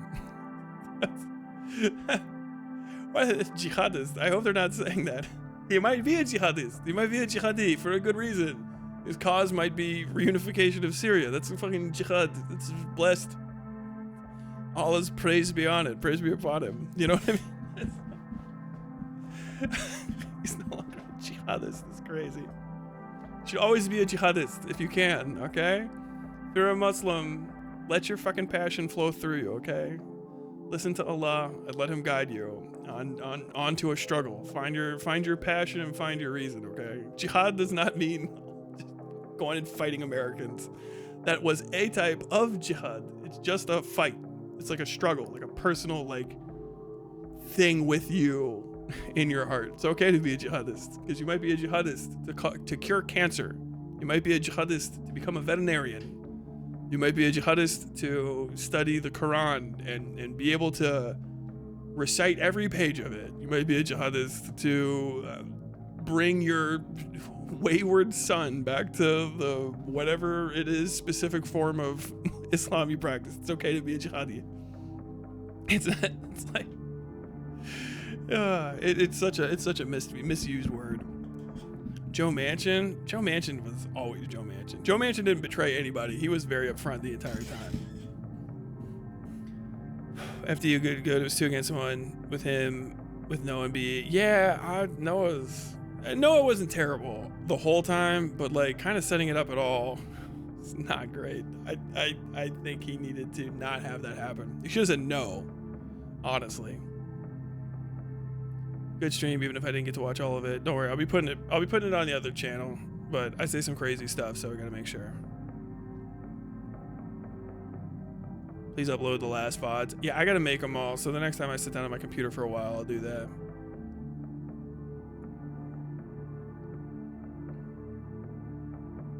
You might think it might just be that Bemp is poison to people. I mean, yeah, but like it's obvious. His stripes are apparent. He's very neon colored. He's obviously poisonous. Jihad literally translates to struggle. Yeah, Is this a gut shot for Noah's career? I kind of would hope not. I'm not wishing for that. But I don't think, okay, like, I don't know FD's audience very well, right? And I don't know what their real makeup is. It could be bad for FD. Because there's a lot of racists on Earth. But I think if FD's people watch this, they are not going to be on Noah's side. I think they might treat him with kid gloves because quirked up white boy, you know, maybe just like, okay, well, you're stupid for that. But maybe you didn't know better because they like him. There's very, very little white behavior happening in that video. I could not even condone, just even hand wave. There's a lot of times I felt I had to pause because I had to go, you can't say that. You can't do that. You shouldn't. You need to shut this down, right? You shouldn't have let it happen, but you kind of need to get in there because you're. Once he's going like, are you going to say the N-word to my face or not? You get, hey, what? This conversation has possibly reached. You can't even cut him off there because he's cooking. Like, bro, you fucked up by starting it. FD Signifier won in every respect.